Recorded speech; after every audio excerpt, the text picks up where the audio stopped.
are listening to the Hey, MFM. See you on the lift. Back attack, dude. Bon Voyage! Hey, yo, homies, good. Slide down them big hills, you know what I mean, on the big, nice burgundy snowboard. Hello and welcome to this very special 200th episode of The Bomb Hole, presented by Run Through a Wall Smelling Salts. My name is Joe Sexton. I'm honored and privileged to be hosting this very special episode alongside my good friend and host, Hava Fernandez. Ooh. Thank you, Joe. Honored to be here as well. Really looking forward to having some fun with this episode. 200 episodes of The Bomb Hole. We're in deep. It's a big deal. And also, not to mention, we have an incredibly special guest today. We do. It is a guest that you and I have both known for probably more than 20 years now, going back quite a ways. 20 years, yeah. It is a guest that, this is a guest that has had outsized contributions to the snowboard world. You know, we're talking, he's a first part, last part kind of guy. Yeah, he is. You know what I mean? Yeah. More than a dozen video parts under his belt. Yeah. X Games gold medalist. I mean, for God's sakes. Numerous accolades. Not to mention, he's a guy that I think would be sort of unanimously described as creative, hilarious, heart of gold. Yeah. What do you say we just get right into this? Get right into it? Yeah. Okay, ladies and gentlemen, please welcome the guest for the 200th episode of The Bomb Hole, Chris Grenier. Woo! Woo! Welcome, Woo! Chris. Woo! Well, I'll tell you, boys, I'm excited. I'm sitting next to my good friends here in the studio. Never sat from this perspective. I just took a dump in the urinal, rubbed one out in the shed. I'm ready to go. Let's do this. Let's get into it. All right. How's it feel to be on that side of the table? It feels great. You know, I was weirdly nervous driving here for a sec. I never get nervous to do shows. Yeah. But now that I'm sitting with my broskies, I'm feeling good. That was a kind intro too. You should be a little nervous. Yeah. You know. Okay. We want to set some ground. This is our show Okay. today. 10-4. You put people in that seat and you watch them squirm and you Yep. get a kick out of it, and it's our turn and the viewer's turn to see that kind of happen the other way. Copy. So until instructed, we're just going to need you to shut the fuck up. Only speak when spoken to. And I see you over there. You're clamoring to climb over into this seat. You want this spot so bad. I can feel. Well, it. I know Look you're at going to me. be Look at me. a train Look at wreck me. Don't fucking operating talk to this me. thing. Don't fucking talk to me.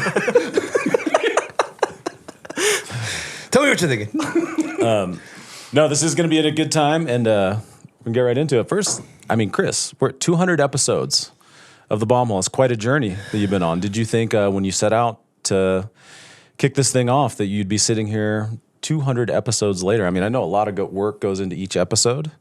You got 200 under your belt. What does that feel like? Yeah, it feels interesting. It's wild. I feel like we just put our heads down and record podcasts all the time. And, you know, when we started, it was like, let's just do 25 and see where we're at then. And then by then, we already had a pretty good ball rolling. So now that we're at 200, I don't know, like it's cool to take a break and appreciate how far we've came, like hanging up all the stuff in the studio. Really had that set in where you look around and you see, wow, we've got to talk with this person and that person, had so many great conversations. So when I was decorating the studio, I had some moments of like, oh, this is a pretty cool deal, you know? But for the most part, how it really feels is just like, we just put our heads down. You know, when one episode's coming out, we're recording, 4 or 5 ahead of that. So we're just constantly just recording podcasts, and then we don't really take a breath to look up. Do you have any of those milestone moments where you're kind of like, it's hard to look back, but we went from episode 1 and all of a sudden you got Shaun White on? Or you just kind of have these pinch me moments where you're like, Totally. this is crazy. Totally. Yeah, absolutely. Yeah, you start to, at first you're like, I wonder if this person would even want to come on the show and talk to us. Yeah. And now it's been cool that people turning are people down sometimes. Or, probably, I'm yeah, sure. people are willing to come on, and we're honored. We're just honored that people want to come have conversations with us. So yeah, it's been really fun, and I just can't say I'm like, we got like this all-star audience, like everybody that listens and tunes in, like they're so cool, and there's so much love from our community, and that's the coolest part is I meet random people at a truck stop in like the middle of nowhere, and they're like, oh, I listen to the show. And there are so many cool people listening to the show, and I've got to meet it feels like a little community. So Yeah, I think what you built is so cool and interesting because it is a way for people to connect, and I think that weekly show, and then people have something to look forward to, And also to talk about with each other, like as it comes out. I think it gives people like a conversation, which is cool. Yeah, and one thing I would say that you've done a really good job is you've also like opened the door to other conversations, right? You don't just talk about snowboarding on here. I think when you bring up some mental health stuff and you get to peel back some of these layers of these people, that's what people I think are connecting and resonating with too, which is like something I was kind of missing in our world a little bit. Cool. Thank you. I appreciate that. Go ahead. I mean, you were just mentioning like some notable, like, oh, I can't believe that they would want to come on our show and talk to us. Have there been any notable like declines that you've like really gone after and you're like, oh man, how do I get this guy on the show? Dude, they're all of my friends. Like the people are like, you got to get this person or that person. Like it's like we've asked, you know. They're like, what are you doing? How come this person hasn't been on the show? It's like we've asked them, you know. Like anybody that's like a highly notable guest in snowboarding, we have, you know, we've asked them all. It's just and what are some of the reasons? What are some of the reasons? There? I mean, like Stevens, for example, is just overthinker.com. He's just like, I got to archive all this old footage. I've been uploading footage from hard drives for 10 years to get ready for this episode. You're like, dude, it's not that complicated. Is there a tramp in your backyard anymore? If there's not, then I'm not coming. Yeah, exactly. You know, there's a lot of people we want to have on the show, and I think they'll come in due time, but no notable declines. The one thing I thought was interesting was I used to get really nervous for like bigger guests, you know, early on. And then after having conversations with like, you know, Jamie Thomas and all these people that I looked up to, and you start to, it really humanizes every person where, you know, you realize that these people that we idolize are the same as you and me. So I kind of stopped getting nervous no matter who we're interviewing because I realized they're just humans. And you've done a good job of just treating it like a conversation. Like it's funny, it's fun, then it gets deep, and it's funny and fun again. And I think that's been a real strength of yours too. Is it's not just like this peppering interview; it's actually a really cool dialogue and conversation. So I think that's also why people probably see it. And those figures are like, "I'll just come on and chat with Chris." Cool, you know, like the Jimmy Wilkins one that just came out is like just a total conversation with Liz and all this lizard, and it's just like it was great. Thank you. Yeah, he's cool as hell. Yeah. We've had some fun ones for sure. Awesome, man. All right, huge announcement coming at you from the bomb hole. We are back to weekly episodes. Thank you for your patience. We're going to keep them rolling every Wednesday for the rest of the winter through spring. Be sure to subscribe so you don't miss any episodes. And we got some heaters coming down the pipeline. If you're a Patreon member, you already know that. But we got some heaters coming down the pipeline. Also, we got a special offer on our website. If you spend over $50, you get a free pair of socks, and your hoofs are going to be feeling great in these things. That also works out well because we have a new fall drop with some heat, literal heat. We have the Fuego sweatpants, which turned out great fit, baggy fit. We got the Fuego long sleeve to match. If you're really feeling yourself, you get the whole kit. We got the Fuego embroidery hoodie, and we got the hoodie I'm wearing right now, the ring hoodie. So a bunch of new gear at bombhole.com. Be sure to check it out. If you spend over $100, you get free shipping. It's just a great way to support the show. So we're really excited about our new merch. We think it looks good. So check it out, bombhole.com, where you can also see we upload all the new videos that come out. Everything that we see on the internet that we like, we put on bombhole.com. So be sure to bookmark it as one of those pages. Come on over and visit us. Come on over to bombhole.com. And with that being said, let's get back to the show. Let's get back to the banter. Cool. Well, I say that we get right into this here. Yeah. We want to talk to you, Chris, about snowboarding origin story. We want to take it all the way back to the beginning. We're not going to go fully chronological here, just the same way that you might handle this, but let's get back to the beginning. Okay. Let's talk about like kind of first exposures to snowboarding, like what called you in, what did you initially find interesting about snowboarding, and what was your first sort of exposure to snowboarding like? Yeah, well, I started off, I was always obsessed with skateboarding as a kid. So I think I started skateboarding first. And then in Massachusetts in the winter, it snows.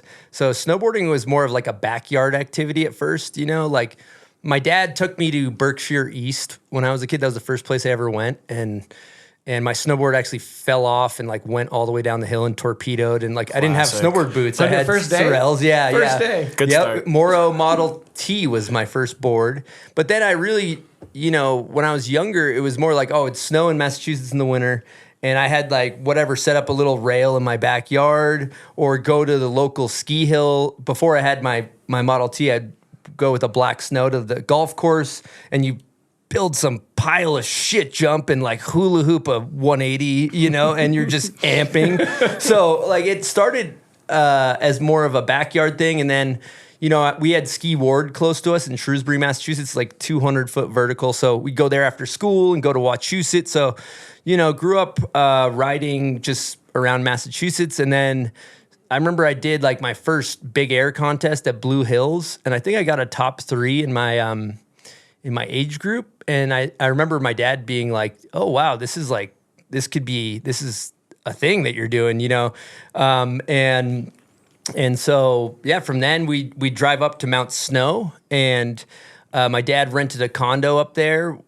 My dad liked to ski when we were younger, and so we just hiked the half pipe, you know, and like I used to do these like no grab barrel roll McTwists with like a red handkerchief hanging off my pants, and like once you're into that type of stuff, like I was so obsessed with the culture, and like I handmade my own grenade stencil when I was a kid, and I like spray painted on my parents' garage floor. Like it was so dumb, you know. Like, so you were watching videos and stuff at that point? Yeah. So how soon did you start snowboarding and then all of a sudden get into the culture? Well, I mean, coming from skateboarding, I go to the Eastern Border, and we would buy. You know, I had all the skate videos growing up, and then winter came around, I started buying snowboard videos. Yeah. So it sounded like pretty early on you had kind of a pull into pipe riding. Yeah, I loved riding half pipe when I was a kid. A lot. Yeah, spending a lot of time. Yep. Yeah. What happened? Whew, they're still there. The skills are still there, brother. I did a front 7 last winter. That felt really good. I mean, I got my staples, but how below the lip is the front 7? Probably 3 or 4 feet under. Yep, 3 or 4 feet under.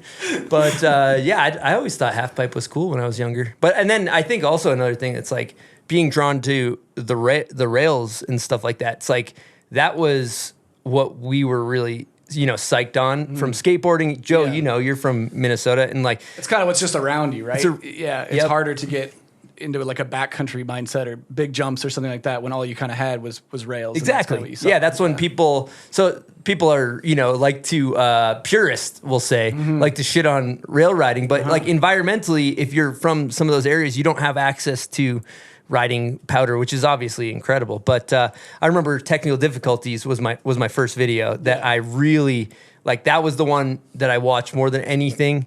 And, you know, JP Walker's part, the whole vibe, the hieroglyphic song. Yeah. And I remember Devin Walsh, who I'm a huge fan of. I got so much respect for it, but back then I could not understand. It wasn't relatable. Why he had last part. Yeah. I'm like, there's no fucking rails. It's all there's not even really park jumps in here. Yeah. Like I don't even know what this white landscape of him. It's like didn't appeal to me. It appealed to me in no way. Now I watch that part, I have so much respect. But when I was a kid, I was like, just give me the rail parts. Give me the park parts. Yeah. Is it because you saw what JP was doing and you're like, oh, that's I have that down the street. I could try to backlip that fence post or whatever totally. He was doing, right? 100%, yeah. Cool. All right, so you're getting into it.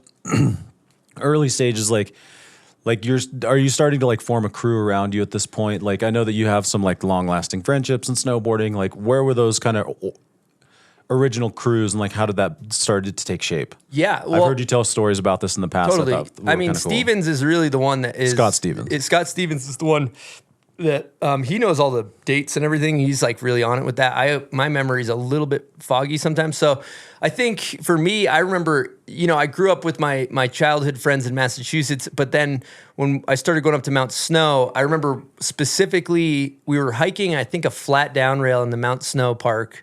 And those guys were filming with like a GL1. Mm-hmm. And we just started, like, I just kind of met them and started hopping in on a session.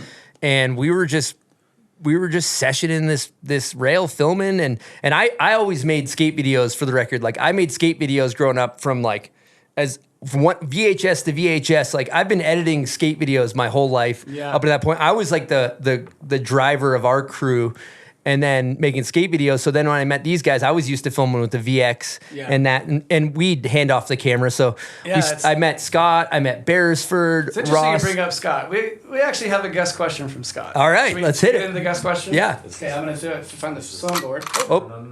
Nope. That's a buzzer. Oh, that's the buzzer. Okay.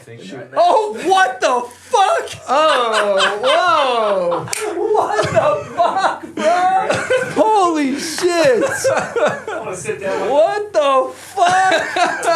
What are you guys? Scott, you flew in from fucking. What is happening right now? We got OG crew What are with you you here doing today. here? Welcome, Scott Stevens. This is insane. This is insane. You know, he's here to ask some questions, share some stories. What? We're gonna give the mic to Dude, Scott this for a is moment. So dope. All right. Wow. So Scott, I'm still recovering from this. Scott was planning on bringing a question, and then in discussion with him, he brought a little more than a question. Okay. And so we're gonna let Scott get into it here. Scott, if you want to tee any of this up. You know, this is interesting for me because I love everything so curated, you know, because I was actually listening. And I wanted to have my laptop here and we're going to run through stuff, you know, but you guys have gotten so tight with how you do things here, which is actually incredible, which I want to give you a huge compliment, which you deserve, is that you've come so far with this thing, dude. And I'm like standing out there looking at all you've done and I'm like, holy crap, dude. I'm thinking about the early days where like time wasn't even a thing. It was awesome. Yeah. But, yeah, I wanted the laptop here and I was going to scroll through some things I found, but I was like, you should see this because, dude, I feel like your future focus is so incredible, but I was like, let's slow things down and let you see, like, a little... Take a little trip down memory lane. For lack of better words. The way Scott framed it up to me is like, I think there's some clips that Chris might even have forgotten about. That he doesn't even remember that he'll certainly remember. 100%. And I'm pretty nostalgic, and you are too, but you also have always been very focused and motivated and driven. I can remember us in that place on Holiday, that apartment Granger had. Yeah. And me and you are sleepers, and Chris would be like, Yeah. Joe, wake up, be the best Joe Sexton you can be. We're talking 20 years ago. Snowmobile helmet on, walking around. And the funny thing is like you've always had that drive, and you've pushed me. You always talk about me, but yeah. Before we get into that, I just can't express enough like how much it means that you guys came out for this show, and it fills my heart, and I'm just like, I'm still taking it in. So thank you guys. Yeah, we're honored. Thank you. When I met you, shut the fuck up while we do our thing. Yes, please. I still got that same Randy Moss jersey. You wore it at the tour. My name is We'll go for it, but found some stuff. Wow. Whoa. First backflip. That was my first backflip. Yes. Late bloomer on the Beresford, backies. Bundy. Yeah, there's Ted. Wow, this is unbelievable. Look at how young. Head drag. Oh, Ricky my Tucker. God. No Tim. way. I want to say Antho filmed that. I have that for some reason. Wow, this is elf footage. Shout out 9th and 9th, best skate park. Oh my Secret Gap, I believe they call it. Wow. Damn, the kid used to have He's getting after it. it. Used to have it. Dude, look at that scrawny little shithead kid. This is a personal favorite. Oh of my mine. God, Yeah. Granger knocked my tooth out. I forgot about this.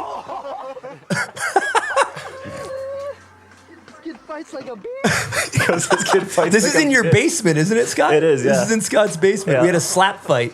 For the listeners, Granger and I are having a slap fight, and he eventually knocks my tooth out. Oh yeah, I cut it down a little.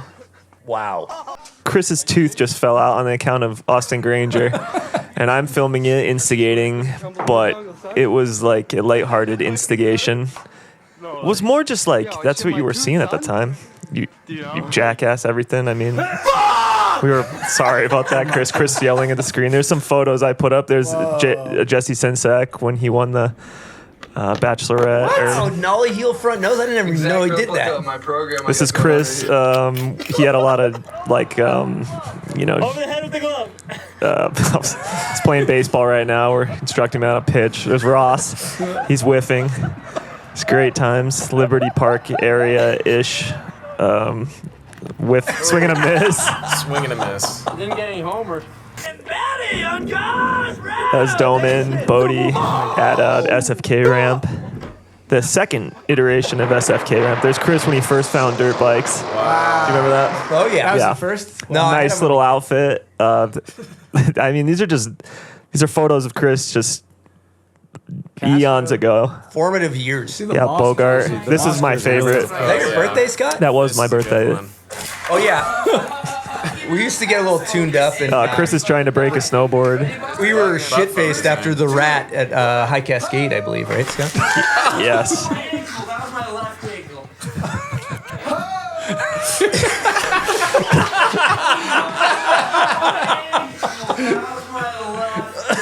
That's Granger's snowboard. That's your snowboard. No, is it? Yeah. Yeah. That is my snowboard. You're right. Shit.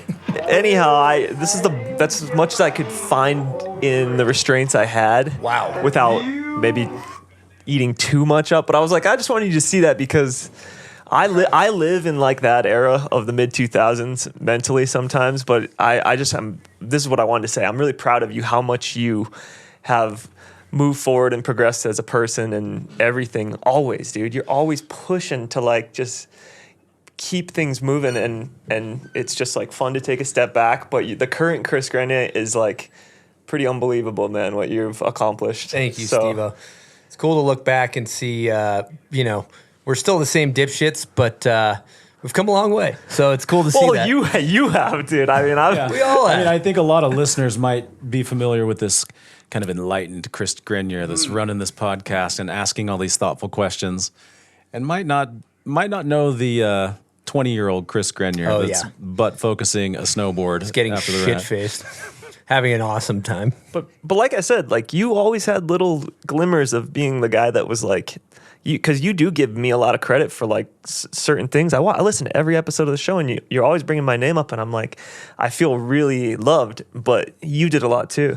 Thanks, Like Steve-O. I an appreciate awful lot, dude. Yeah. And like I had a desire to be a pro snowboarder, which I was like unwavering about. But you were too, and you had tactics, and I think just us grouping up together with all of our friends, Joe, and you meeting Hava and Bode and Simon, rest in peace, and everybody. It was Beresford. It was all like such a collective thing, you know? Totally. It's kind of fun to think back on, too, when you think about, like, around that age, we're filling the back of a pickup truck with snow, going in the middle of July or whatever month it was, sliding handrails in the summer, landing on 2 ice cubes, and then, like, dying. Like, you're tomahawking down, like, dry stairs. Yeah. And just because, like, the drive... The love and the dedication for snowboarding was so deep, and I think I had it, and you had it a deep burning, and you did, Joe. You did too. We all did when we were in high school. We filmed together in high school too. I forgot about that. Well, it was like there was no question of if you were going to go do that. It just felt so natural to like follow that path. Like on that trip I was with you, we stayed up, we filmed all night, slept all day, filmed all night. Yep. None of that was like, this is kind of weird. We were just like, this is what we're doing. Yep. It all just felt natural, and it's cool. I mean, you guys have known each other for so long, and now to be at this part in your career, still working together, still colleagues, like it's so cool. I think it's pretty rare too. So it's incredible. Also, the people you've met that I still look up to, that I go in this office and I see their signatures and the conversations you've had, I'm like, dude, what happened, dude? This is a simulation, dude. Totally.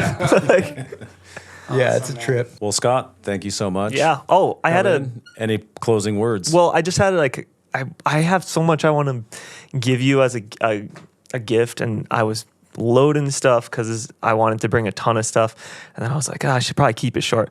But when I come on, I'm gonna bring more and some cool stuff. But There we go. I just So it's wanted. coming up. You heard it here. Yeah. Well, I always want to go. I just like I curate so much stuff that the way he flies by the seat of his pants is like I admire it, but I like to be like, oh, this is how I'm going to be seen. And But anyhow, I brought this with me, and this is my original Decade poster that I had when I was a kid. Wow. And What? I had it signed by. What? I had it signed by. Wow. Jeremy signed it. Bjorn signed it. Mikey LeBlanc signed it. JP signed it, and I was like, well, if I want to get everybody's and give it to you, but I saw Blaze and I saw Otterstrom the other day, and I forget. So I think you can finish this off, kind of like, and put it somewhere. It's amazing. Thank you, Scott. Yeah, Thank you, dude. I know yours is tech diff, but these Mac Dog videos in general, like, So good. did so much for us. So it's like, just get the rest of the names. Thank you, can. Scott. Yeah. Absolutely, dude. It means Yeah. so much. Wow. Yeah. Wow, guys. Well, dude, I love you, dude. Love you, dog. Yeah, Love you. Thanks for coming to Salt Shout Lake out. for this. This is insane. Shout out Scott Stevens. Yeah, nice. Nice. I got the thing working now. Wow. Hold that right there. Hell yeah. Thanks, Holy Scott. shit. Dude. Thank you, dude. No, Wow, Yeah. Scott. It's unbelievable. Yeah, man. What the fuck? Holy Yeah. shit. Scott. Okay, there you guys. Thank Incredible. you, Scott. Incredible. What the fuck's happening right now? All right, Chris, there's a lot to unpack there, but we're going to keep things moving. We're going to Okay. keep it rolling. Yeah. Okay, I'll put And this we're going to go into. So let's keep on this path. Like you talked about your early days of snowboarding and kind of how you found your way in and some of those early friendships. Fast forward, how did you end up from a kid on the East Coast, like finding your way to Salt Lake City and then kind of kicking off like what I'm assuming is like a new era for yourself? Like with a handful of friends, like in sort of like a new situation. Like maybe walk us through that. Like what was the sort of synthesis of getting from the East Coast to Utah? And then once you got there, like what changed and what was that process like? Well, I think a key ingredient to that is Mount Hood. So one thing that was like a really crucial, pivotal moment in kind of the arc of coming up was like Scott, myself, and Austin Granger drove cross country when we were, I think I was 16 or 17. And we were in Granger's car, and it was the first time like seeing Colorado and seeing big mountains and all this stuff. And then we get to Hood, and we dug to ride. We'd hike up every day, and Granger was a rep rider for Nitro. And then so we just showed up like, we're gonna stay at the Nitro house, like no real plans, winging it. We ended up befriending Phil Dominakis and all Tonino and all the Nitro people, which is where we met Joe and where I met Bode. And they were riding for Nitro at the time, and Tonino and Lane Knack, that was like, these were like pivotal friendships that really shaped who we became. And so we basically ended up, Granger moved to Salt Lake City because we had befriended Bode. Bode is from Park City. And so we moved here because of our friendship with Bode. And then Austin was a year older. He moved out while I was still in high school. And I think even before that, to preface it, it's like while we were in high school, we were making these videos. Like one notable one was EPI Films. And Bode has Ender in that. I think I have first part in that. And That was an East Coast production. that was an East Coast video. yeah. And I think I was riding for Academy at the time. I don't even remember how I got on you, Academy. You were, yeah. Yeah. Some of those clips in the thing Stevens just showed were in that. Yeah. Yeah, so I don't remember exactly how I got on Academy, but You and Scott were on Academy. yeah, we both. Yeah. I actually got on first. Did you? Believe it or not. Yeah. I'm a little bit more talented than Steven, so I had him covered. Got headhunted. So yeah, and then I was like, you should bring Scott on, and then we made this video called the EPI Films. What is it called? Wasn't Firefight. It ain't easy. Yeah. Oh yeah, fire. Well, we did those ones. Firefight was There even was more. one before that. Then I met you guys, and then Yep. you filmed for Firefight. Yeah, I that forgot about. next Yeah, year. those ones Yeah. were even like really formative. Those are like yeah. So we'd been filming, by the time we were in high school, I already had like 3 full video parts, Yeah. like or something like that, at getting out of high school. So. Yeah, I remember meeting you guys. I met him and Scott at Hood, and they're on Academy, and I had never had this like pull, and I knew JB from Academy a little bit, but I sent an email to JB, and I was like, these are just really special snowboarders. Like, I don't know what this means, and you don't really know me, but like, I just want to let you know that those guys are like awesome, and they're the future, and send. And, and I was just like, I just felt this need to be like, dude, they're just like, we connected so much on that, and Yep. it's like Scott showed me how to like edit stuff. It was just like such a cool thing. And then from then it was like a really cool moment to then link up in Salt Lake and do all that. But I mean, I was same age as you, and we were just like 16. And Joe was a little prodigy from Minnesota. He was the kid. He was on Tech 9. He was on Nitro. He was in Finger on the Trigger. He was not at killing that it. time. Oh, that was that That after? was like Bald Eagle days. Oh, those are Bald Eagle yeah. days. Okay. Then I remember you called me and you're like, hey, I talked to Adam, and do you want to film for Firefight? Yep. And I was like, yeah, that'd be sweet. Yep. So then we did that, and then that's really cool. Cool. And then, so then fast forward, you're in Salt Lake City and you guys are all crewed up. Yeah. And you guys, I don't know when you guys like moved into the SFK house, but I know that was like a pretty formative time. Yep. Collectively. I think you guys all like had a lot of shared experiences, a lot of like fun things happened in that house. Yep. Wonder if this is like an era you want to explore at all. Sure. Yeah, I mean, when we moved And to who lived Salt there? Lake, so Bode had met a bunch of the local Salt Lake scene. Dave Doman, who is incredible. Our good friend Simon Larson, who passed away, who's still with me right now, but you just can't see him. But he's here. He's huge. He played a huge role in my life. He was like an older brother to me, taught me how to weld and repair things, and he just really special person in my life. And then, Eric Christensen was in the crew. He was filming for what was it? Tech Nine. Tech Nine. Yeah. Yeah, And Switch Nose Absinthe, Blunts. too, And back he was like the big dog in Yeah, the crew, and he was the Phil big and all dog. these guys. So kind of like there's like an East Coast invasion that kind of merged with this Salt Lake crew, and that's just kind of how we found our way. But I think like really pivotal people early for me, riding for Academy.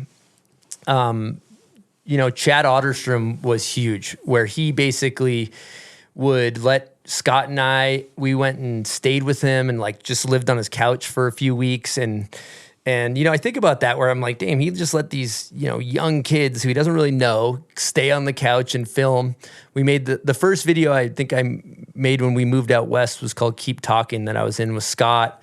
And that's where I met Lane Knack. And I had always looked up to Lane so much that for him to take me under his wing and take me filming, we drove cross country and with Max Weinberger and like filmed for Keep Talking. We drove all the way to the East Coast and hit a bunch of rails. And so around that time, like Lane being established and Chad Otterstrom being established and kind of like reaching a hand back and saying, dude, come with us. Like that was so huge for me, these guys that I looked up to kind of validating what we were doing.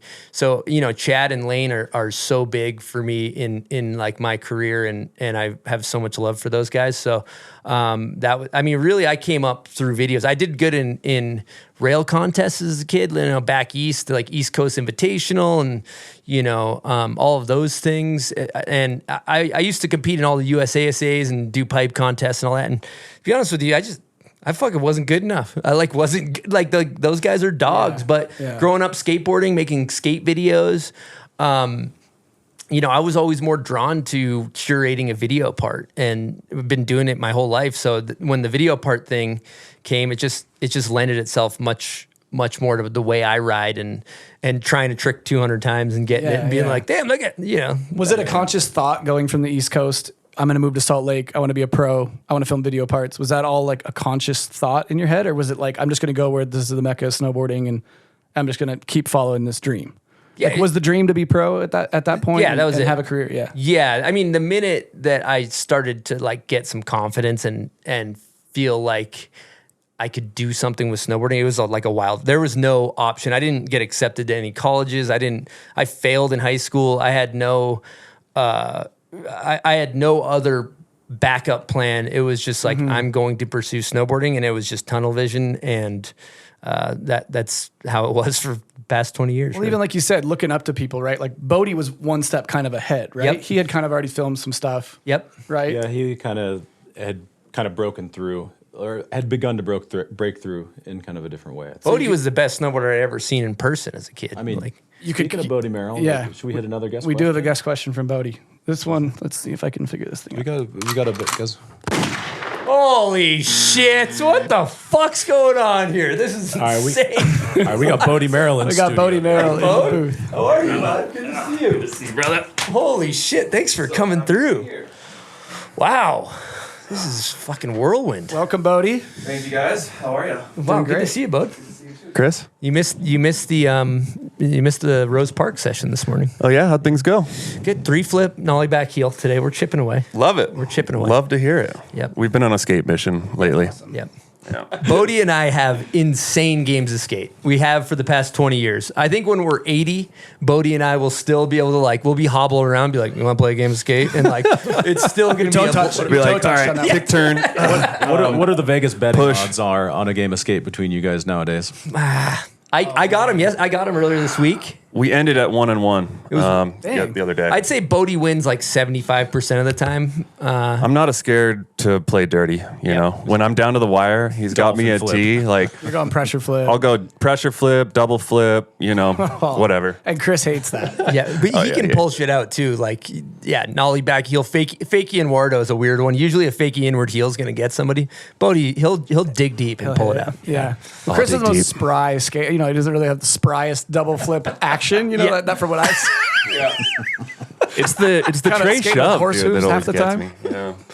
The tray shove. Yeah. Trey shoves Got a that letter. unlocked. That's a Got that letter. unlocked. All right. Anyway, Chris, I wanted to talk for a sec about the SFK era with you because that was probably the most special time in my life, and obviously our good friend Simon. But I feel like that was just like the apex of our creativity and fun having, and Simon was the driving force behind that. And we would just show up every day and be like, how can we have the most fun possible today, you know? Yep. And like Simon would always like cook something up in his brain, and you know, from obstacle courses to whatever, a pogo jumping, like the skate swing. I think that era was the original shit in the urinal story. Yep, I did take a shit in the urinal. Yep. I did take a shit in the urinal. Yep. But I just wanted to know, is there like a special Monumental. Iconic. Is there like one activity or like time that is just stands out to you that you loved?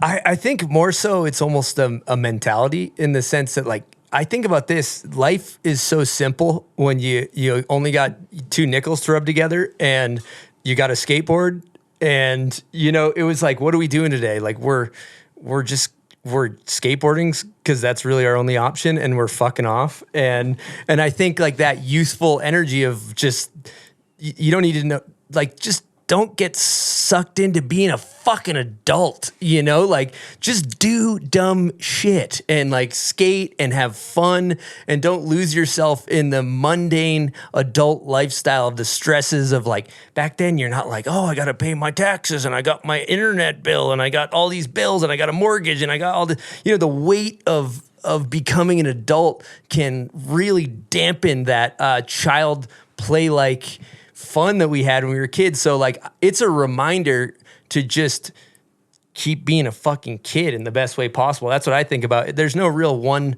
particular instance. It's more, you know, Simon was so present in the moment, and he didn't need a reason to go do dumb shit. Like, we all would film it because we grew up with a VX and filming everything and making edits, but he just, edit or not, he's running something over with the golf cart for fun, you know? And I think that is a lot of what I've learned from Simon, is just doing things because they're fun.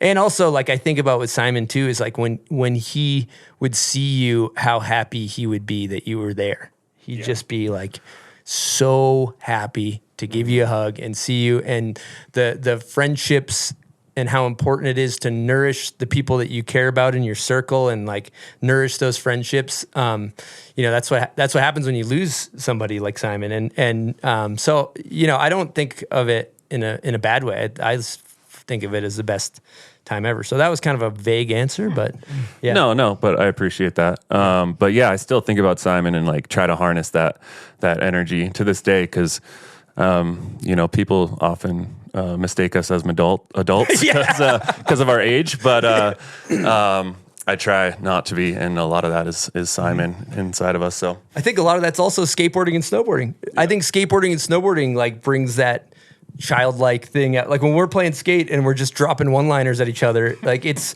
like we're 15 again. You know what I mean? But when you're in a Zoom meeting, it's like fucking somebody hit me in the head with a shovel. You know what I mean?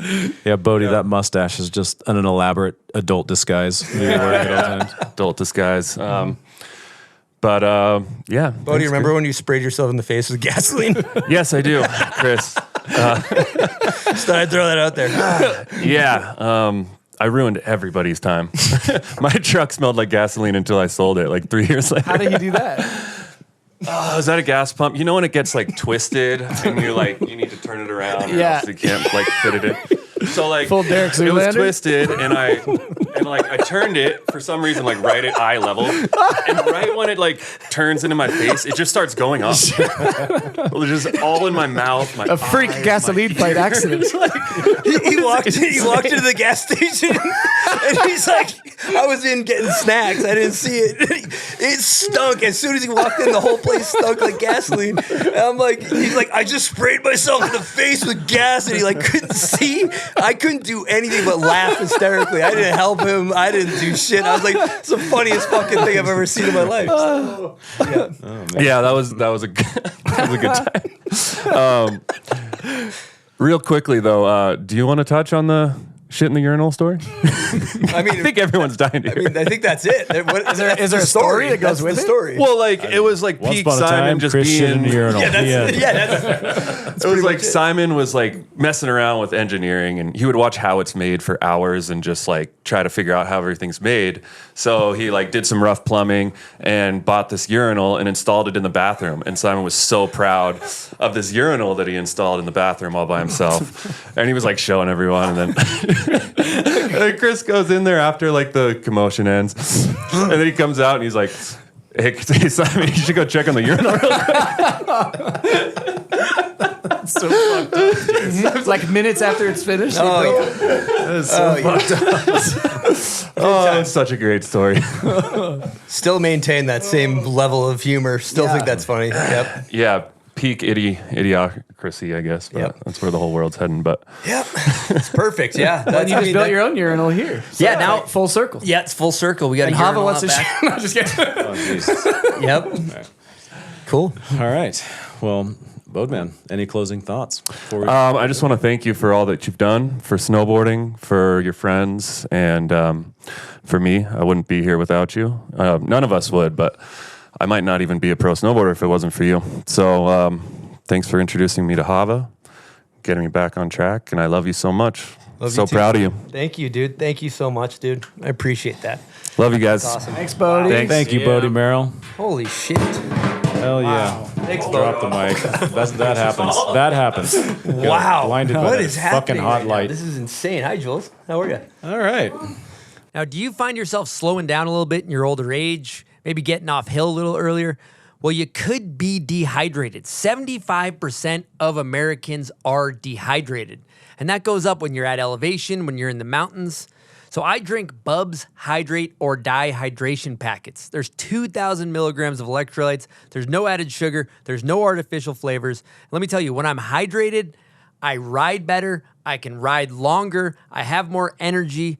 All in all, my vitality is just better. So if you're interested in picking up some Bubs Naturals Hydrate or Die, head on over to bubsnaturals.com and use promo code BOMBHOLE for 20% off your order.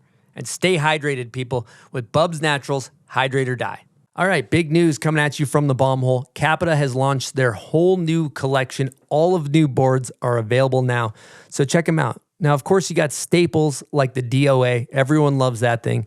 Everyone loves the Black Snowboard of Death. Coquard's been putting a beat down on jumps with that thing for years. And then if you're a female, the Birds of a Feather is beloved. That board is awesome. I'm also hearing the newcomers to CAPiTA are loving the Aeronaut, the Megadeth, and the Spring Break Resort Twin.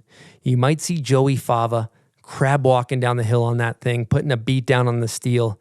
He makes that thing look awesome. And for me personally, I love the Navigator. When it comes to riding powder, riding the resort, I ride the 161 or the 164. It's huge, but it's soft. That's what I love about it. It's a big board, but you can still have fun on it. You can still maneuver it around. So the CAPiTA Navigator would be my recommendation for powder. And then for park, I love the Indoor Survival. Can't go wrong. Great board for presses, great board for park jumps.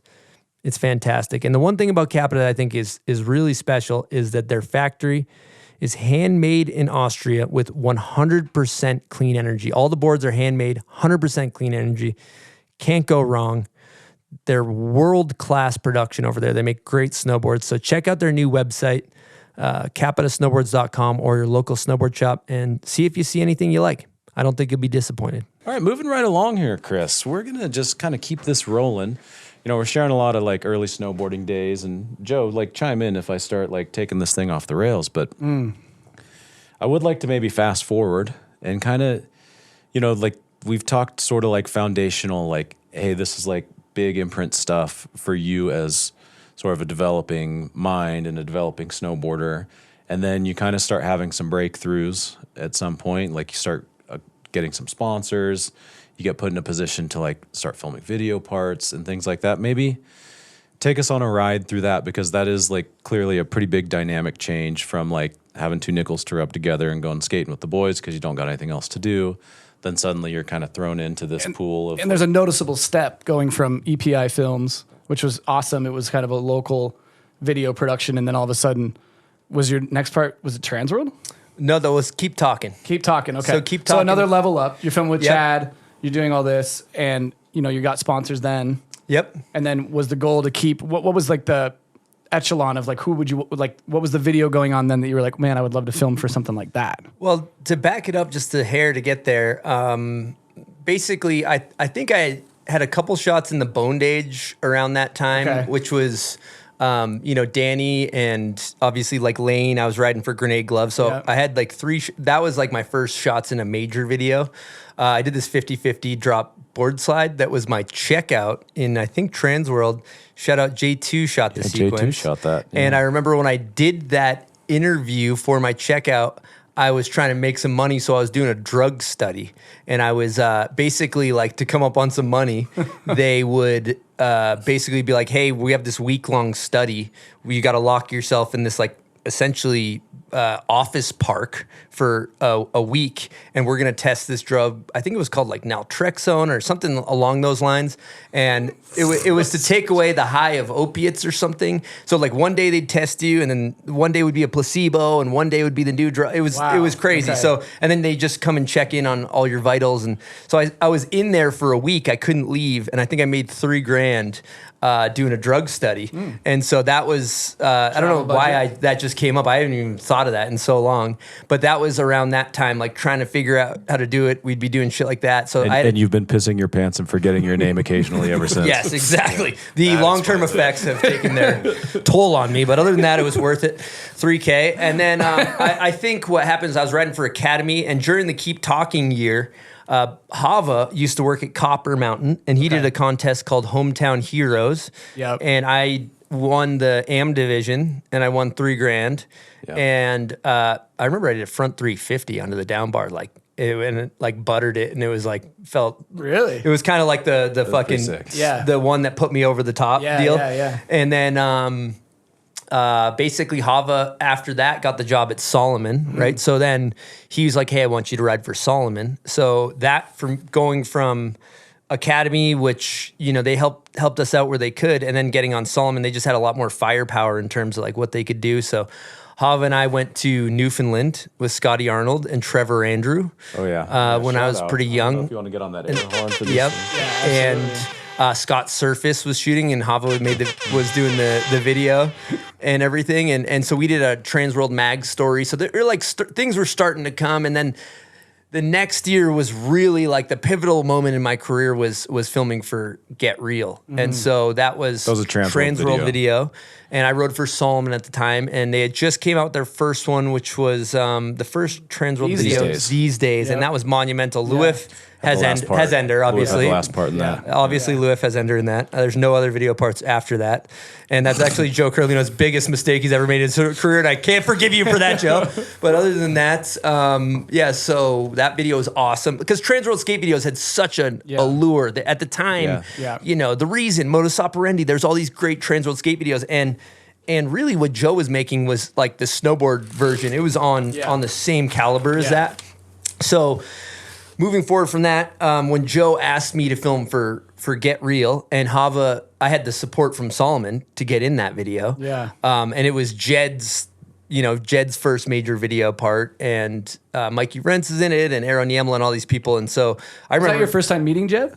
Or kind of like for sure traveling with him? Yeah, that was the first time really like filming with him. We'd do Solomon stuff together, but that video part changed my entire career. Was that like I guess maybe give me just a short walkthrough on like how's the dynamic change? Like before, like, sure, Keep Talking was like a step up from EPI, where now like you're kind of in like, kind of like more of a big leagues scenario, seemingly, and like a little more polished in terms of like Carlino's in there, like raising the professionalism level a little bit.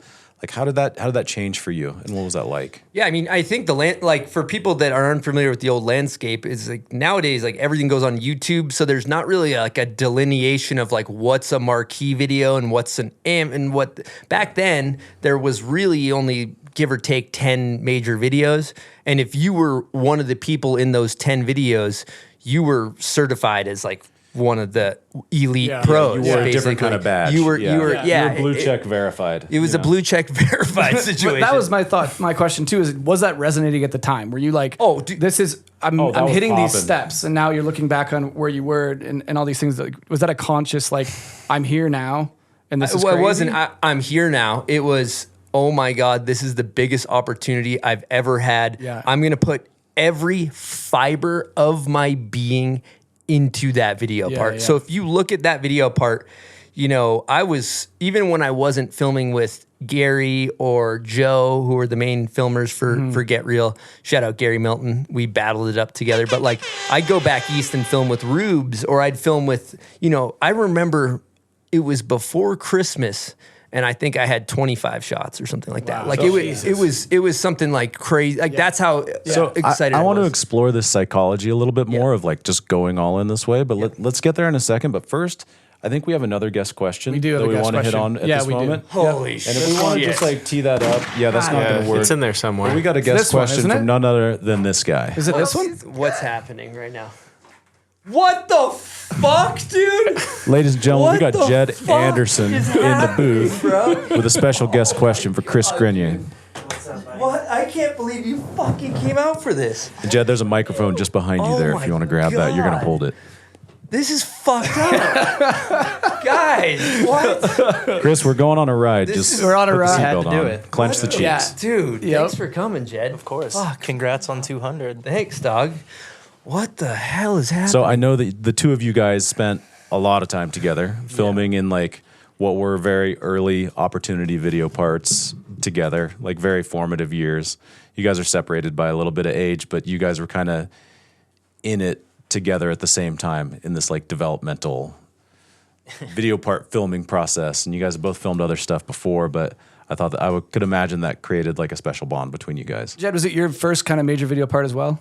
Yeah, Yeah. I was kind of had my ear to the door for the last little bit of your guys' conversation. And you guys were talking about these days. I was lucky enough to get on a trip for that and meet Joe and kind of get involved. And then the same kind of trajectory with Hava asking me to be on Solomon.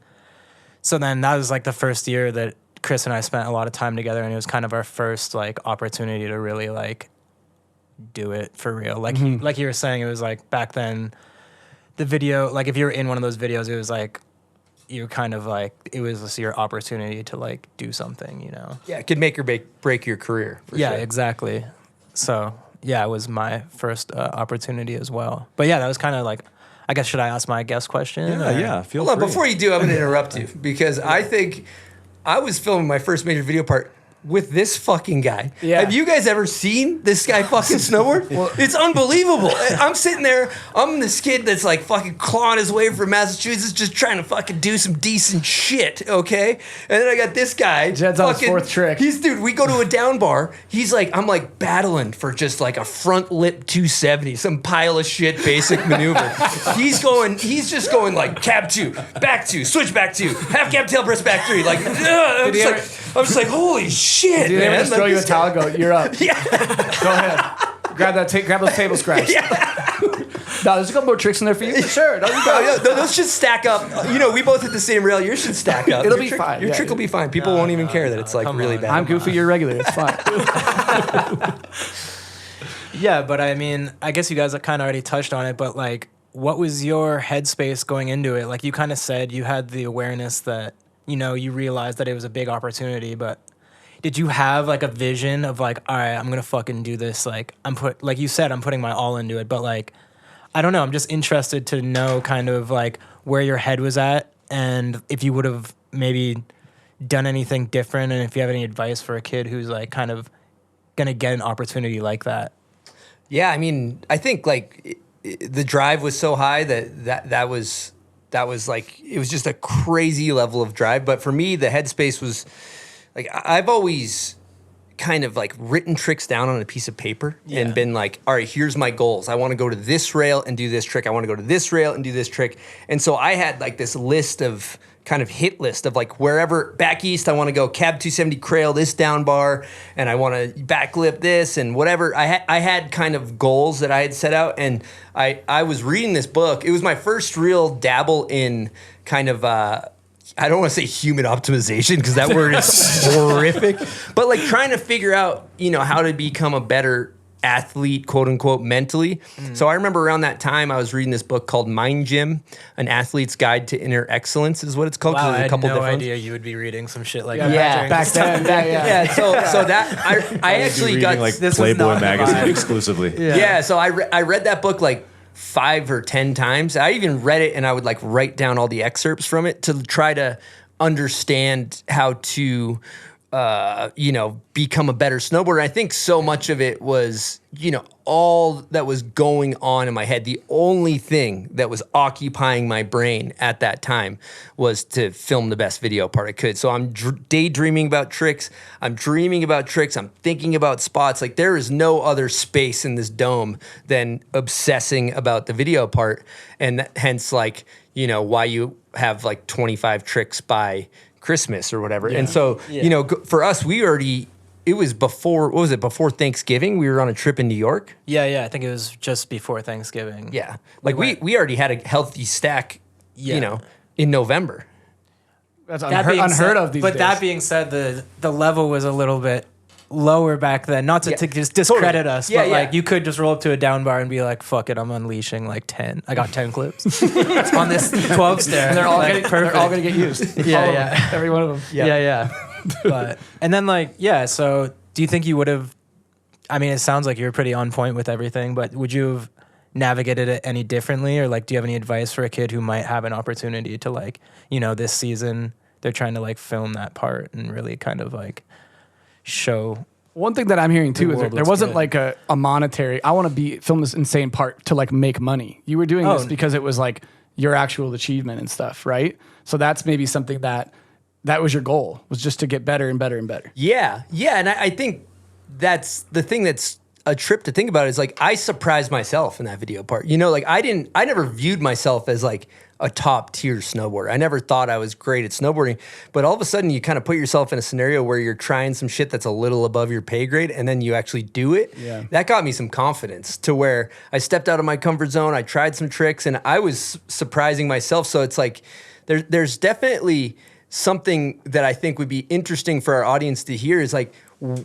straight up, we are capable of way more than we think we are. Like the brain holds you back because you limit what you think you're capable of doing. But if you're focused and you're putting your reps in, but I think like so much of it is like snowboarding a lot. I was working at Hood the whole summer, snowboarding every day in the summer, early season going up every day. Like it was like I was so on my snowboard so much that.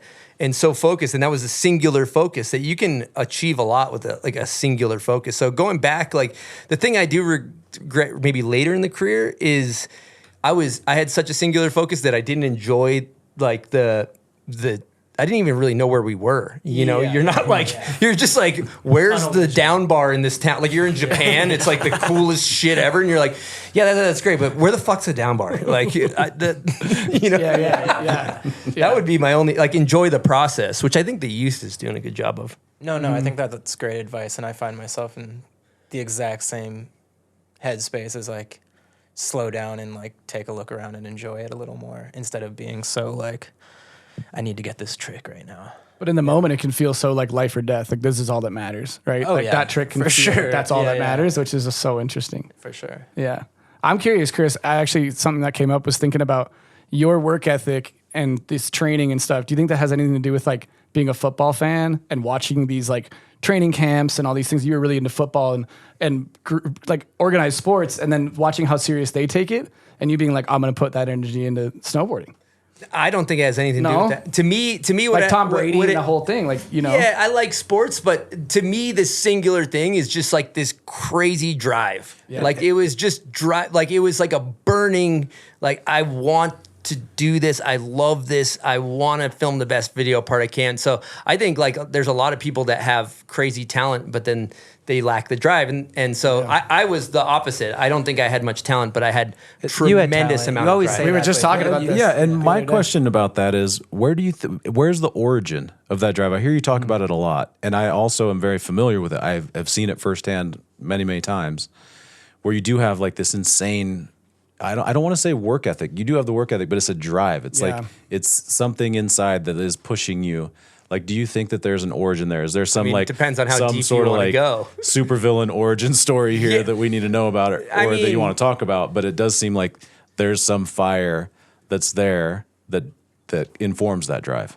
I mean, I think it's a combination of things. There's like the addiction to getting a clip, which is one thing. That's like essentially a drug addict chasing their high. That's an element of like, dude, you know, your dopamine levels spike when you backlip the fuck out of a kink rail. There's no doubt about it. It's like it's like doing drugs, you know? And so there's that element of it. But if you want to do like a deep self-aware analysis of where that comes from, I think there's probably like you're looking for love and validation. That's why you do those things. Like if you felt completely loved and whole and validated, then if you backlipped the kink, it just wouldn't matter. It wouldn't be life or death. Well, and backlipping the kink feels good, but when you see the clip and it's filmed right and you like the way it looked, that's where the dopamine goes. Because you're like, people are going to see this now. Yeah. I look good. Like, like, look, if it was truly pure, I would be backlipping the kink with no camera. But That's never happened. That's never going to happen, you know? But I think there's a layer. It's multi-layered because there's also the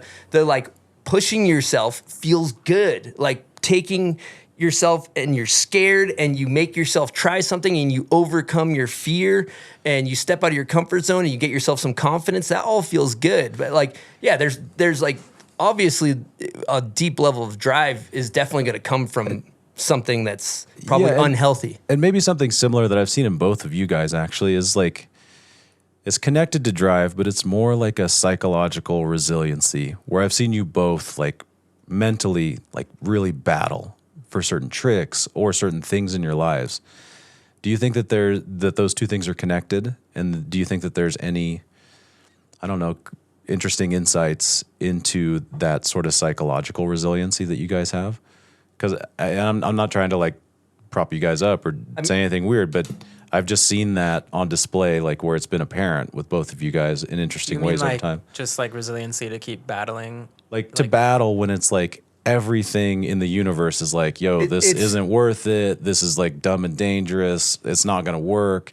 And you guys are just like, fuck, I got to do this. Like whatever it is, whether it's something in snowboarding or something else you want to accomplish in life. I mean, how bad do you want the trick? Like it just comes from like the trick. Getting the trick is, if you look at your life and what's important, getting the trick is like the most important thing. Like it's all you want. Your drive to get the trick is so deep because it's a puzzle piece in this video part that you're trying to paint a masterpiece and prove yourself and prove your worth and prove that you deserve a seat at the table. And I think that drive is basically where it comes from. Like I would rather. It's like the walking away and not trying the trick is more painful than getting bodied. Yeah, you know, right? Well, it's funny. I was just thinking. You say that sometimes it doesn't even get used in your video part, but in that moment, it's the most important thing, and you think it's so important, it's so special, it's so that, and then you get it, and you're on now the next trick. You're just right there again. It's like very similar to drugs, like you said. Like, yeah, where it's like. You're just chasing that. But I think within that trick holds, like you said, like validation, connection, love, whether we've twisted in our heads in this like fucked up way at times where it's like, I think that's a huge part of it. You want to feel connected to people in a positive way. And like that can be a big part of the drive too. You're like, oh, if I do this, then like, it's kind of like this piece of that puzzle as well. Not just the snowboard part. The snowboard part is like the big piece of this puzzle, I guess. but within that, there are smaller pieces that are building on top of each other. And like, as I've got older, I've also been able to like, why the fuck do I want to like do this like continually? And like, there's a lot of positives too. Like you said, like proving to yourself you can do something that's difficult and stepping out of your comfort zone. But within that, there are these like weird kind of like, I don't know, bigger pieces that have become more apparent as I've got older and been like, oh, that's interesting. I feel like that's where that's coming from right now. Mm-hmm. Yeah. And also ultimately too, I think there's a big part that we fucking love snowboarding. And it's our community. It's our people. We want respect amongst our peers. You've said that before. I'm not even filming this trick for the viewers. I'm filming this for Jake Kuzik. Yeah, totally. I want Jake Kuzik to see this and him to be like, that was sick. Yeah. Like, sometimes it's literally as simple as like, I just want Jed to see this. Awesome. Like, yeah, 100%. Yeah, so I mean, you could go as deep or as shallow as you want with that question, but I do think it's like truly the love for the game and the drive, and there's a lot of layers to it. But we kind of got in the weeds with that. It was fun. Yeah. That's a good one. Yeah, absolutely. Awesome. You guys have any fun memories to relive from any of that, some of those early snowboarding trips? I know that there's some like too many to get into. Some that shall not be said. Okay. Like when we were in Europe and Jed just took a picture of my dick when I was at the urinal. That was pretty good. We got that actually blown up on the TV, right? And then came out to dinner. If you're watching. I mean, there's so many, but I mean, it was just cool to like be with someone else who's like pretty much in the exact same position, and we're both like snowboarding completely differently than one another, but very supportive of each other and like kind of striving for the exact same thing. It was just like great timing and like a good time to like start a friendship and to like have someone else to like do that with. Yeah, absolutely. Yeah. That's cool. It was fun to share that arc of our careers, quote unquote, together. You know, like we were both trying to figure it out. You were just little babies in the and a lot of world. that has to do with you, like kind of. That's what I was going to say. For those that don't know, that. Hava was the Solomon team manager during these pivotal years. So from a marketing perspective, it's got to be pretty cool to watch this. I've said it before. I was just in the room when a lot of cool shit happened. That was it. But you orchestrated you a lot guys, of that. you guys were going there regardless. But it was a fun ride. It was a great time. Yeah. Awesome. All right. Well, Jed, you got any closing comments here for Chris? No, just congratulations again. It's so cool to see like you kind of navigate your career in this way and like kind of big brain it into this other area that's like, I don't know. I feel like we all want to continue to be a part of it, and you can't necessarily create video parts like we're talking about forever. So it's cool that you've like found a lane, and it's inspiring because it's like, you know, this is one lane, but it kind of opens your brain like, oh, how else can I look at this thing and continue to like give back to the community? Maybe not with a video part, but like still be a part of it. So I think it's really sick that it's working. And yeah, I'm really proud of you. It's sick. Thanks, Jed. 200 episodes. Appreciate it. Love you, Doug. Jed Anderson, Love you ladies too. and gentlemen. Yeah, wow. Well, you guys really outdid yourselves. Jed, thank you for coming for this. I'm so like honored and just can't believe it, guys. Thanks, Jed. For the record, like nobody told me anything for the listeners. Like I didn't know anybody was coming. This has been tricky secret keeping Yeah. for quite a while. Yeah. And shout out to the Bomb Hole staff for keeping this thing on the rails. I know Chris was like probably a anxiety case ready to explode. The funny First time he hasn't had any control. The funny thing is, in the meeting earlier this week, we had a Zoom meeting, and I was just kind of like talking to Jules, and I was like, "What have you been up? Like, what have you been working on this week? Like, really? Like, what am I paying you for? Have you been doing like kind of not a little bit of like being a dick in that way of like, so what? Like, what are you working on?" And she's just like, I got some stuff," and I'm like, in my head, I'm like, what fucking stuff? Like, you know, and now I'm such a dick. So I'm such a fucking dick. Why don't you just go take a shit in the urinal? Yeah. All right, so we're gonna move on here, Chris. We're just like we're just gonna keep going. Yeah. Joe? Real quick. Yeah. The fact that Jed is still out here, like, you know, my like peak of my skill set has like gone and fucking hit the top of Everest, and we're on the backside of the fucking mountain, heading down fast. You're playing the back nine. We're playing the back nine. nine. We're playing the back nine, and this guy's like, he's still going up. It's been. Oh my God. Jed is such crazy. a legend, and for his skill set and his dedication to the game, and I'm just honored that he came. And holy shit, Yeah, very cool. Young very master. As cool as it gets. Would you like to save $10,000 or more on your next order of crab grab mittens and traction? Easy. Now you can save 1% off your total order the next time you purchase over $1 million worth of Crab Grab. Simply visit crabgrab.com/bombhole/butthole for details. And use the following promo code to save big. Bombhole deal 420 double flapjack fart 123456 pumpernickel pants 2024 candy corn promo. Again, that is promo code bombhole deal 420 double flapjack fart 123456 pumpernickel pants 2024 candy corn 69 promo. Code limited to one use per customer. Not valid in all 50 states. May not be combined with any other offer. So slide into winter and slide into savings with Crab Grab, the #2 brand in winter sports products. Kind of want to talk about that same era, right? We were talking Get Real with Jed, and we're talking about, who was pivotal in your life kind of at that moment. Like Get Real, now you got people surrounding you. You're filming with a little bit more, elevated. You like the bigger stakes are getting higher. Stakes are getting higher, Maybe you're making a little bit of money. Like, is there pressure that builds with that? And who's pointing the camera at you at that point? Yeah, well, a couple of things. I mean, the pressure was the biggest on myself. I think like Hava was, essentially my boss, and he was never putting pressure. He was just my homie. That was like a very intentional decision, by the way. I knew that you guys had it, and I knew that the second I stepped in and started doing because I looked around and saw like other team managers at the time and heard stories of people like getting hard on athletes and riders and stuff, and that's not who I am. And You're saying what was intentional, just letting them become who they became, because I think that was like more organic and like felt more natural to me. But I also knew like it was like pretty easy to see at the time. I mean, I spent a lot of time filming before then, so I kind of had an eye to see like who was doing what and how it was working, and so it just it didn't feel right to do it any other way. Because you guys were going to become whatever you were going to become. I didn't really want to have any influence on that. I wanted to like add a couple things, like keep you guys out of trouble if I could, like maybe show you some good examples, like where it felt relevant in some way, whether that was like life examples or like, hey man, like it's good to stay on top of your fucking emails or whatever. Mm-hmm. But I wasn't going to like tell anyone how to do anything. Yeah.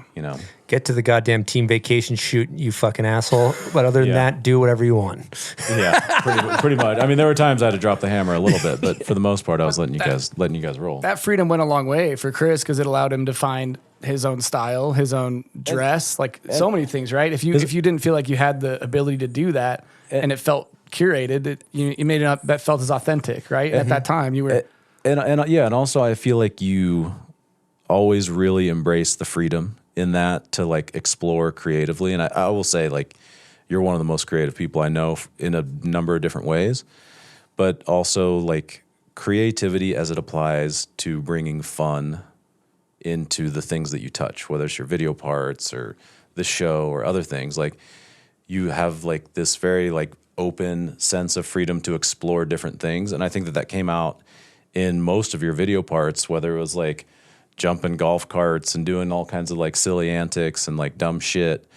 That's not commonplace. And, I know that there were some early influences that may have informed that, but I always appreciated that. And I was never, it's not that I was careful to like make sure that I didn't interrupt that, but I was always sensitive to the fact that like, I'm going to let him be him and do his thing, because when he does, like, this is the sort of thing that happens.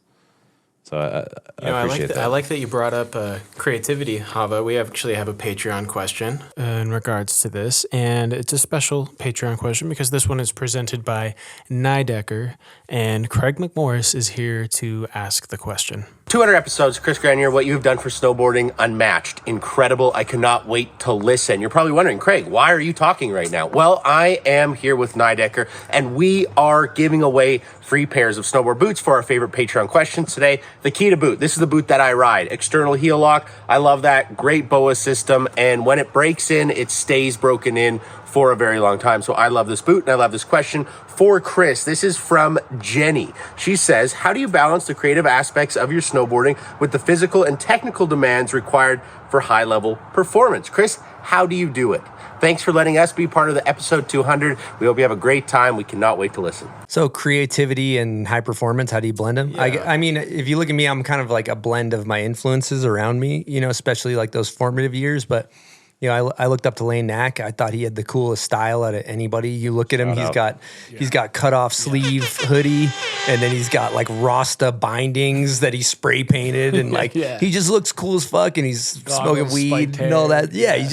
Lane is just like he had that like kind of a little bit of G mixed with like a little bit of grunge, and I felt like I definitely was emulating Lane. And then you take Stevens, who's over on my left shoulder, and he's out there, getting crafty on a picnic table, and I'm just, so you kind of blend those two things together, and I probably fall somewhere in there of I've always admired all facets of snowboarding. I think that's one of the strong suits I've had. Is I think a lot of people just like what they like, and sometimes liking what you like is a very, very narrow-minded scope.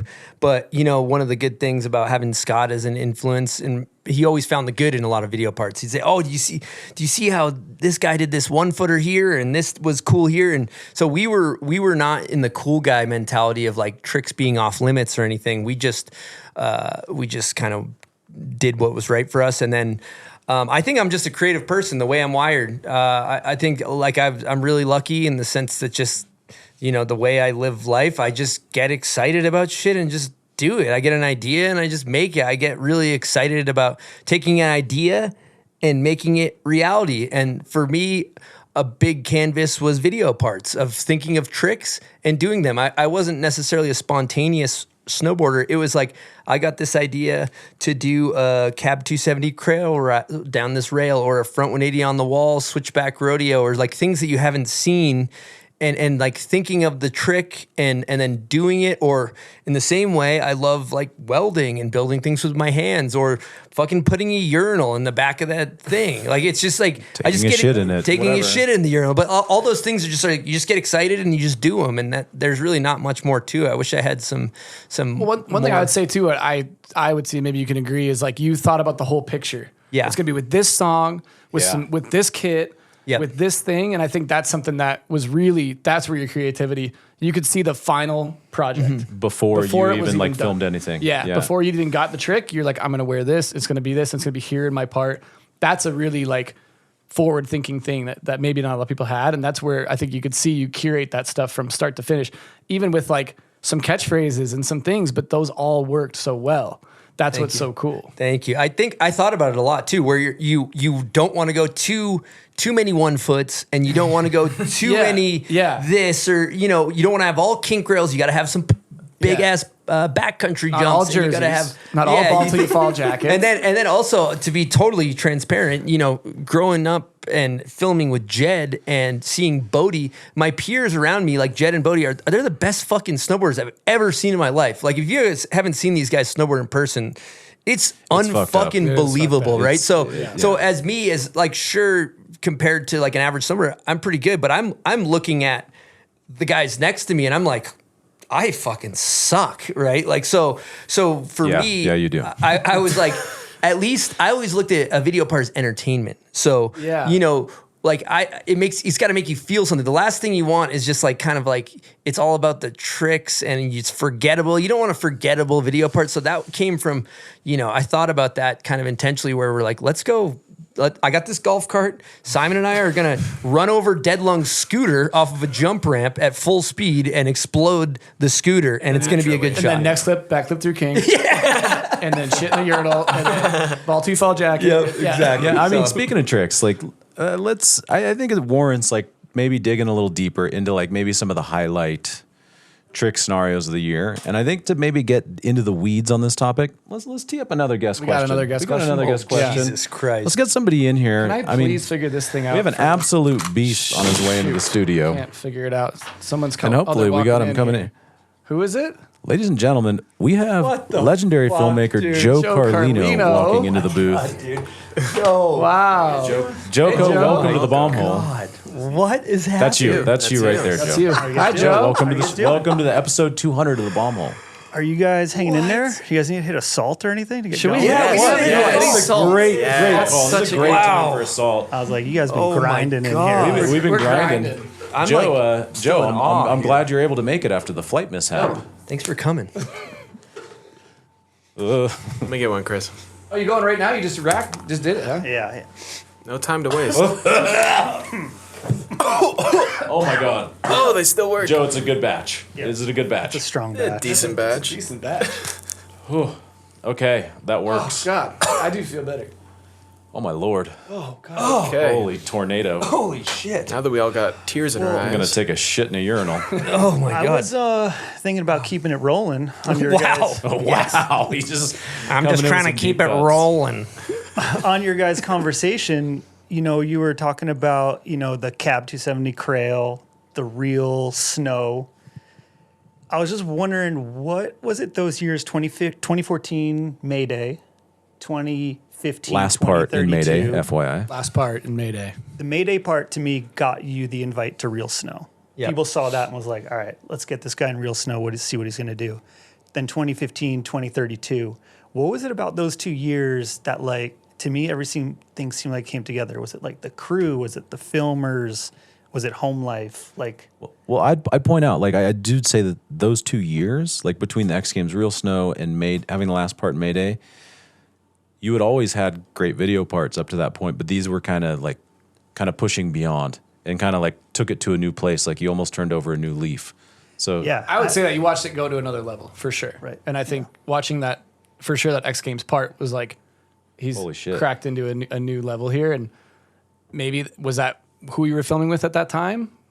Yeah, I think talking about that, like, I feel like it came off a good year with Get Real, and then had a few years of doing like VG stuff and that online pull fart, Shoot the Moon, and Bon Voyage, and had some parts that were pretty good. A couple of those years I got hurt. Like I ruptured my spleen in Bon Voyage, and I only had a half season there, and so there was like kind of some okay, little bit more mediocre video parts there, and then. Around that time, somewhere around then, Real Snow came out, and I started filming with the French Canadians a bunch. So Louif was in Real Snow, and I would link and film with Louif because we had a very similar vibe in terms of like our focus, and Frank April as well. And these guys and Hagan and that whole crew of French Canadians. And so I was kind of like on the sidelines, and I would be on the sidelines watching Bode do his Real Snow. So I was kind of on the sidelines of a lot of these guys filming these really heavy video parts, kind of like just watching the bar get raised in terms of like gnarly street snowboarding. They also took it really serious. Yeah. And I think you being around that, like, you had to be serious. Yeah. You couldn't really be fucking around back then. Yeah, I think I worked well in that environment. Like a lot of the earlier VG stuff, it's like very fun and like, but people are sleeping in and shit. Yeah. Like Meyer would get mad at me because I'd be trying to wake everybody up, and I'm like, dude, I'm trying to get some clips. I'm sorry, I'm trying to get clips. But when I get around that crew of the French Canadians and Bode, a lot of that stuff, a lot of my best stuff, I filmed like in proximity with Bode and the Deja Vu guys. So those years helped a lot. I think it was my crew, and then when I got tapped to do Real Snow, I just was like, it was like the same thing as Get Real again. It was like, okay, here's a big opportunity.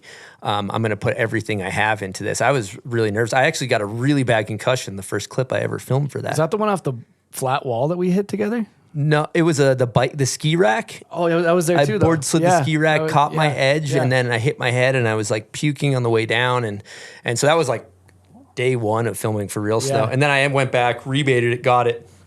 And then I think, like, going back to what I said earlier, the thing is that you get some confidence, right? So filming for Real Snow, I think like momentum in filming is huge. Like momentum is so big. And at that point in my career, I had learned how to film a video part better. Those earlier years, like Shoot the Moon specifically, I remember like I went out, I had these huge aspirations for my first trick, and then I would strike out, and then I'd strike out on spot number 2 and 3, and a couple strikeouts and your confidence tanks. So I kind of approached it a little more methodically, like, let's get something I can get, build the confidence, get something else I know I can get, build the confidence. And so if you can build on your momentum as you're filming and you can kind of build it up, that's when things start really rolling for you. And so like I just you blink and you got 8 clips and they're all sick and you're like, dude, oh, whoa. And when you do something, the thing that's like, I was filming with Bode. Yeah. You go do something with Bode, it is so fucking gnarly that the next trip that you go on, you're looking at like stuff that you wouldn't normally step to, but you're like, Bode would hit that. Yeah. Or you're like, Louif would hit that. Yeah. And so I think through the osmosis of the people I was around and building the skills of how to approach filming a good video part kind of all came together in a good crescendo. Were you able just like to tap into something though, to step to those big features? Like, not that this stuff in Get Real was small, like it was still good, good size, but like I felt like Mayday and Real Snow was just like, I don't know, like mentally, how level. were you just like, I don't know, was it just because you were around those guys? Yeah, no, I think like it's normal now. I honestly think it was the proximity to the people I was around. Like watching Bode film his Real Snow and flying off roofs. And like you might be like, you did something crazy. I'm just gonna like board slide this or something. And then you hit something big too. And you just it's a lot of the people that you're around do have a huge influence. So I'd say that and I just wanted it really bad. I wasn't afraid to just get destroyed too. That's like I wanted the clip more than I cared about getting hurt. So that's another level to like know that. Just be like, I'm gonna do it. It's either we're gonna land or we're gonna go to the hospital, right? Yeah. I always think about that, like in Get Real. Like I remember the my ender was that rail with the down donkey closeout. Yeah, and I remember like I didn't have an ender. Or no, the ender was the front board, but I thought that was going to be my ender. It was like and the 50, I remember driving there, and I remember the night before I didn't sleep, and I was like, it's okay if I break both my legs. Like I have enough footage for a video part. It's all good. That's fucking crazy. And so like that was my mentality. I was so scared. But then but like again, it wasn't like I wasn't scared. I have enough footage. You do it because your drive is so gnarly. Yeah. And so you won X Games Real Snow. That's 2015, and that was also with your 2032 part. Yep. To me, you were peaking. Yes. Can we talk? And it doesn't have to be this year. Can we talk cheddar bisque? Yeah. To some biscuits. Let's talk biscuits. I mean, I feel like you ask we everyone haven't on the been show. there. Yeah. Put him in the hot seat. That's such a good seat. Yeah. I mean, you got to think too. Like I mean, he's going Louis Sure, I Vuitton, know. like right out of the I gate. know. Right out the There's gate. no sweat. Right out the Yeah, gate. I mean, at Didn't that say time- a number. He's dancing with at the that stars. time, you know, I always talk about how I care about bases. Like I never cared about a top sheet because I had so many fucking sponsors. There was no room for a goddamn top sheet graphic anyway. You did. So back then, you know, like I had like Monster, and that was doing well. My Solomon contract was really good. That was bindings and boards. Then I had 32 head to toe, which Dragon back then. I think it was on kinda Ashbury. before that. Yeah, Ashbury. and then I had LRG was paying me really well. I was LRG randomly is big. I was getting paid by Nixon. Like it was like a glitch in accounting. I didn't have to do a single thing for Nixon. Checks showed up. Like there was even Stance. Like I think at one point I had maybe 9 Etnies shoes, you know. So I had like 9 paying 32. sponsors, 32. Magical Go-Go. And then They're a big one. Wax. yeah, I mean, I was clearing 200 in those years, just with the Real Snow bonus and stuff, you know. So Monthly. yeah, not monthly, yeah, but it was those were some of the bigger years for sure. Just having all Peak those, snowboard money for sure. yeah, and there was like Big bucks. if you were in, you know, you got to think incentives. You get a photo in the magazine. I had a cover. You get a logo, a Monster logo on a cover. You get a For everyone that bonus. doesn't know, that's a incentive from every single one of those sponsors. Yeah. If For it's the set most up that part, way, yeah. right? So you get a cover and you get X amount. That's times 6 or 7 that you have. So it's Yeah. like As a snowboarder, is there top incentives? Like, is it a cover or is it real snow like on TV? Like, what's like the best money for a I think snowboarder? it's from sponsor to sponsor. For us, it was like if you get last part or an interview. Solomon incentives were really easy to hit back in the day. It was like you just had to film more than 230 video part, Really? and like a couple photos in a mag, But then to like max it you out, you had to get like either last part or a cover or an Yeah. interview or Dang, something. I You know? could have worked out some deals with you guys for Yeah. last part. why is there 4 minutes take of a him little walking side up bet. to this rail? totally. Yeah, but it's interesting because I feel like photo incentive. I don't know if that's even a thing anymore with brands. Because back then it was like you go through all the magazines. To be honest, there's you'd more like submit it. Instagram incentive these Yeah. days. Yeah, Really? it's changed, you know, quite a bit. But yeah, it was a cool time because there was only a couple platforms, right? So if you did get a cover of Transworld, print was huge. Like that was a really big deal. Mm-hmm. It was really cool. Yeah. So we're talking 2 for 2.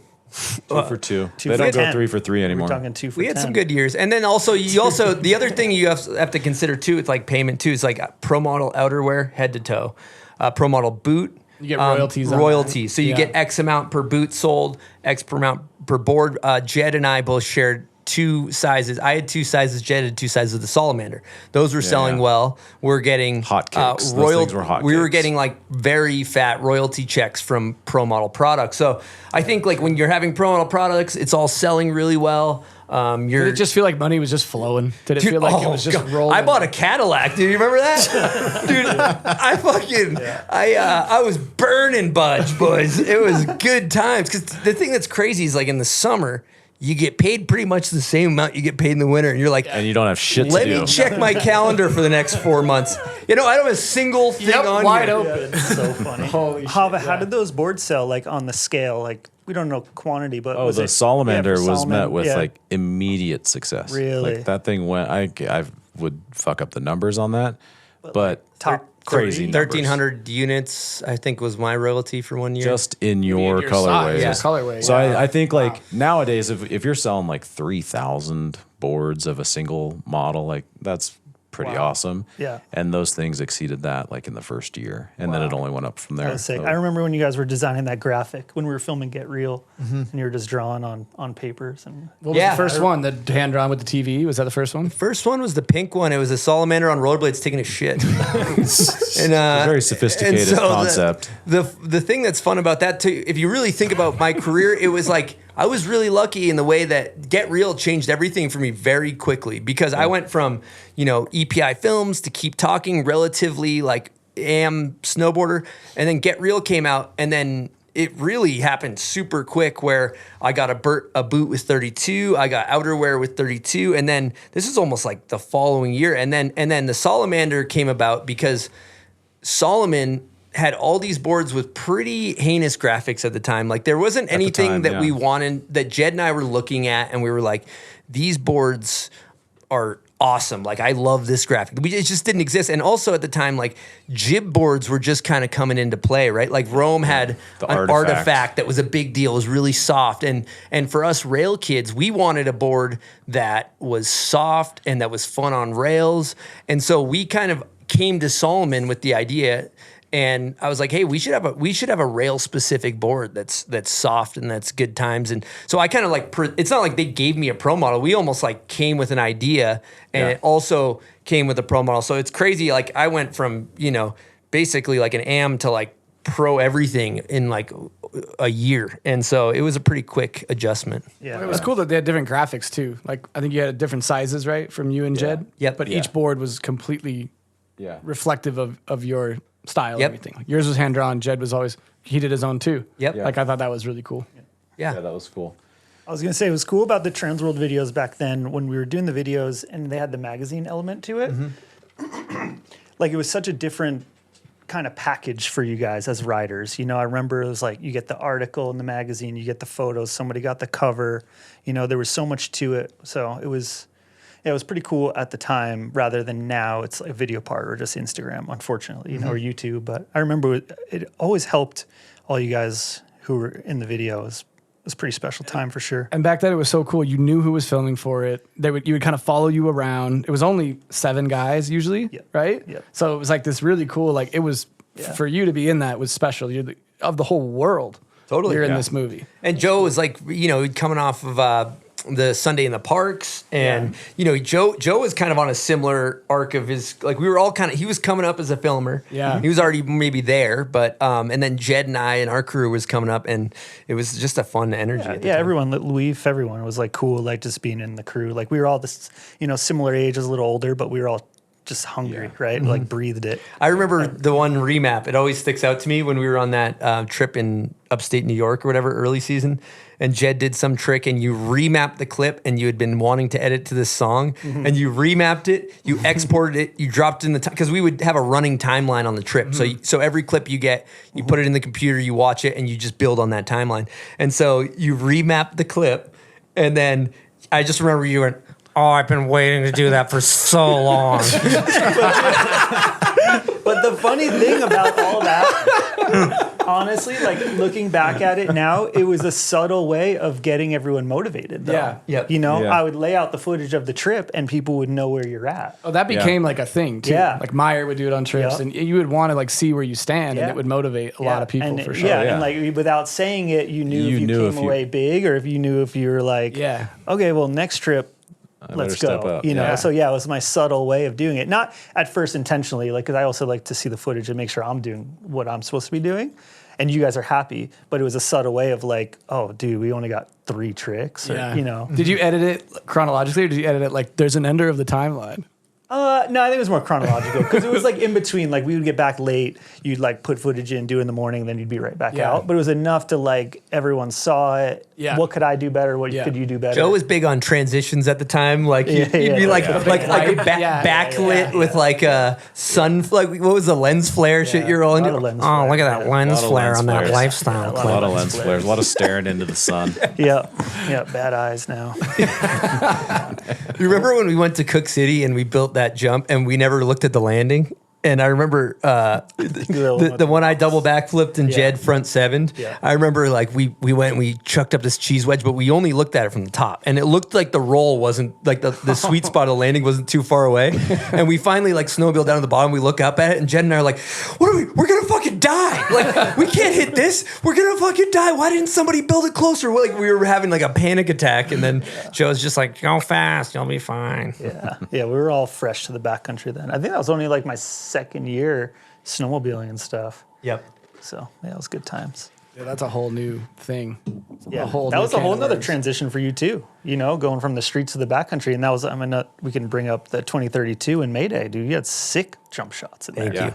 Like in the powder, in the backcountry, and it's not easy for East Coaster not growing up in mountains to like just go to the backcountry snowmobile. You have 6 snowmobile shots in those parts too. Yeah. We should cue those up. Those are sick, but yeah, it's not hard. I mean, same with you too, Joe. It's like that's a hard transition. Joe's are okay. They're okay.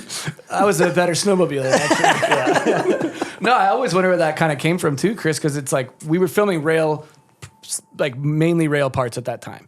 And then I don't know, it was like at the same time where there was just this feeling of we got to jump too, right? Yeah. Like where did that come from? What do we see? Well, you wanted a well-rounded video part. Yeah. It's like it's you want your spaghetti and your meatballs. You don't just want your meatballs. You don't just want your spaghetti. You want the whole fucking thing. You know what I mean? Yeah. And so the whole thing with that was for a while it was accepted. It was like rail specific parts were totally accepted. Yeah. And then I think it just became like people just got kind of tired of it. Maybe like I don't know, but yeah. I was gonna throw it out there. I thought Louif was one of the first ones. I was like, this is accepted to be rails only. Yeah. Not just in Get Real or in these but days, in like trans world, like in that context. But even in the video they did before, I forgot. Bandwagon. Yeah. That whole crew. Right? Yeah. Like that to me, that video validated you can just have rails. You know, and then the next year when we filmed These Days, we were like, I think he even had a jump shot or two, and I don't think we even used it because it was like, nah, this is your specialty. This is you. So, but even still, jumps was so like important back then. All the best paid guys were jumpers. To the industry, people have always. There was conversations. I mean, we can get into the whole Robbie Walker situation. Oh, I brought it up already. I was influenced. Who's that? No disrespect. That's messed up. I was influenced by industry people. You know that it's like Robbie Walker has 4 1080s in powder. Yeah. You know, and are you trying to explain yourself right now? No, I'm just being honest. I think we're getting to the reason here. Yeah. Keep going. But it was 4 1080s in powder at the time. You know, it was crazy. But yeah, it's no comment. Are you justifying, or are you saying? Oh, I'm just saying. Still back the decision? Yeah, I don't go back on it. I think it was great. I mean, Robbie Walker worked really hard. Louif worked really hard too. You know, you have to imagine at the time in the situation we're sitting there. You know. It felt right. Hurdy-gurdy man. It's the song to me. Hurdy-gurdy man. It's just such a last part song. Hurdy-gurdy man. Really? Really? Hurdy-gurdy man. Yeah. That one's not going at the end. Roll the credits. We're looking at it. Honestly, Robbie Walker is a fucking incredible snowboarder. Absolutely. And no disrespect. Just to be really clear, this is more we like to bust Joe's balls. Okay, so nobody read into it too much. I'm not going to live that one down. Yeah. I still don't forgive you though. So. Yeah. Still career suicide choice. Anyways. All right. Well, Joe, do you have any closing thoughts? That's all I got. I appreciate congrats on 200. Thank you. And thanks for having me guys on the show. Yeah. Thanks, Joe. Appreciate coming it. in. Oh, yeah. Thanks for the question. Thanks, Joe Carlino, ladies and gentlemen. Shit, this is Hobby. Oh, Jesus. That's number 2. Bode did that too. There's going to be blood. There's going to be blood on that. Bode hit his head on that. Got a little blood. Dude, what is happening right now? So, Chris, we're taking you on a wild ride. You know, up. You know, these are people that have been that have touched your lives in some way. Yeah, you know, these are like you shared some I pretty critical experiences here. Everybody that you've brought in, I adore. and it means so much. I can't even. Well, the remaining roster, we got some real pieces of shit coming in here, so we're gonna. You're lying, and you're a piece of shit, in the words of McGruber. All right, so anyways, to keep this conversation rolling, Joe, I think I heard we talked a little bit about last part in Mayday. Yeah. I was with you a lot around this time. I was actually with you at the premiere when you saw it for the first time, which was cool. But I do remember, like, this was such a dream of yours for so long to have the last part in a movie. Like, you worked so hard for so long to achieve something. But I do remember, like, sort of perceiving, anyways, like, sort of this mixed feeling from you a little bit. Like, you had finally, like, accomplished this thing, and then you're kind of left thinking, like, okay, like, what now? And so, like, I do remember that. I think the following year, the following years even after that, there may have been, like, some reconciling and, like, some things that you had to, like, kind of reframe a little bit. Curious if you want to dive into that at all and talk through, like, you had finally, like, achieved this milestone. Mm-hmm. Like, and then also, like, the X Games thing. And then you're kind of like, how do you follow that act? I'm also curious though about why last part is so meaningful. Like, what does that mean to you? Or what, for people that don't know, in the industry, why is this last part? Why was that such a goal? Well, I mean, growing up, us, being obsessed with skateboard culture and snowboard culture, like, we were video guys. I was a video part kid. I wore out the VHSs in the tape. Like, I watched more skate videos growing up. Like, you just have your sleeve of DVDs, you're just watching the snowboard videos. Like, for us, we eat, we breathe, we just devoured snowboard and skateboard videos. So, like, for me, going and winning a X Games slopestyle run was never in my peripheral. Like, I just wasn't a good enough snowboarder to do that. Those guys were machines. I wasn't interested in that. And so for me, the video was the holy grail, and ender of a video was my ultimate goal in snowboarding. That was my From what age? When I started filming, like, one day I'm gonna get an ender. I never had an ender until Mayday, and any of the smaller local videos we did, like, even from EPI Films when we were in high school, I never had an ender, and my goal had always just been singularly to get an ender. And to me, that was like the apex. And, when I got it, it's interesting. If anybody's ever experienced this, it's pretty cool. Like, they surprised me with that. So they didn't know. I was there with you. Like, as the video parts are going, I was like, Meyer, am I getting opener? What am I getting? When he's editing it, he never told me. But as the video parts start going, you're like, wait a second, there's only a couple riders left. Like, we've gone through. Did I get cut? Yeah, like, and then all of a sudden, I remember, like, Jake O.E. had second to last part. Mm-hmm. And I was like kind of like counting. Like, I don't think there's anybody left. And then when the ender came on, it was at a big premiere in Denver at that big video trade show, whatever, Snowboard on the Block.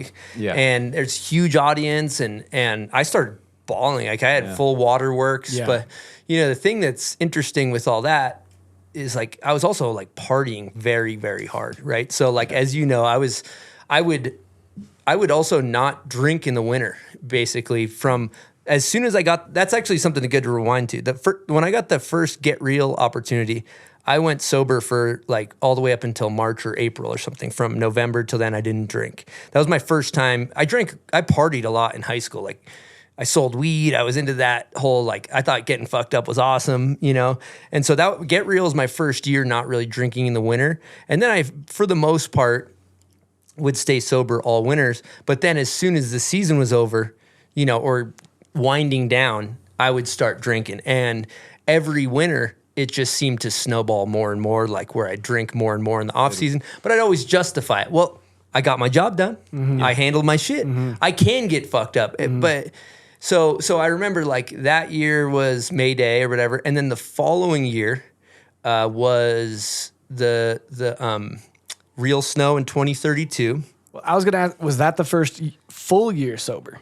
No, that was Pepper year was the first year. I'll get into that. Yeah, okay. Pepper year was my first full year sober. Okay.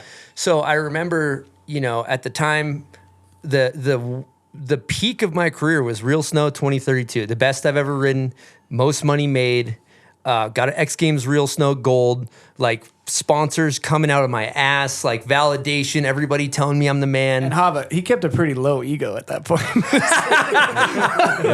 I mean, I'll say, you handled the fame really well. I was a cocky prick. I bought a fucking Cadillac CTS, put it on 20-inch rims. If we had a door at that time, your head may not fit. Yeah, through I the was, door but like really, then. that's comes from something like that's actually more insecurity. Is actually really what the root of that is not like ego is rooted in insecurity. If you're secure in your person, anyway, we don't need to get into that. But I just remember like I was drinking and I was doing the drugs that are white that keep you up all night. I'll leave it at that. Doing a lot of them, and I just remember it's so funny because you're like supposed to be at the peak. You're at the top of the mountain.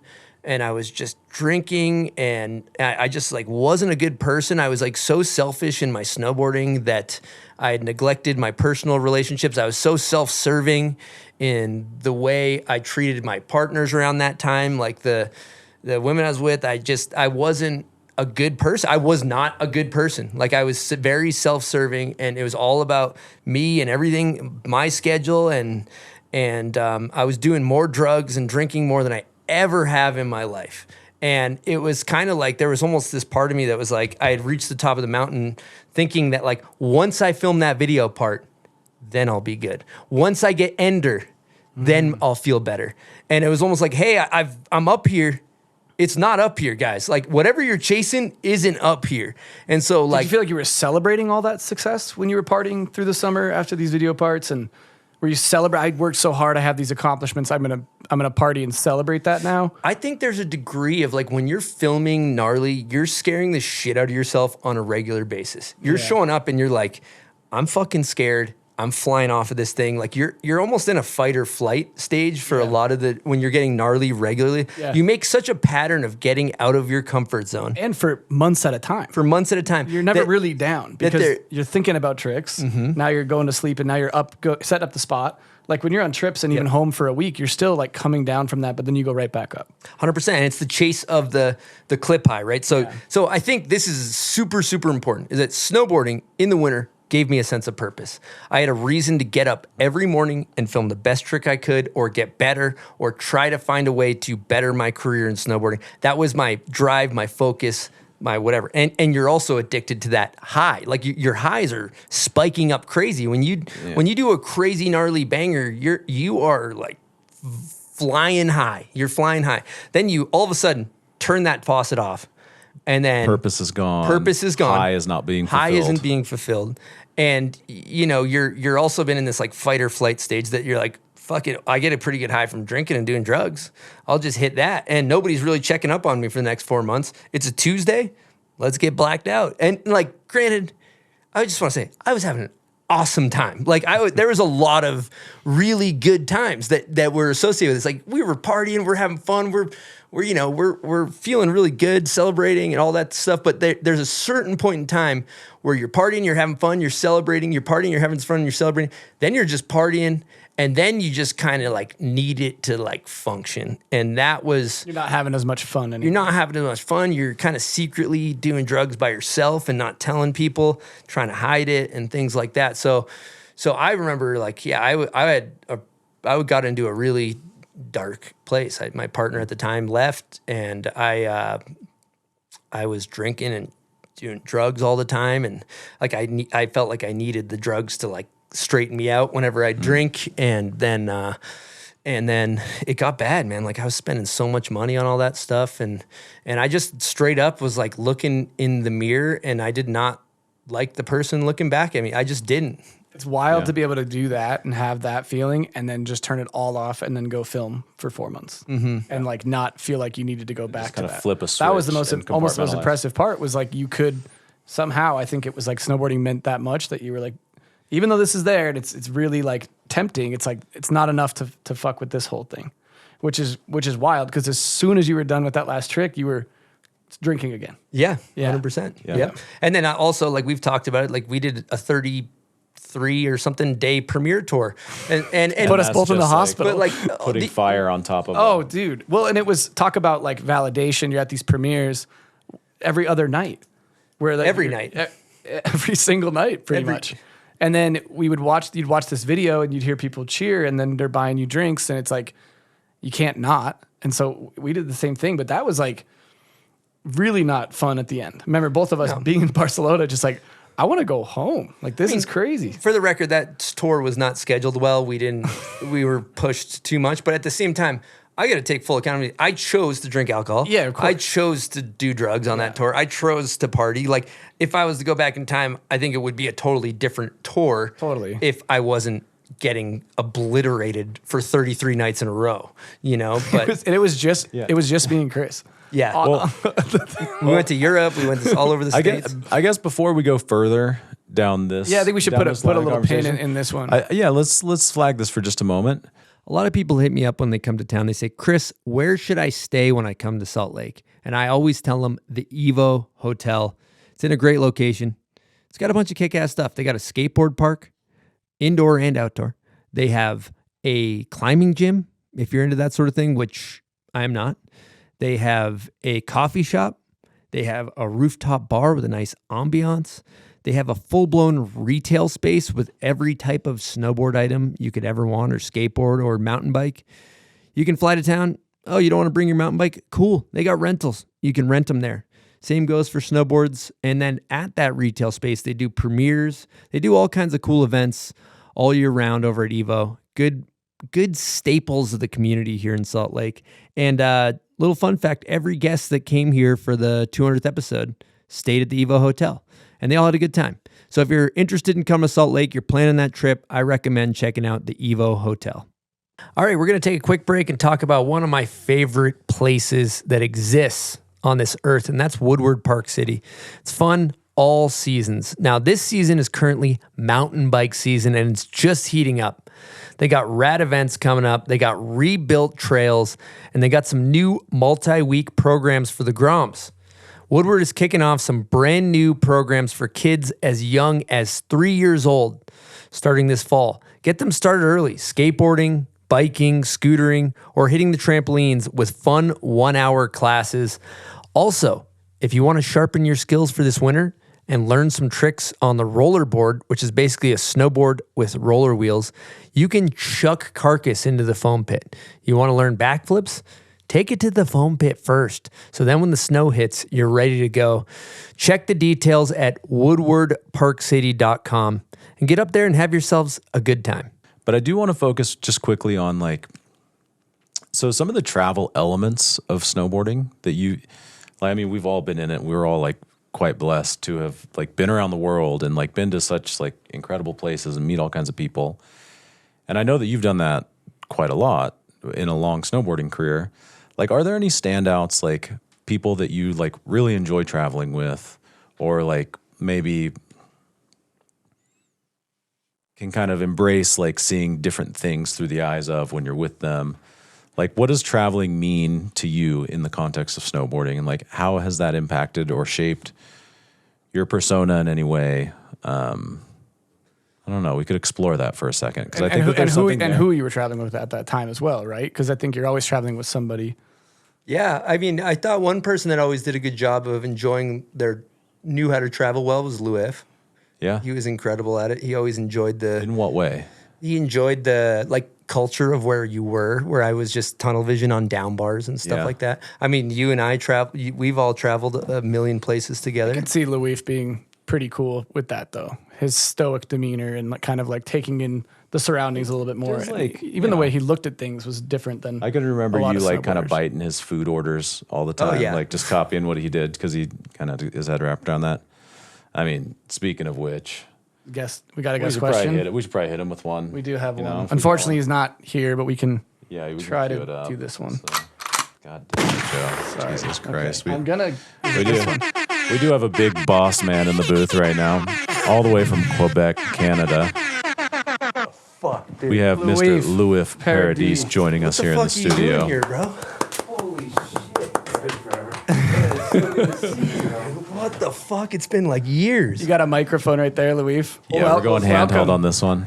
Luke. So, ladies and gentlemen, joining us, we got Louif Paradis. You're coming, dog. Gracing us in the booth. Louif, welcome. Thank you. What the fuck is going on? To the 200th episode of the Bombhole Podcast. Have you guys been doing salts? Yeah, you want to hit a smelling salt? We need one. I gotta get comfortable. I think I'm living in a dream right now. I don't even know what's happened. I think I just took some like fucking crystal meth and I'm in a different planet right now. Is this real? What? You do a little cheers on this one. You've done these, right? Mm-hmm. You guys sent me a bottle. Cheers. Cheers. Oh yeah, earthy. Wow. Fresh. All right. Wow. Dude, this is fucked up. But this is like, this is fucked up. Like, this is like. So we got the different chapters coming in for you. But the thing that this is like, if I was like at my wedding, this is like all the people this is like real special. This is really special. Chris, we're 200 episodes in here, bud. We're just going to need you to shut the fuck up. Question. So Louis did show up with, I don't know what he's going to talk to you about, but I'm sure some insightful, interesting questions. And we're going to let you get into it. Yeah, I kind of missed what you guys were talking about just now, but one thing we have in common was real snow and like those years before you did it yourself, you were the first person to be like down to come film with us, Frank and I, or, you were there the first trip that I filmed for real snow, and it would push away some people, but you were like a magnet to that. I think can you talk about these couple of years? I feel like you wanted to be a part of it with us, and you were such a good warrior and like a team member, and yeah. Totally. I mean, that's we did touch on it a bit earlier, but I do think that just the way I'm wired, I like to work. I like to get clips. I like when other people get clips. I think that's another strong suit of like one thing that has been like a thing of my quote unquote success in my career is that like I genuinely get really happy when other people are getting clips. Like I love when Louis is battling a banger. I'm like just as amped as I'm probably more actually amped than he is, and I just get excited being around that. So like, when Lou would be going for stuff for real snow, I'd be like fucking probably want it more than him. Like I just loved watching these monumental tricks in snowboarding happening. And so being alongside you guys they were asking me, like Joe asked me, like, why do you think your Mayday part and your real snow were better? And I attribute it to, watching you guys level up for the real snows. Every trick is a banger, and I like that.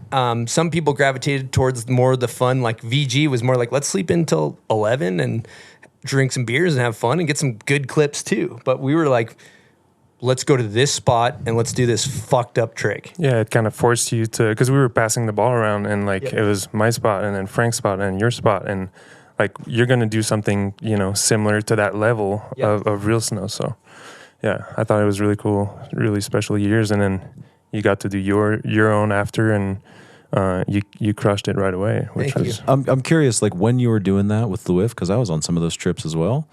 Were you already thinking like, man, I hope I get this opportunity someday, and if I do, I'm gonna like really go for it? I mean, I always had it in my head. I was like, if I get asked, I'm gonna give it everything I have. But the one thing that's really cool with Louis and Frank is that I was a bystander for Lou, and I helped him out a lot. The real snow guys would get priority when you're filming. They're like, Lou's doing real snow. Let's bolster him up here and let's like kind of be on his team and help him get shots. Same was for Frank. I did the same for Frank.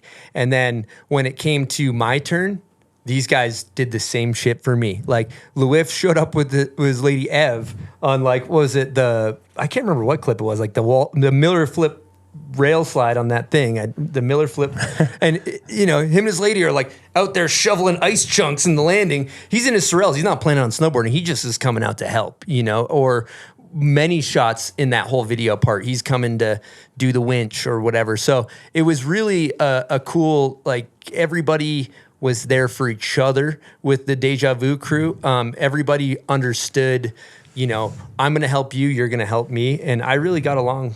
That's what I loved about filming with you guys. For sure. And I mean, you were not even in Deja Vu, but you were like, hey, Real Snow is happening. I want to be a part of it, which was cool because a lot of the Deja Vu guys were like, hey, this is too much for me. I don't want to be part of the Real Snow crew. That's kind of what I'm curious about, Louis. Like, what was it about Chris that made you welcome him with such open arms? Because he was an American, and Deja Vu. I speak good French. That's what it is. Deja Vu was primarily French Canadian, butter, right? brother. And a lot of those guys. But when Chris, I remember when he was filming with you guys, it was a little bit of a sore thumb. It was like, it wasn't really like, it seemed like it was a little bit of a different pick, kind of, because you guys knew each other through Solomon, but you're filming for a completely different project and you're with these Canadian guys the whole time. So like, what was it about Chris? Like from the first trip, Lou used to call me actually the parasite, I believe. I don't even remember. Call the Klingon. I'm sure it's stuck. Was there a work ethic, or what was it about Chris that you were like, "Hey, this guy's going to be part of the crew"? It's the work. It was definitely the work ethic, and also just like he's fun to be around too. You know, he's not just like a workhorse that is annoying. He was funny. Like, Frank and him. Like, there was this whole comedy. Was that from the thing start? too. Like first time he comes in, it's just like he's fixed, yeah. right? But I knew him before that. We started before with Solomon and stuff. So we came up the same way. Yeah.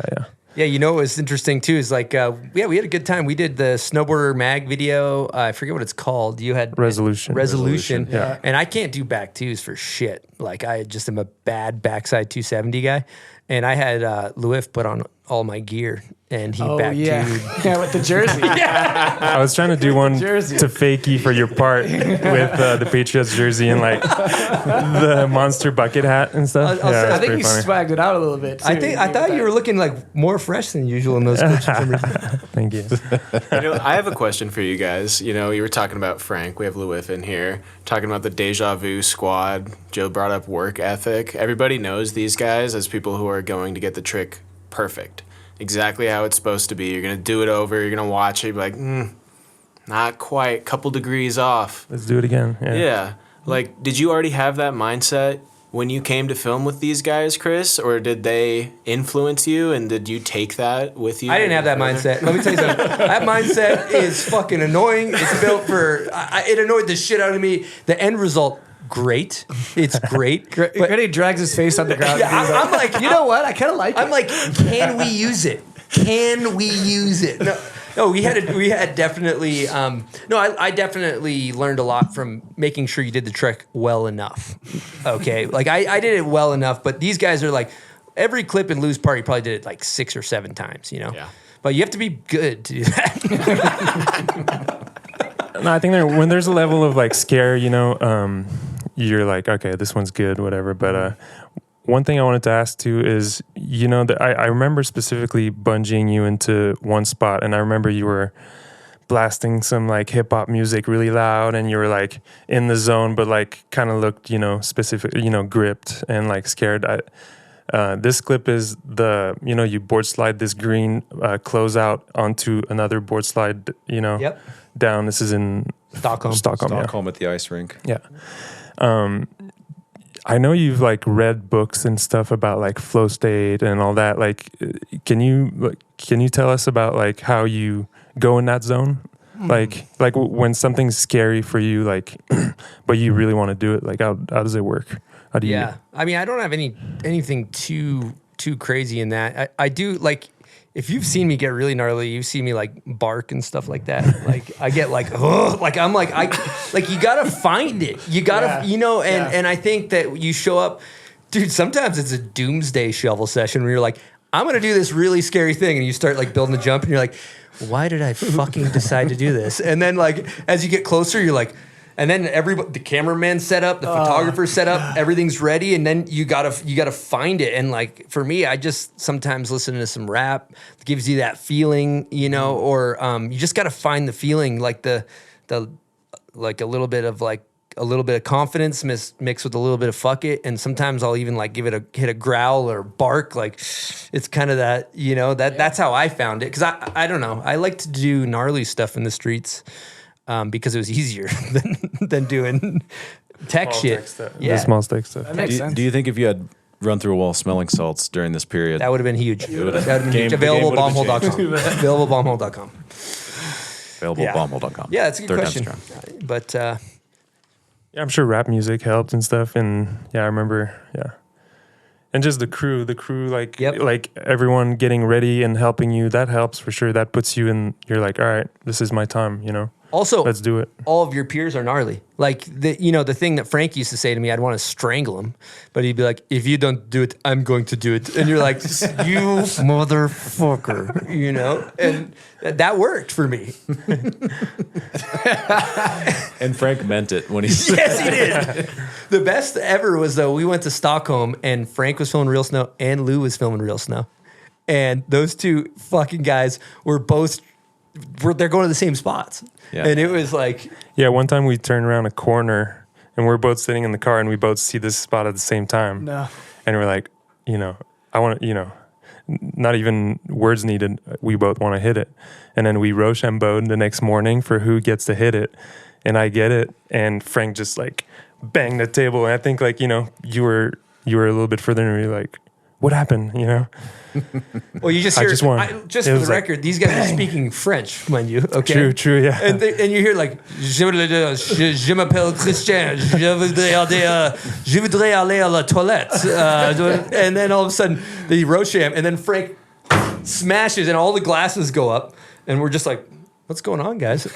And then Lou probably had some sly comment like, I just won the Rocham. But you know what the gnarliest, I think one of the gnarliest sessions I've ever seen in my life was the down rail in Stockholm. The gap out. The gap out. I remember it was very narrow. Past the wall. Mm-hmm. And, you know, Frank did front two to switch and you did gap back lip. Gap back lip was gnar.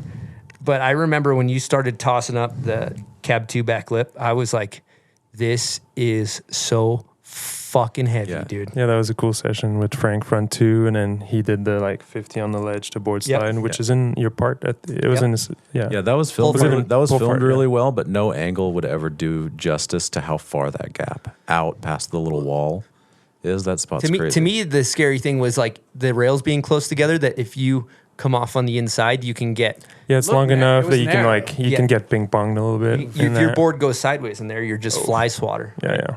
But it was steep enough that you would go through the end quick enough. But it was that's what a confident man says. That's what a confident man says. He was not even thinking that. I'm like, I'm gonna get stuck in this thing. Me and Chris are thinking about all the ways we're gonna slam on this thing. Dude, for anybody who's never filmed with Louis, dude, it's pretty amazing. Like, I like to dance around it a little bit, you know, get familiar with the rail a little bit, maybe do a couple of board slides. Yeah. Lou's just putting the shit up first go, just handling business. I just want to break the ice quick, but yeah, we have different techs, but it's been fun. It was fun to film with you and have like, you know, different techniques, but still the same work ethic, you know. Yeah, I'm kind of beginning to like feel a common thread here, like between like drive and work ethic. Like it really like carries through like pretty much everyone that's like shown up on the show, and I think that's some commonality. Yeah, that's been like pretty clear between everybody. And that's certainly not always the case with like every writer. No, I'm thinking about that too. And it's who you're surrounding yourself by, right? Like you're around all these motivated, driven people. You're going to be motivated and driven. So it's like, whether it's intentional or not, the people that entered into your life just like helped you like harness what you were already doing. I think you just naturally attract who you are. Yeah. Those people shuffle in and out of your life accordingly. Like I think if you were around someone in a crew who didn't have that or they're fucking off, like I don't think they would last too long in your crew. I mean, even VG days, like Meyer, like I adore filming with Meyer, but you know, I'd want to get up early and he'd lock the door between our adjoining hotel rooms so he could sleep in, and I'd be banging on it. It's like, that's maybe not the right energy for that crew, you know? Yeah, but shitting in the urinal perhaps is. Yes, shitting in the urinal, right on brand for that. Yes, it is. Or stepping in a piece of dog shit in La Parva, Chile, and then stepping on Louis' skateboard or wherever that was. That was in Portland.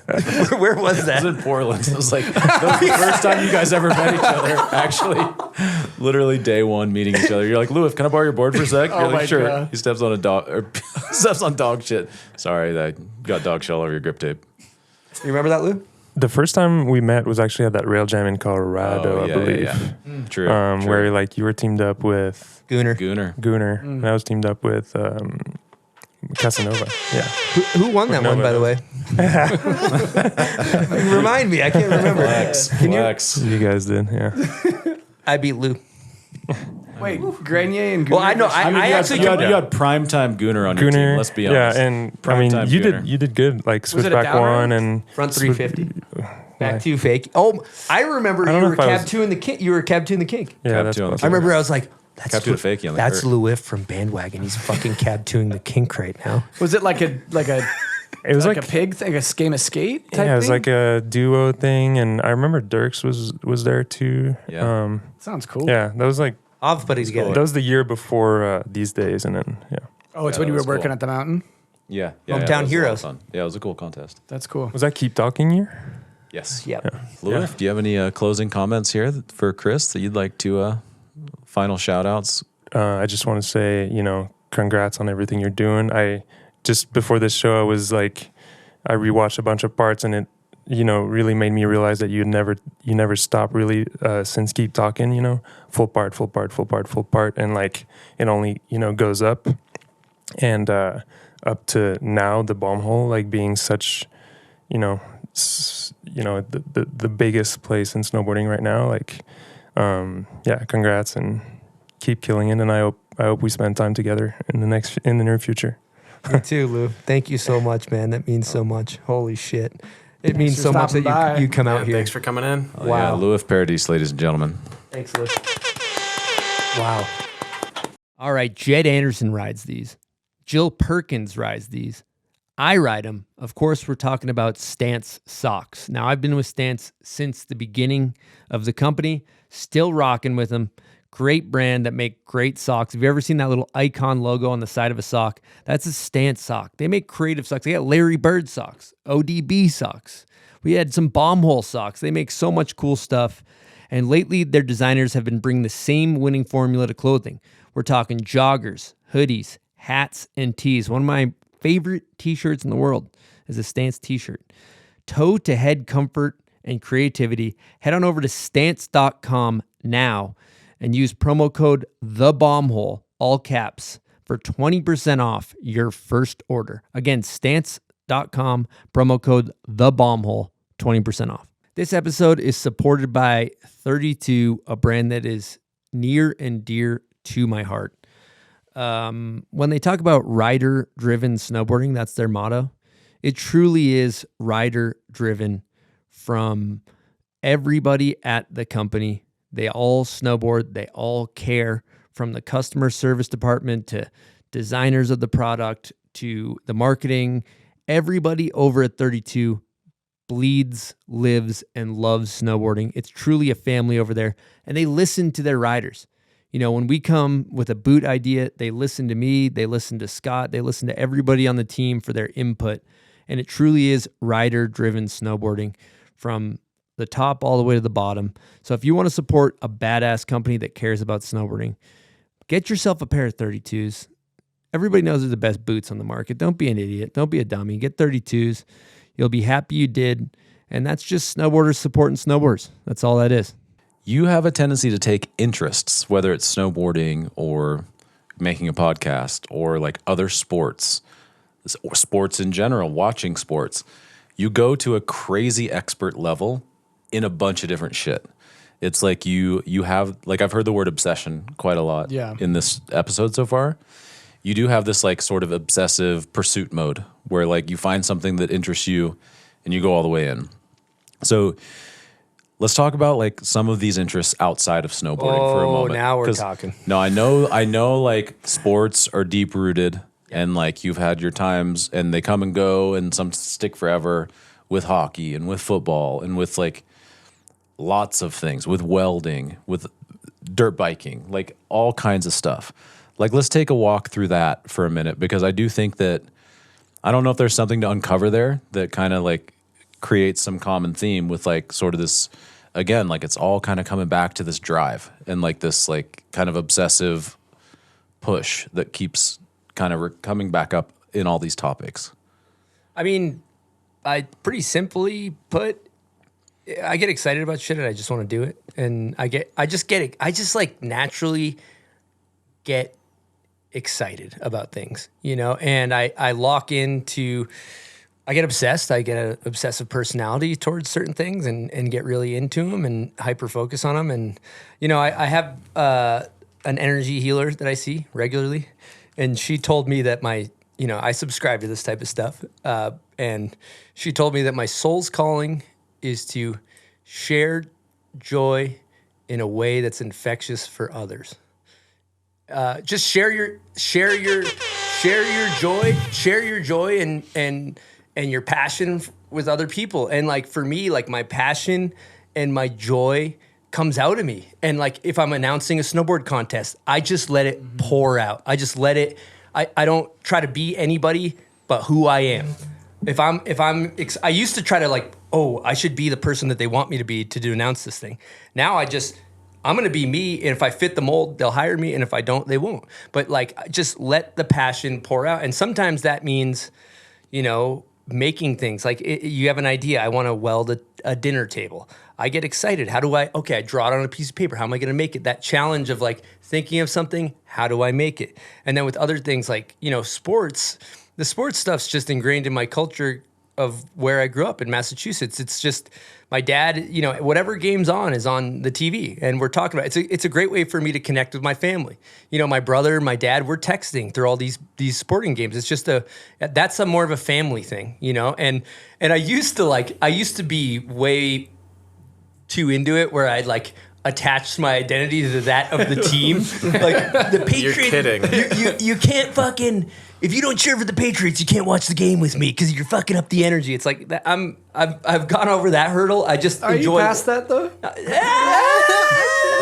But we're working on it. We're working on it with the energy healer. We're working on some deep rooted stuff here. But if you're not a Patriots fan, you're not getting the call to watch the game. But other than that, we're working on it. But then, like obviously, the one thing that's been really exciting to me lately is motocross. And what pulls you in there? Because we share that, and like that's something that I don't know if we got into that around the same time, but there is something there that just kind of pulls you in. 100%. Speaking of, what the fuck, Barry? 144, the Southwick kid, pulling a tear off. There's my guy. We have a new guest in the studio. We got Chris Beresford. He's got a tear off. We got a mic behind you there, pulling Chris. a tear off as he sits down. Yep. Wow. He came in so fast, he had so much mud on his lens. Literally can't hear a thing in here. But wow. Welcome, Chris. Welcome. Thanks for having me. The Southwick kid. But I'm here to talk about your passion, man. Like, it went from skate, snow, and then 30 plus, Moto. Yeah, Moto. Well, for the record, I skated this morning. I skate a few days a week still. I still love skateboarding. It's still in the little kid in me loves skateboarding. But as of right now, Moto is a thing where I'm a little bit more of a novice at. I've been riding since, I was a kid. I had an XR, always had a dirt bike around my whole life. And then, in the past 4 years, I've got into racing.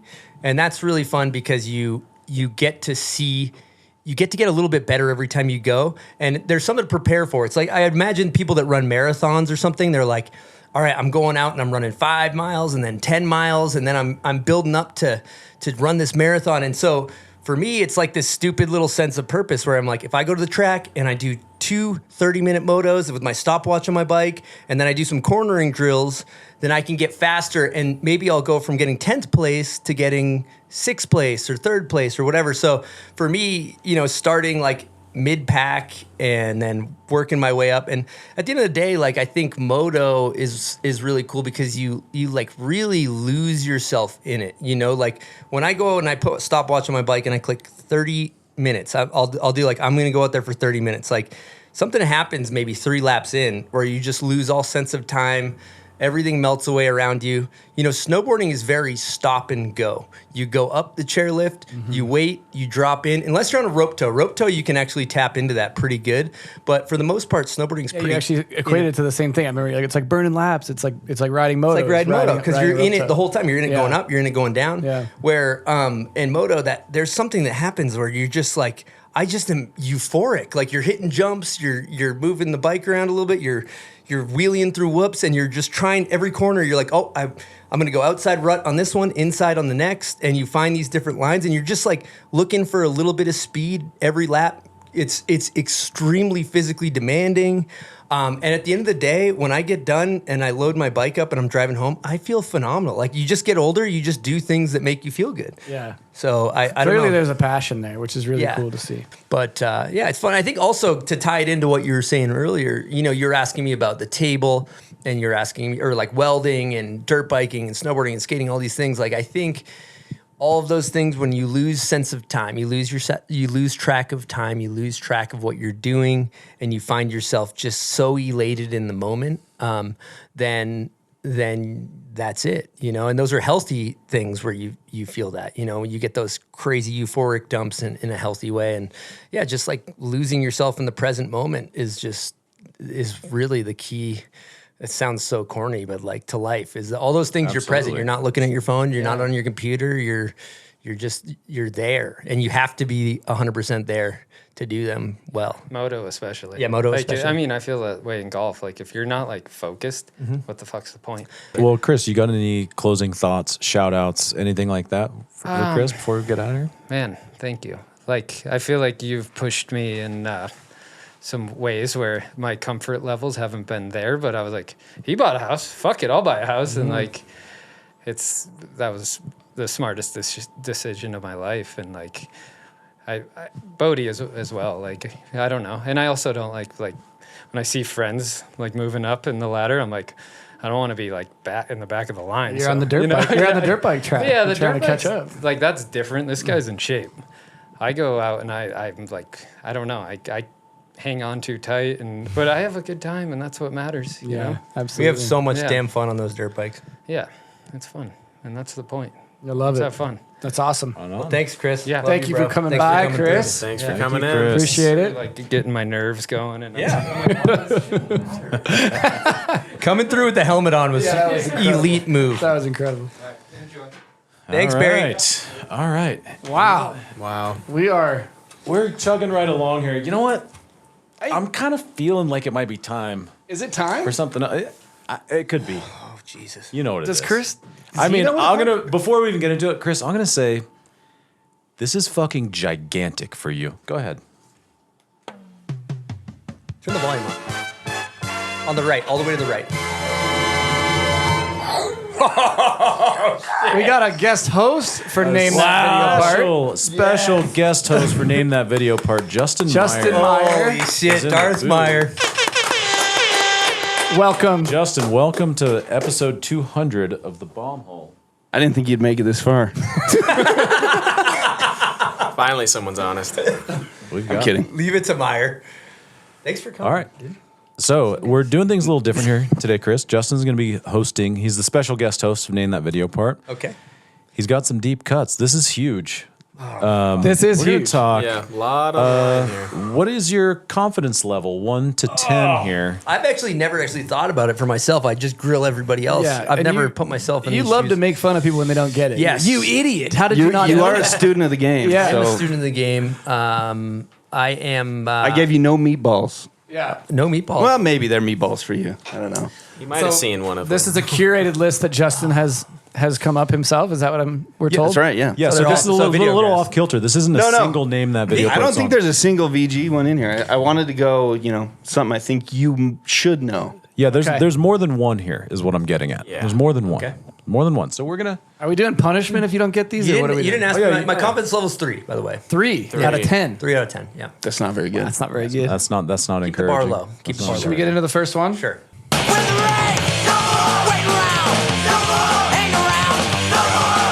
Turn the volume down. Oh, it's 5 seconds. Yeah, that was good. I mean, that's He's trying to run his show. one of the most iconic video parts of all time. Nobody's ever seen it. That's Danny Cass, Full Metal Edges. Nice. That is correct. That is That's very, a- I figured the East Coast and you would be. Yeah, we had to kick things off with a softball. Yeah, that's let's a bit be of a totally softball. honest We here. gave you that one. Okay, here's number 2.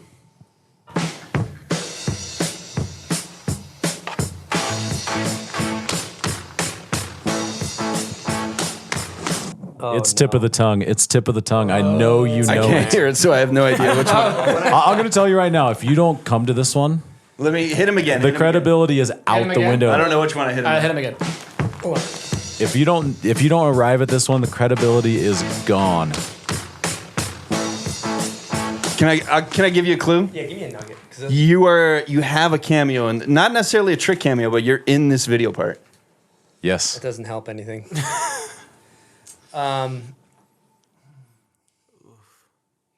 I'll give you a deep cut clue. This is bad. I believe there was a pair of purple pants in this, if I remember right. I can't remember All that. right, I don't even want to. They might have been blue. I don't Okay. wanna say a name. Oh, yeah, actually, you're right.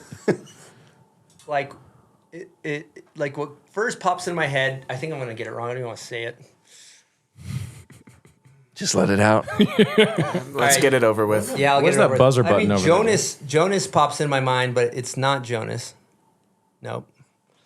What's your Is it- final Not answer? Jonas. Is it from what? Give me the. You can't get all these hints. I got dude. nothing. Make it. This is. I mean, You guys are so I think bad this at is giving me before. crumbles. This is before There's you supposed filmed to the be video no- part. There should be no Maybe. crumbles. No, you were in this movie. I Yeah, always but- make but- crumbles. I'm in the This- video While this was going down, yeah, you're in it.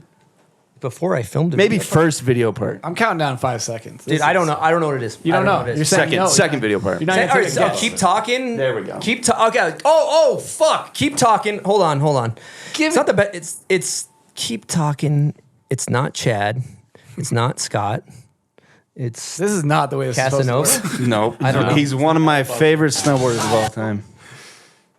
Yeah, I'm sorry. I'm sorry to everybody. I've let you He down. put Carrot in a bullet belt. I don't know what He that put is. Carrot in bullet belt. It's not the best part of the song either. Like what part No, of the I song is just that? I just tried to give you a just so As you a can hear the like, song. you don't even This is know a deep cut. What is it? Yeah.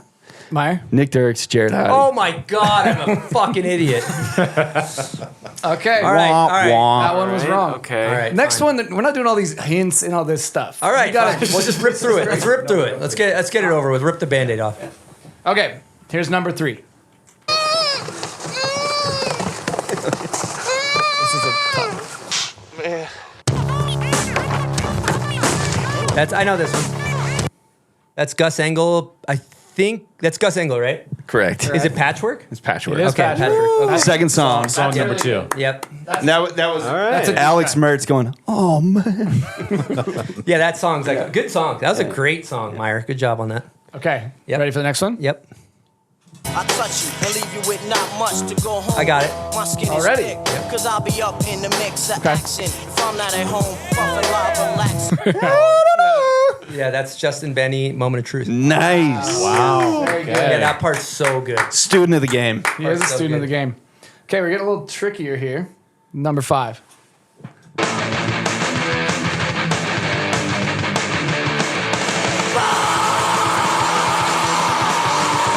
Guessing that's a Dogger. No. Negative. No. Oh, really? I was like trying to think what kind of dog it is. Iconic.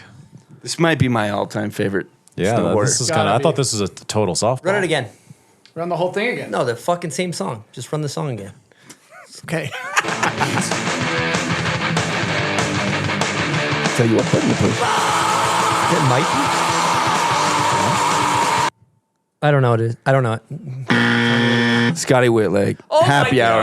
That's core score going down. Oh, man. Light me up. Light me up. Credibility is a Light question. me up. This is a punishment would be Light nice. me up. Yeah, I deserve Punishment it. for that is crazy.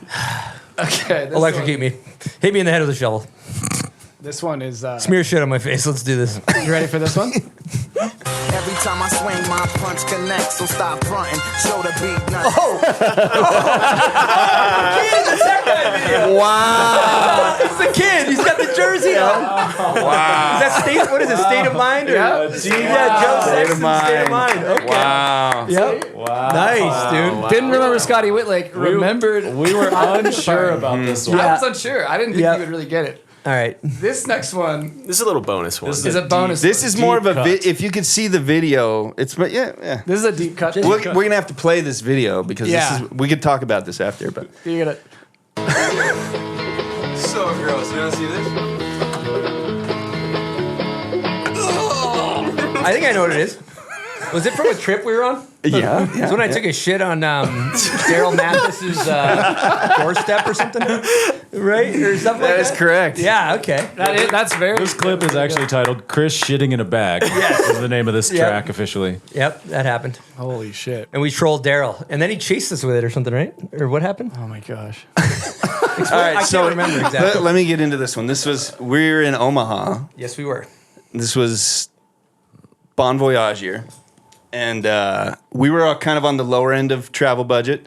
And Daryl was Mr. Baller budget. Yes, he was. So he gets his own hotel room while we're all crammed in one next door. And he's like, I'm gonna fall back early tonight, guys. And it's like 9 o'clock. We're like, this motherfucker. We're all hanging out. And he's like, and so I get a text from Daryl about 10 minutes later, and it says, now show me yours.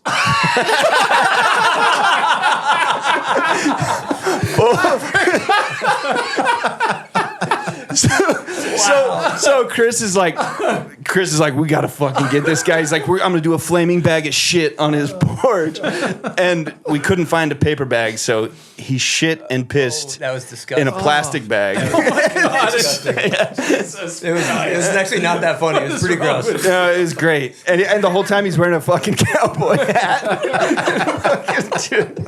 Jesus Christ! Oh, I forgot about that, Meyer. Thanks for bringing that up. That was great. It was a hidden bonus. Yep. Hidden bonus in Bon Voyage. Yeah. Oh, I didn't know that. That's news to me. Wow. I couldn't even find out how to get it. I had to rip the whole DVD to find, because I didn't remember what secret fucking back and forth. And it's just that clip for the secret bonus? Just that clip. How did they get to it for the listeners? I don't remember. Yeah, I had to Was it rip like the whole on DVD. the menu, like over? Yeah, I think it was like you hit, but go to the bonus features, then hit back, Yeah. and then go back, and Yeah. it would send you to a separate one, and then it was a hidden button on there somewhere. But Think about the kid that discovers that and like, oh, I bet it's unreleased foot. Oh my God. What is this? Oh, Daryl. Daryl. Now show me yours. It's insane. That was a good trip. Holy shit. Good times. You know what I remember about that trip too is like we were all with a bunch of goofy footers because it was like Benny. Yep, Benny, and then Will and John. No, this is a different trip. Oh, it's a different This trip was just you, Okay. Daryl, Benny, me, and Bob. Okay. Bob.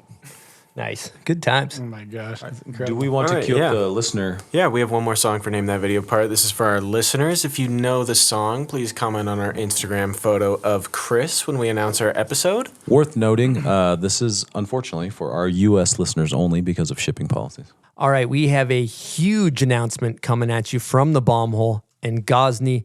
This week, we are giving away a Gosney Rockbox pizza oven to the winner of Name That Video part. So focus up, everybody. We're going to need to lock in so you can win this pizza oven. Now, I got to tell you about these pizza ovens because Stevens just came out here for a surprise birthday party. We brought over a Gosney grill. Must have had 20 pies come out of this thing. Every one of them delicious. You plug it into some propane. You get it cranked up to 950 degrees. You chuck some dough in there with some toppings, and boom, minute later, you got a delicious pizza, and you are a golden god at the backyard barbecue. And Gosney is a cool company. They supported Be Somebody, the Dust Box event. You might have tried some pizza there. They supported our event, Dogfight. Made some delicious pies. You might have had some there. So we are just really excited to have Gosney as a sponsor. Cool people that support snowboarding, that make awesome products. So we got a special discount for you if you're interested in getting a Gosney Rockbox pizza oven. If you use promo code BOMBHOLE20, you will save 20% off your Gosney Rockbox. Again, BOMBHOLE20 at Gosney.com will save you 20% off your Gosney Rockbox. Great gift for yourself or a loved one. So check them out on their website and cook different with Gosney. All right, get into it? Yep. Okay, this is for the listeners. Name that video part. Oh my God. It's just a quick trip to the snow. So if you had enough of my show. Thank you for playing, Chris.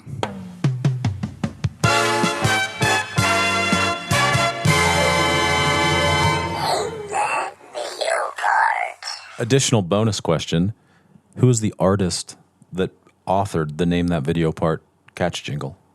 That's a great question. Who you asking? Because frankly, like I know the answer. Frankly, it kind of haunts my soul. Like I hear it, and it kind of makes me a little bit sick. Yeah, kind of makes me a little bit sick. And I also, when I think about sort of the psychology behind that, I think it's probably from the mind of a psychopath. Yes, somebody that's not right in the head. Do we know who wrote it? This person's evil. For sure. So, Chris, who did this write person's that? never been seen without a hat on. This person's name's Justin Meyer. He's sitting next to me. Wow. Thanks Justin Meyer. Thanks for creating that iconic jingle. You're welcome. You're welcome. All right, Justin, do you have any Any closing questions or conversations you'd like to have with Chris while we have you here on the special edition 200th episode of The Bomb Hole? I'd love someone to roast you in any way possible.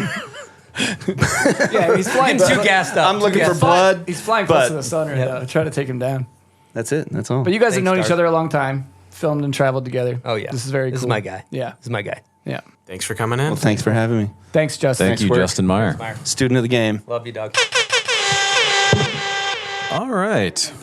Well, Chris, earlier I had put a flag in something. We were kind of going down a path, talking about specifically on the subject of sobriety and sort of like some personal evolution that's taken place, and like maybe we're shifting gears here a little bit, but I would like to open that can of worms a little bit because Joe and I talked about this yesterday, and even in the weeks leading up to this, I'd say that objectively, of all the people I know, I would say that the distance you've covered in your journey is more than most, if not more than anyone I know, in terms of how you've evolved as a person. Like the Chris I met once upon a time, you're probably 16, 17 years old, versus the Chris I know now. There is all the great things about the 16-year-old that I know about the Chris I know now, but there's a lot that's changed and a lot that's evolved. And I would say that that journey has been like a longer, more wild one than like Joe and I had talked about, like than most people we know. We'd love to kind of like open into that and kind of talk through that a little bit. And also explore like, have there been, you know, and like what that process has looked like for you. I know you've done a lot of work on yourself, and like those things, that evolution doesn't happen on its own. And so I'd love to just maybe kick open that conversation. Yeah. Yeah, we kind of tapped in earlier. I was talking about how, you know, I got to that point after that real snow year of, you know, we went on that big premiere tour, and I was, you know, not particularly fond of myself. Like I was just looking at the guy in the mirror and just being like, dude, you're kind of a fucking shitty dude. You know, that's how I felt. I just was in like I just didn't like the person I'd become when I was drinking and using drugs all the time. And But you were presenting like you did, right? That's kind of the yeah, interesting exactly. part. I mean, that's the thing is like all like if I met somebody and I was like, you know, a cool guy or a dick, like that's just like me being wildly insecure. Like that's just me being insecure in my person. Like if somebody that's secure in their person doesn't behave like that.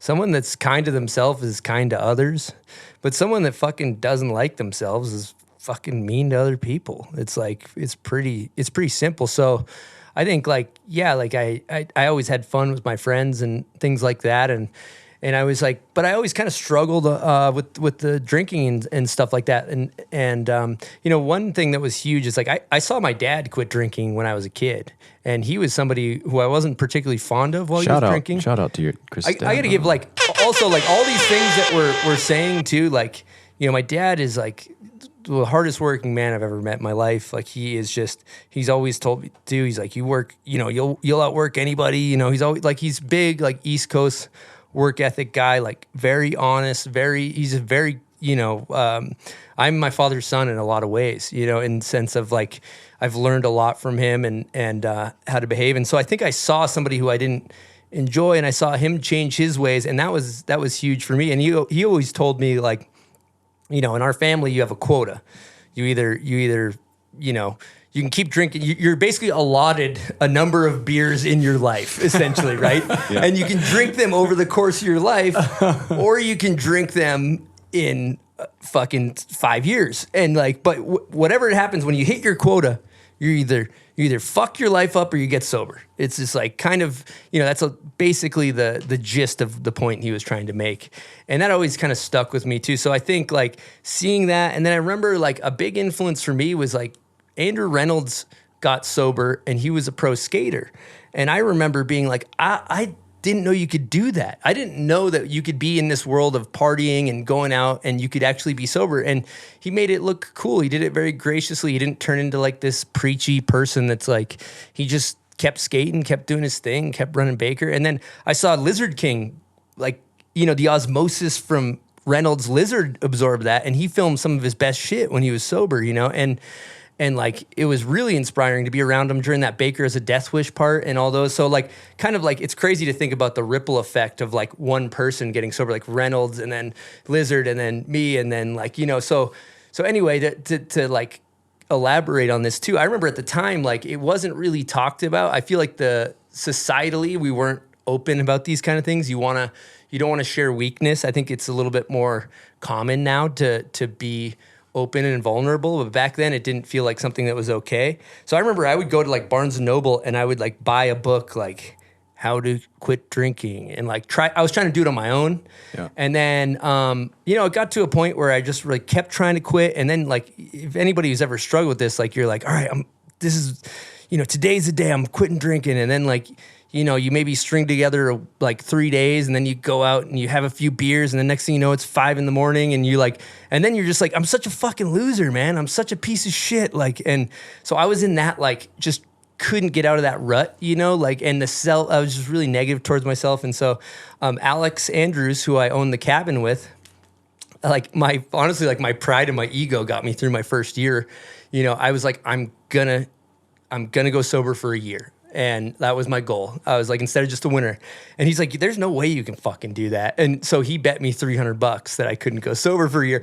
And honestly, it's not a healthy way to do it. I wouldn't recommend it. But my pride and my ego, it was kind of a nice thing. Like, if this beer is going to cost me $300, like, you know, and then I got to like tuck my tail. And so I was able to, what they call like white knuckles through your first year, where you just don't drink. You're not particularly like morally or spiritually full, but you're not drinking. And I think like some certain things that are really important for me to talk about is like, you know, like the things that were there for me when I was getting sober, like riding my dirt bike. I remember Alex took me on a dirt bike ride. I had all kinds of shit going through my head, going through a breakup. Like my dirt bike was there. My skateboard was there for me. Like I remember going to the skate park every night because I'm learning how to live without drinking. So where all my friends would be barbecuing and having beers, I would just go to the Fairmont skate park until they turned off the lights. And so like, I think it's really important for me to share like that, like I have a deep love for skateboarding because I feel like it was there for me when I needed it and it helped me get through these hard times. And so. And I guess before we go too far into that, we do have another question that I think is pertinent here in this conversation. I think that it would be great to get another person here in the booth to maybe explore this topic a little bit, because I think that I think it's fitting for sure. Might cross some wires. Oh my God. And this guest, I mean, oh my God. I look around these walls and I think, my God, we are graced. We are graced by the presence of greatness. We have JP Walker in the studio. JP, thank you for joining us and welcome to the 200th episode of The Bomb Hole. Thanks for having me. Let me know if you guys can't hear me. You're loud. You're loud and clear, and you sound great. You sound great. I need to settle myself. I don't know if I'm picking up off like your energy and just all the energy of everyone today, but I'm kind of tripping. Yeah, this is really special. Yeah, how is this for you? This is, I mean, full transparency. This is without a doubt 100% the coolest thing that's ever happened in my snowboard career. This like moment in time of you guys, like having all these people that I adore, that I admire and I look up to and I care for so deeply. Like this is that you guys took the time to do this. And man, I'm just so thankful for like this experience that you guys flying out here. I was blown away. And then to have people come from all over, I mean, I'm so thankful for this, and it's without a doubt the coolest thing that's ever happened in my career, no doubt, and just a very special moment. It's like feels like a wedding or something. Like it's fucking cool, man. It's really special. Yeah. Thank you. Thanks for coming, JP. Yeah, thanks for having me. And I just, I don't know. I guess I just want to ask you about like your growth and your journey that you've been on, because like I think you were just talking a little bit about sobriety and stuff like that, but I was watching like old clips of you, but like leading up to this, and like it's like I see a different person in front of me, but than the person in the old video clips and stuff. But it's, you still have the same character and the same like energy, but it's like seeing you now here in the hot seat. It's like, for me, it's like seeing your whole range, and I'm wondering if you have your own experience of like this fucking journey you've been on. Yeah, absolutely. I mean, I got to take a quick second too and just say, like, you're my childhood idol, and the reason why I got into snowboarding, and your part in technical difficulties like sparked it all. And if you were to tell myself fucking sitting there watching the video when I was 12 or whatever, I just would never believe it in a million years. So thanks, JP. But yeah, talking about the sobriety thing, I guess what comes to mind thinking about the older version of myself and the newer version of myself, which is the same person, honestly just a little more comfortable in their own skin, really. And I think that a lot of the reason for the excessive drinking and all that was like, because you're not comfortable in your own skin, you're insecure, you are not secure in your person, you are, so for me back then it was, and I like getting fucked up. It was fun. Like, dude, it was pretty fun to like, you drinking beers, you're fucking shitting on somebody's porch or whatever. Like, it's like, it's like there's good times until they're not, you know? So I don't want to be like, I'm not trying to fucking tell people to not drink. I'm just sharing my story here. Like, that's just be really clear. Like, go have beers until you meet the quota. Until you hit your quota. And if you hit your quota, hit me up and maybe, but we can talk about it. But yeah, I think, I mean, I don't even remember what the question is. I think one thing that's kind of cool is that like I used to be so uncomfortable in my skin that I would drink to feel comfortable in my skin. Now I'm comfortable in my skin and I just don't like, it's not like something there I'm like, okay, today I'm not going to drink. It's just like, I just feel good. I don't want to drink. So it's cool. But it was a long time to get to that point. So, I mean, we can get into that if you want. Well, actually, one thing I wanted to say, like, since you mentioned, like, you looking up to me, I don't know if that's how you put it or whatever, but like, I think I've told you this before, but I'll just say it again. Like, so for me, the first time that I really took notice of you is when you did that closeout. I call it like a double closeout rail. It's like you had down rail, in Ogden? donkey, Ogden, over the double thing to get over it. So for me, that's like my home turf. And here's this punk motherfucker coming and getting on my thing that I've seen and kind of pretended I didn't see it because I actually didn't want anything to do with that because it was pretty hairball, you know. So I saw you then. I see you now. Thanks, JP. Wow. That wasn't really a question, though. No, I just appreciate it, man. I just appreciate it. I think the reason we brought you in, obviously, is this personal growth story. And I think that's where we're kind of curious on where that goes. Sobriety falls in, but also this overarching bettering yourself, trying to be a better person, right? All that kind of came with it. And some of these things you found along the way, some of these healing things and all that kind of stuff. Do you feel like that all just played a role in just every day, just trying to feel better in your skin? Yeah. Yeah. You're just trying to feel okay. You're just trying to figure out how to feel. You're just trying to figure out how to feel good, you know? And, when did it become so important to like follow that though? You know, Alex bet me $300 that I couldn't drink for the whole summer or whatever. And I did my first year of not drinking. I remember being like, dude, we built a concrete skate park at our cabin. Like I had all this free time. I was like super productive, you know? And so I got to experience like waking up not hungover and I started to like that. I still was like maybe more morally and spiritually a little bit bankrupt, but at least the self-hatred was a little lower because when you're partying hard, that really ramps up. And then, yeah, it just went from there of just like I saw a therapist and then a therapist recommended like ketamine treatment. And then, you know, then you're kind of just like, let's look under this rock and see if this makes me feel better. Yeah, that was going to spark a question. Like, I wouldn't want to limit this like whole like personal evolution and journey that we're talking about to just sobriety. And I think that that's a critical big step in that. Yep.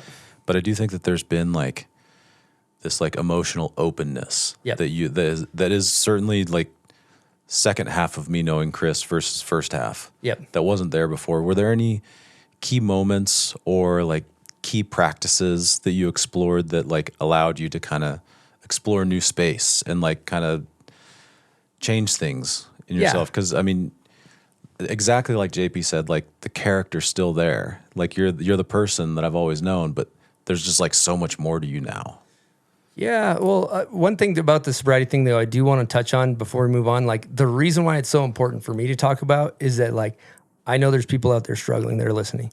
And so I was that person out there struggling. And so when I bring it up, like, if somebody's going through that, like, it's just, like, if that means more to me than any other fucking, you know, the shit that we're talking about, too, is that there's hope. Like, you can make it through. And so sharing my experience, like, is important to me. That just want to like say that and reaching out and, you know, just trying to make a change. I like when people get really uncomfortable, like people go through gnarly shit, it's almost a blessing because, okay, sweet, you're down bad. Well, you're probably uncomfortable enough to make a change. You're probably uncomfortable enough to look under this rock. So like Joe's been there, JP's been through the fucking ringer, but those moments of when you get really down and out are really beautiful moments because they're an opportunity. You're like, I'm not doing well. I'm going to try. I'm open. Before I wasn't open. When you get kicked in the nutsack, you're all of a sudden you're open to, okay, this isn't working. Let's try these different things. So it all comes from really not being comfortable in your own skin or trying to figure out how to feel better. So all those little things, I guess, to answer your question, like kind of full circle, you know, I'll just run through like, you know, I've experimented with like therapy that was really helpful. I've done like ketamine injections where I've had some wild breakthroughs on there, like which we can get into later. I've had, you know, breath work, like just guided breath sessions where you're breathing extremely deeply, where I've even like thrown up where you're purging stuff. Yeah, I think like a lot of it is, I don't have any answers. I just, I like reading. I like trying to be present and meditating and shit like that. But I can't think of like a overarching. I haven't really put much thought into like anything particular that's helped me. I don't know if that's helpful at all. But it just kind of sounds like the one key element there is like having that openness. Yeah, just being open. That. Yeah.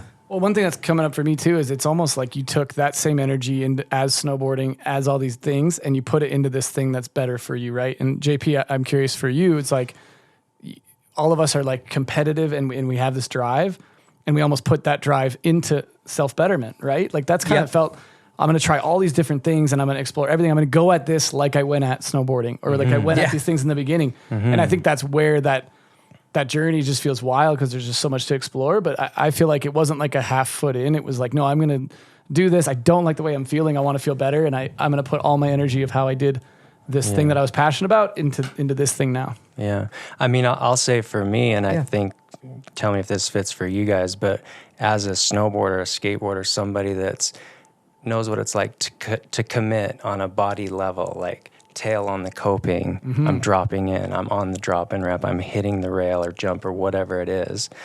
That's a different type of thing that we know on a body level that a lot of people might not know, like just I'm going to make a commitment in my head, which is great. And I think as a snowboarder or skateboarder, that's kind of an advantage we have in any space, but especially like a healing personal growth space. Like I'm going to fucking go into this unknown chaos and see what's under the rug. I think that's a word you used. And so that's like a transferable skill that we have. Like I don't think you are limited to just dropping in on your snowboard or skateboard. Like you've taken that same kind of energy, that character about you, and like, look at this. Like this is about snowboarding, but this isn't snowboarding. This is about connecting and sharing and being open. Something that you're really good at. And you've done it your way. It's pretty lighthearted. Like you've done it your approach, which is your character is still in it. The OG Grenier from back in the days. It's not for me. I think what can happen in a lot of this stuff about like therapy or growth is people can get scared that they're going to lose. Yeah, that's real. Part of who they are or whatever. But I don't think that's real. I think that part, like you can still channel that part of you, and you have range for other parts as well. So, yeah, I think I appreciate you guys saying that so much. And as I was listening to you guys talk, I kind of had a bit of an epiphany in maybe the root of all of this whole thing, right? Is that like fundamentally, what do we want in life, right? So I think about that's really where this all comes from. Where at first the goals are, okay, if I buy a car, if I buy this thing, Cadillac, maybe this Cadillac will make me happy. Okay, if I film this video part, maybe this will make. If I get more money, then I'll be more secure financially. Then I'll be happy. So then you're like, well, okay, my goal is to feel good. I want to feel at peace. I want to feel happy. I want to feel like the person I'm supposed to be. I want to be the person, the best version of myself I can be, and feel good about it. I want to feel good. That's simply what it is. Like, and so like a lot of these things, you're like, I want to be happy. You're like, well, I bought this fucking new house. Now I got more bills. Now I got more things. It's actually not contributing to my happiness at all. Or I got this huge contract.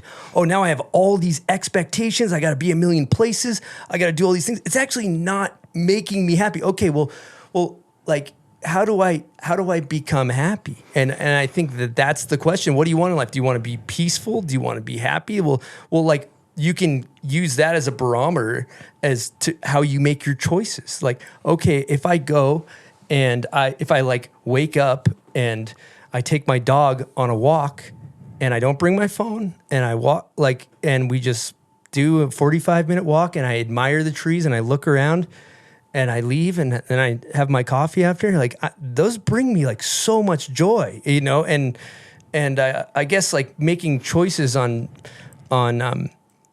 what makes you happy. And I think like as I've evolved, there's kind of an energy river of life, so to speak, and like getting in it and letting it take you and accepting the things that are happening and being present. Like life is an experience.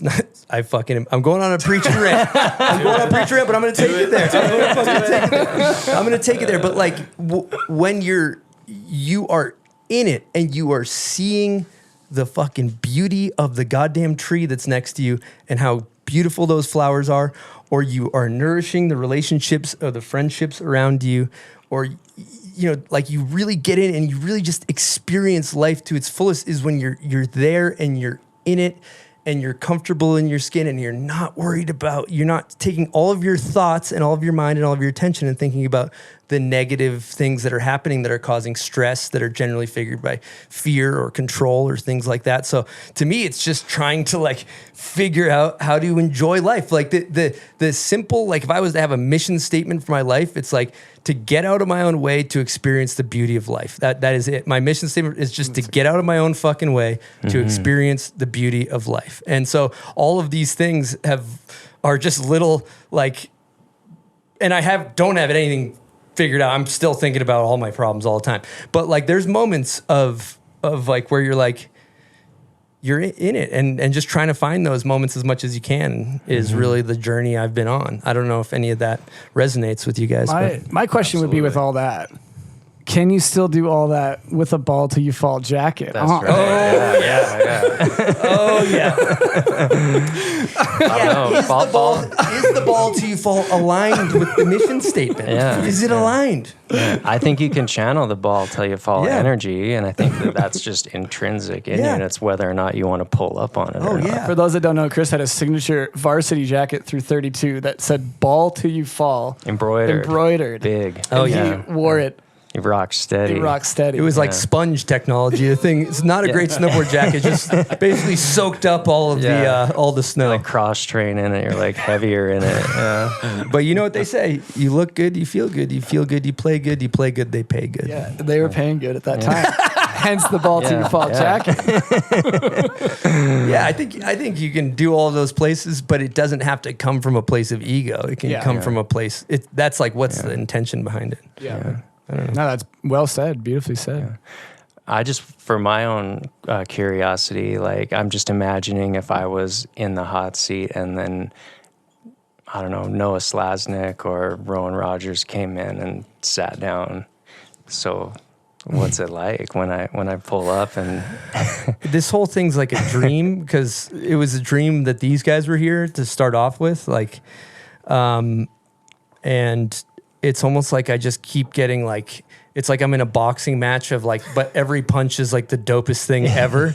And I just keep getting hit in the face with the like most incredible surprise ever. So my heart is full. Cool. That would be my heart's full. Rad. Remember when you cleared the pool table? I mean, we can how could anyone forget? I can talk about that a little bit. It's just, do you want to frame it up? We kind of talked about it I mean, once. I'll frame it up. I mean, we're on a New Zealand trip or somewhere. Yeah, New Zealand. Yeah, and I'm, hanging with my goddamn fucking hero over here, JP Walker, which I'm just always shitting myself to be in the presence of. And I kept challenging him to pool, wouldn't play. I was out. You were bugging me, actually. The way you've told me the story, the way you've told me the story in the past, that you were getting kind of annoyed that he wouldn't play. Like you were like, really I was wanted to boozing play him. too. I was just being super annoying, I'm sure. Yeah. So I got fed up with you actually asking to play, and so I just said, rack them up then. And then I broke and continued to clear the table, and you didn't even get a stroke one ball. Yeah. Some legendary shit. Yeah, that was pretty legendary. I just walked away. And then I just, he just walked away. It was over. You're like, that's the fucking dawn, brother. That might have been the last game of pool I played, because you kind of don't need to play anymore. He hung up the shtick after that. Yeah. Listen, JP, it is a blessing to be graced with you in the booth. Thank you so much. Yeah, thanks. Thanks for coming in. Yeah. Well, Thank you, thank you JP. so much. Thank you. JP Walker, ladies and JP gentlemen. Walker, ladies and gentlemen. Very good. I mean, Chris. Wow. You got JP Walker sitting down, telling you he had his eye on you from an early get-go. You probably never knew that. Yeah, that's crazy. Yeah, that's big stuff. That's good stuff. That's fucked up. How do you feel when he says that? I feel like I'm just like pummeled with joyous emotion. Like I'm like to the point where that's why I'm like it's so special. I'm just trying to take it all in, and that's a trip, man. It's good stuff. So I am going to kind of keep this rolling here, because we could be in here all day. Yeah, theoretically. This is incredible. And I wouldn't mind being in here all day, but we got to get through here. So we've talked snowboarding, we've talked a lot of subjects, but I do want to talk about some of your pursuits that like within this evolution, like you become a business owner. There's like other chapters like forthcoming that are, I don't even know if it's okay that we talk about. I mean, it's no secret to me, but I guess it would be news to a lot of people. You're a soon-to-be dad. Oh, yeah. Which is congratulations ahead of time, a million times over, by the way. You're entering some elite territory that is going to be like a whole new journey that you're going to like really throw your arms around. But I'm curious, like, where are you at with that? Like in terms of excitement, in terms of nerves, like how do you foresee that impacting your short and long-term journey, I suppose? I mean, it doesn't, there's no nerves. I've always said, as long as I've basically been alive, I'm supposed to be a dad, I never questioned that. Always wanted to be a dad, and just to talk about something that's really important to me, like my wife, Brittany, is a fucking angel, man. She's the best person in my life, and I'm so thankful for her, and she's a fucking really, really special soul, and oh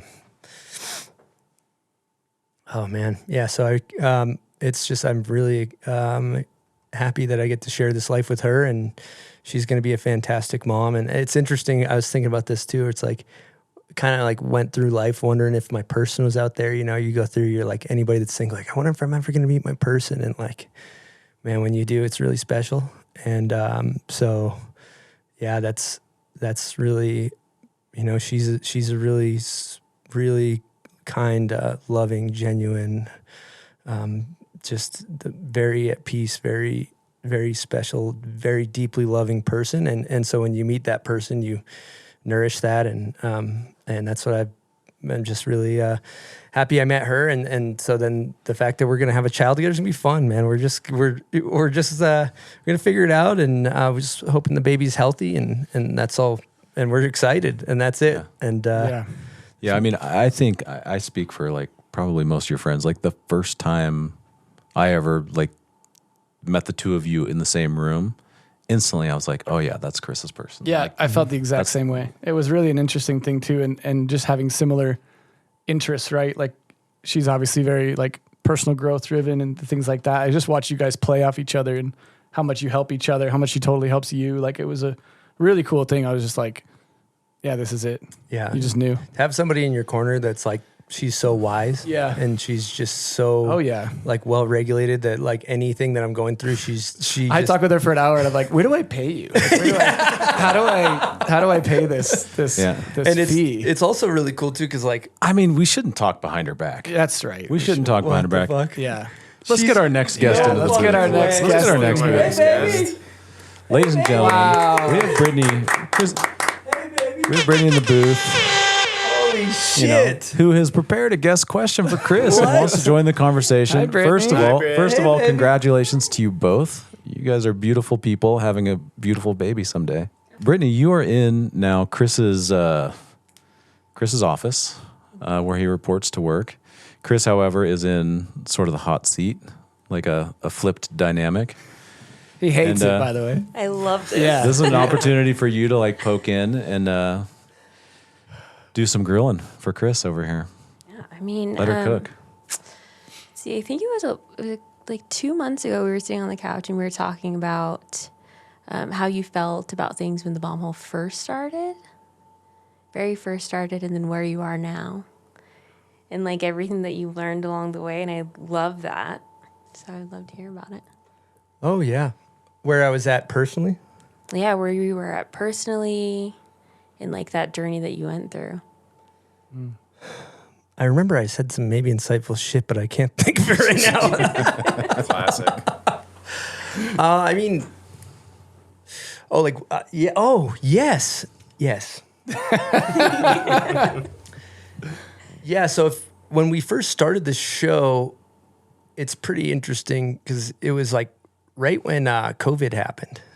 And at that time, you know, it was like really divided and it was a lot of turmoil and I at the time was going through a breakup and I was essentially like my ex-partner had moved out and I was essentially like by myself.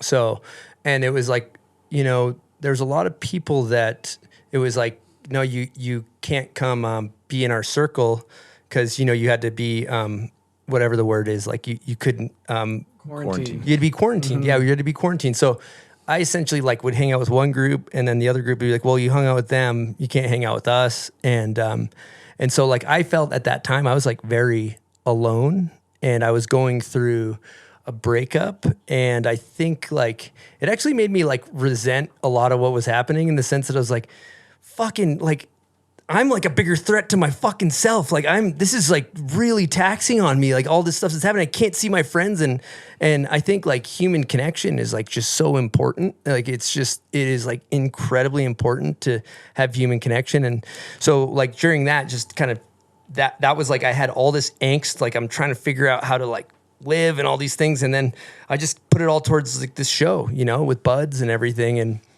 And we, I was talking to him a lot on the phone and we were like, let's do this show. And this very garage where we're sitting was, you know, there's a tool bench behind here. And that was where I just was like, this could be a cool set. And I'd been thinking about doing one for years, but I was like, this is the time and just acted on it. And so we set up all the cameras and I remember like we made a very distinct choice to not talk about COVID. Like, let's just give everybody a break from what's going on in the world and let's just talk about snowboarding. Let's not even bring it up. You know, if you listen to like all those early episodes, it doesn't even really fucking come up too much, you know, at all. And so I thought it was cool to like that the intention behind it was to like take a break from what was happening in society and like just like whatever's happening in the world and let's just talk about what we love and share stories. And I remember like I had that same excitement when it first started going and like, you know, it was like the same excitement when I got my first box from like Academy, like that, like it was like, I had the spark again, you know, the spark when you're 16 years old and you're like, oh, fucking Dragon sending me a pair of goggles. Oh, like, and like, I fucking am sponsored. Like, and like, where you're just so excited and thrilled. And like, it re-sparked my whole flame for snowboarding again, where the video parts had felt like, you know, I'm maybe 14, 12 video parts deep at this point, like doing a lot of the same stuff. It was a nice reset. So, yeah, I don't know if that's what you were looking for, but... That's exactly it. I'm Nice. so proud of you. Thanks, baby. That was fun to talk about and look back on. When you guys met, where was he at with the show? I'm curious about that. When we were like first talking, Jamie Lynn was on because he was painting that mural, and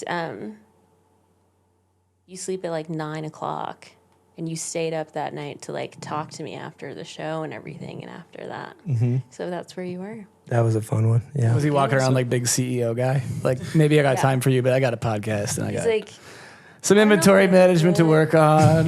So it's boring stuff, but it's my life. And So Brittany, you being sort of Chris's bounce board and behind the scenes, everything, how much does this podcast cause stress for Chris? Like, how much of that does he bring home, if any? That's a great question. That's a good question, actually. I mean, he puts so much into the show, and so there are times when he's like really stressed out at home. But like something that's incredibly admirable is like he really takes the time to put like time into himself and like regroup and things like that. But like even like this episode in particular, he like doesn't know anything that's going on. So he's like at home and he's like, no one's doing anything and what's gonna happen? And he's like calling Joe and like, God bless Jules because like there's so much work that's going in and he's like, what's happening? And I'm like, you just need to relax. It's gonna be fine. But then now that we're here, it's great. So, yeah, there's definitely stress that gets brought home, but everything always works out. Absolutely. Well, congratulations to you both. I think you guys are entering a very exciting time in your lives.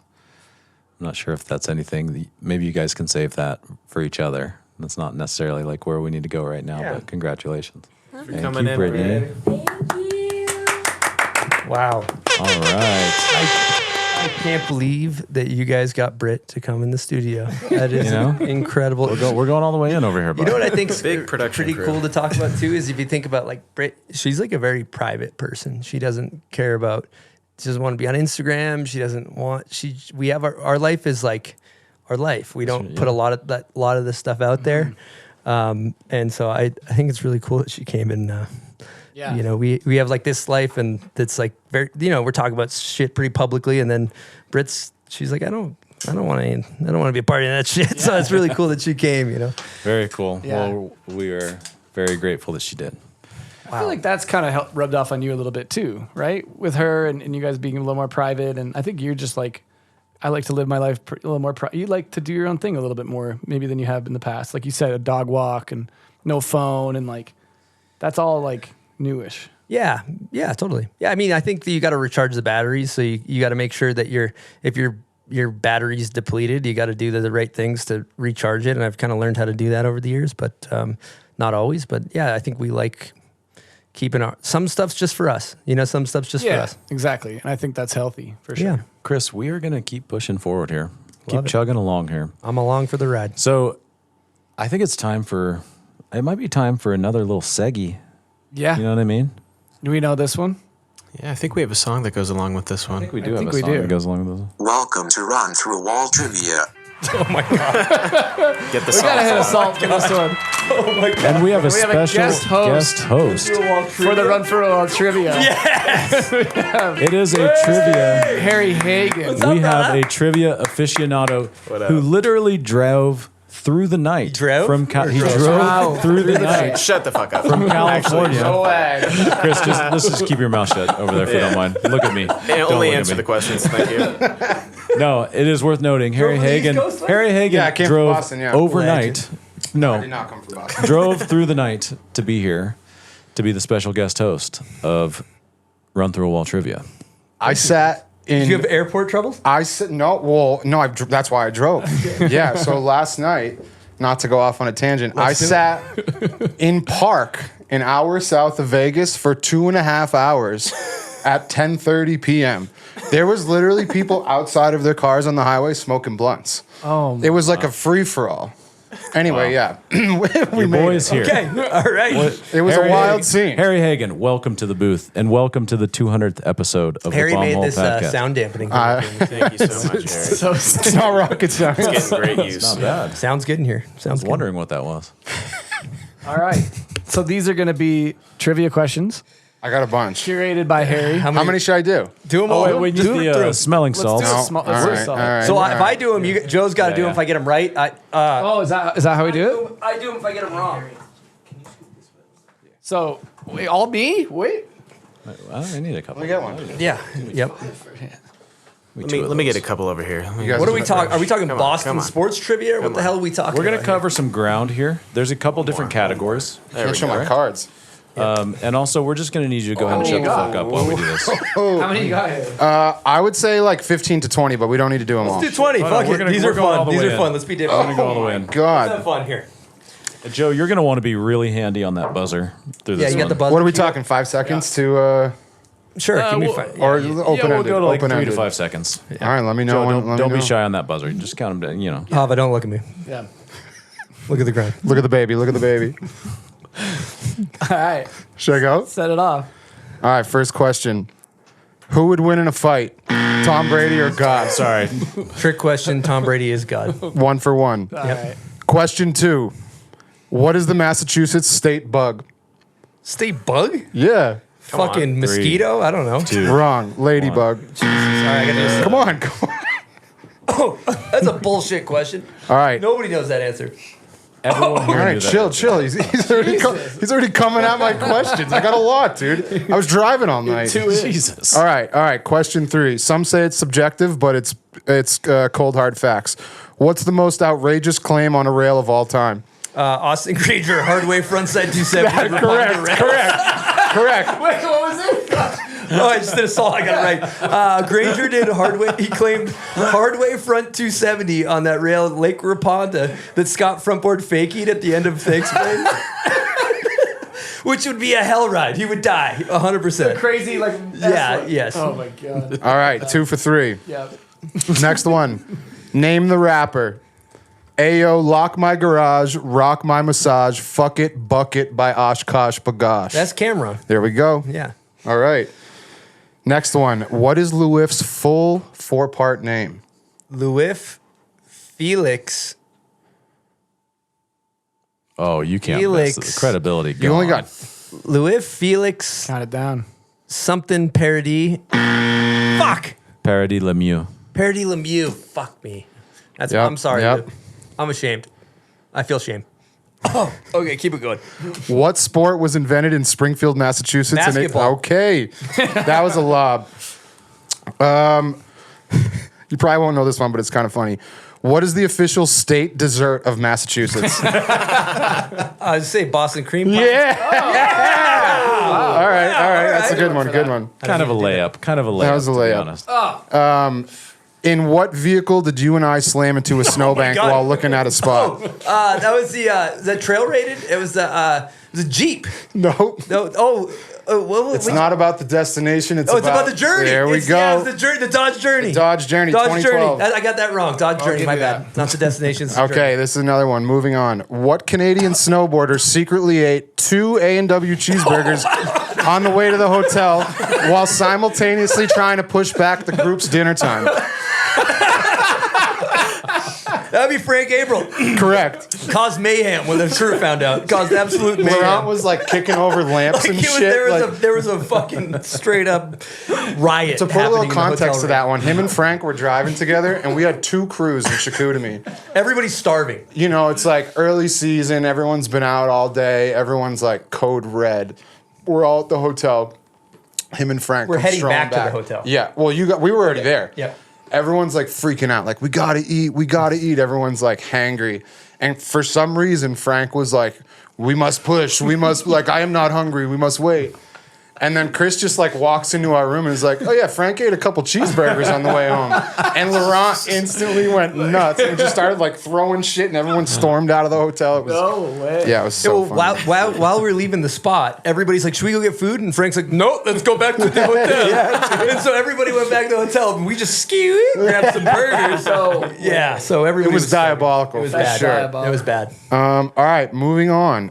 Where was the first Dunkin' Donuts opened and when? Oh, I've been to it. I want to say like Lawrence, Massachusetts. No, close, but not. Quincy, 1948. Yep. All right. Sorry, Massachusetts. Moving on. What snowboarder pulled off the great P2 heist? Well, that would be Scott Stevens. Meatball, but just wanted to touch on the subject. Scott filmed a bunch of clips. Mike Mo wasn't uploading them, stole them out of the camera, uploaded himself, put them back in the camera, and then Did Mike Mo ever find out? Yeah, he found out because you could see that the card was loaded. There's like a red dot after you offload the footage, and Scott didn't know, and Mike Mo did. Holy shit. All right. Who was the first snowboarder to backlit pretzel? Is that Louis? No. Oh, Daryl Mathis? No. Daryl does a good one in back in This the day. came from the crew inside. The backlip. Oh, JP. No. Close. Bozone. Tim Eddy. Oh my God. Neoproto. He beatboxed his own part. I knew that one. That's a good one. I thought it was I'm going gonna to have to fact check that. That was the first one ever done in Park. What about Nixon Jib Fest? Frontboard pretzel. JP did it. Okay. Yeah, we had confirmation from JP on that one. All right. He said Tim Eddy too. Yeah. Wow. All right. That's fucking news to me. I love it. Tim That's Eddy. great. Yeah. We're learning something. Should I slow down or just keep rolling? These are all right. All right. Keep it running. All right. What year was the Boston Garden knockdown? Oh, that was when I was in the 90s. Yeah, because I remember this switched. I'm just gonna say 98 because I don't know. Close. 95.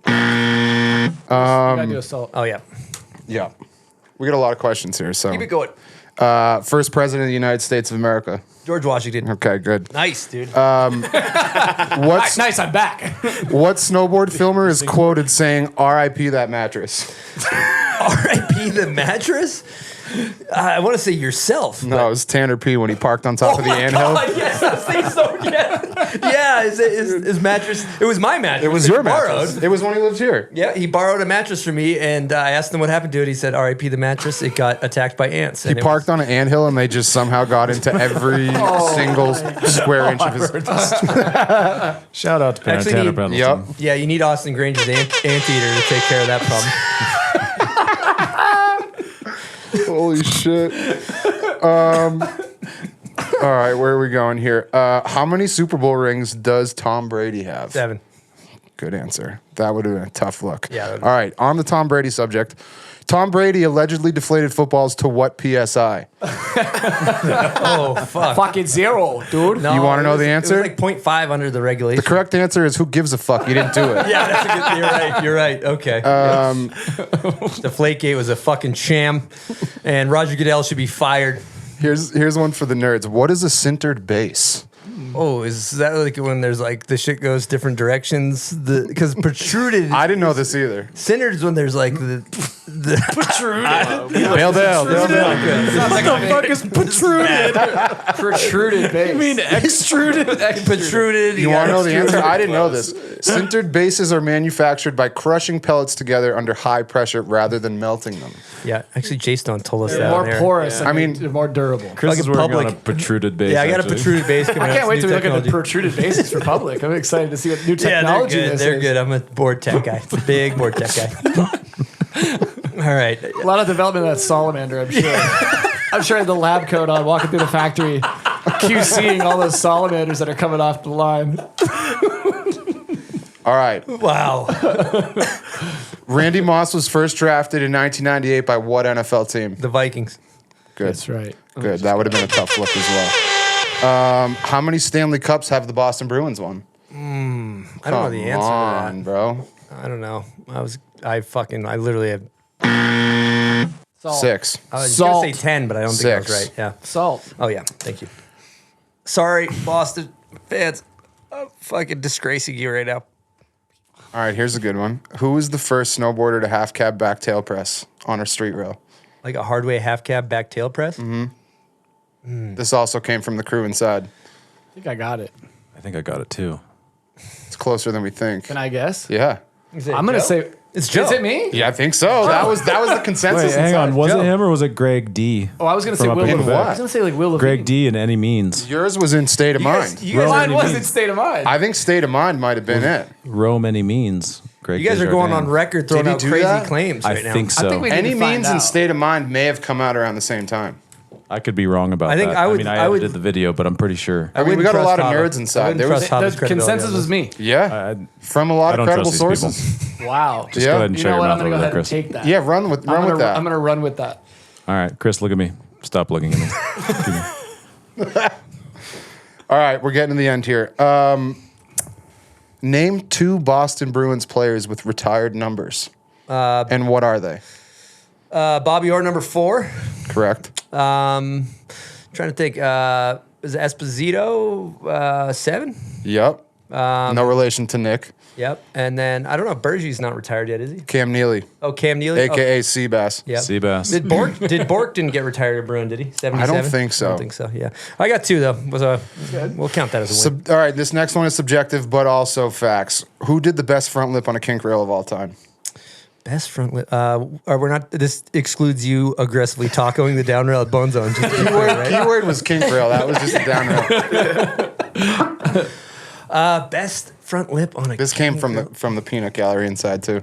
Oh fuck! I don't even know. I got First and last name start with the same letter. Lives in Salt Lake City. best front lip. Dave Doman, baby. Oh, Dave Doman. That is Dave the best. Doman. That's Also, correct. Honorable That's correct. mention to Dave Schiff also. Yeah. All right. The last 2 are kind of, or no, actually, this is the last one. And there's no way you'll get this. I mean, maybe you will. When did the Boston Tea Party take place? I don't know, like 1856. 1773. I was going to say 1770. Damn. All right, let's see if I skipped over any.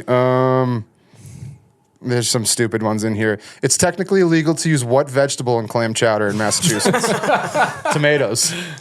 You knew that? Yeah, because that's Manhattan chowder, right? Wow. You're He's right. a You're culinary right. god. He knows that. You're right. Another one. Who had last part in True Life? JP Walker. Yep, correct. Of course. These are more my wheelhouse. Let's see here. That was almost like a trick. Yeah, it was almost like, I is this too easy? Yeah. What's going on here? That's it. That's all I got. I didn't come very Nice, Harry. prepared, You but did there's great. That was great. There's That a was couple great decent segment. ones. This was a great segment. Give it up for Harry Dwaggs. Give it up for Harry Dwaggs. This is big. Yeah, thanks for having me, dude. Thanks, Dwaggs. Thanks for Pleasure coming. to Harry, be do you here. have Appreciate a you. question or anything for Chris? Or Oh man, I didn't think of anything. I'm trying to. while we got you in the hot seat, Shit. trivia I was mean, I'm great. sure you guys probably talked on everything. No. We've talked a lot. Yeah. We've talked Yeah. a lot. I think anything I would bring up now would just probably be a repeat. Yeah. Let's just leave it at that. That was great, Harry. Yeah, short and sweet, right? I like it. Yeah. All right, then. Beautiful. All Thank right. you for coming by, Yeah. Kick me out. Yeah, dude. Harry Hagan. Ladies and gentlemen. Wow, this has Harry been Hagan. unbelievable. Harry, thank These you. are all my people are coming through. That trivia All was right. fun. That was fun. That was fun. That was a good time. Went right from like really heavy sobriety. Let's be dipshits. We got to shift gears. We got to shift Yeah. gears. Yeah. You shut your fucking mouth when you're talking to me. You understand? All right. All right. That was cool. Shout out to Harry Hagan driving all night. That's Keeping really up with cool. the team. That Yeah. was really cool. Yeah. Earlier, when you were talking about the origins of the bomb hole, you kind of touched on something that is probably for a lot of listeners like a little bit of an elephant in the room, specifically around Ethan and his departure from the show. I think there were some question marks around that, and then to whatever degree you're comfortable talking about that, if you want to, we could open that. Yeah, absolutely. I'd love to talk about it. And E-Stone for the viewers. E-Stone, Stony Buds. Stony That's what I'm Buds. talking Yeah, about. I mean, like again, like I'm getting all this credit for the bomb hole, and you guys are like, look at the thing you built. At the end of the day, Ethan and I, we built this together. We did so many shows together, and we had a incredible dynamic in the booth. And like, I don't think there's a better co-host out there. Like for me, the dynamic him and I had was very, very special. We have I genuinely love that man deeply, and I know he feels the same. And we've had so much fun doing shows together. We look at each other. We didn't even need to talk. I could look at him and I know what he's thinking. And he knows that we had and he fucking, nobody can make me laugh as hard as he's done. And he, if I was a listener, I would be fucking pissed that he wasn't a part of the show, dude. I don't blame anybody for that. It's fucking, he's literally, he's the fucking best, you know? And so I'm not sad it's over. I'm glad it's happened. It was a challenging choice to make, and you're not just like, you know, friendships have been severed in a lot of ways, which is really challenging to lose a friend. Although I know we still love each other deeply. And it was a tough situation I got put in. I'm not going to sit here and talk about why I made my choice and badmouth Ethan, and that's just not what I'm here to do. I love that dude. I'm more so like, it was a challenging situation to navigate. Like I don't wish it on my worst enemies, man. It was a tough time for me to get through, and I think about Ethan all the time. And you know, I feel as though I'm really happy that I was there for him. And really, when it comes to like actionably doing stuff, you know, planning the intervention and visiting him in treatment, and you know, we cleaned his whole house and took care of his animals, and when he was going through his deal there. And I don't really feel super comfortable talking about Ethan's struggles. It's not my deal, it's his. But I can talk about our way we handled it, and I'm so fucking proud of our team. I'm so proud of you know, how the bomb hole isn't just me, it's not just Buds. Like, you know, Silk edits every one of these fucking things, right? And then like Holden runs our social media, and Jules talks to all the sponsors and all the customer service, and Danny ships everything, and Drake does all the design. There's like, it's like a whole team of people behind the scenes. I'm the one that everybody sees, but it's this like cumulative effort. So when we went our separate ways, it got really messy, and we just kept our mouths shut. You know, I have this guy Troy in our that I work with, who is, I hate the term life coach, but he's a guy I talk to every other Wednesday, and he just mentors me through life. And Troy Eckert, he is a fucking legend, and he's helped me so much. I really care deeply for Troy, and he's been a great person in my corner. And he just said, you know, there was times where I wanted to tell my side of the story of why I did this and why I did that. And he said, just shut the fuck up, meet it with truth and love. Truth always wins. And, you know, there was all this stuff happening. Why did Eastone get fired? Why is this? Why is that? And, you know, we had hundreds and hundreds of angry listeners and negative comments, and I don't blame our listeners for that. But what I can say is I'm so proud of every single one of those messages was met with kindness.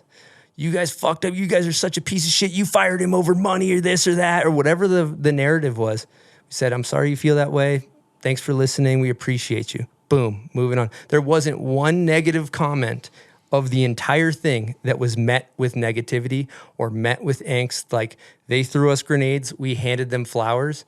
And it's a challenging thing as a human to go through when people attack your character and they say, Chris, you're a greedy piece of shit. You fired him for this reason or that reason. Well, honestly, those reasons are between me and Ethan. And when you look in the mirror and you know who you are, you have to be secure in your person. And this has really helped me with growing in that way, that when, like, I don't need to explain myself. I know that I made the choice that was right for me. And sometimes when you love somebody, you have to set a boundary that's healthy. And that's just what it is. And I care deeply about him.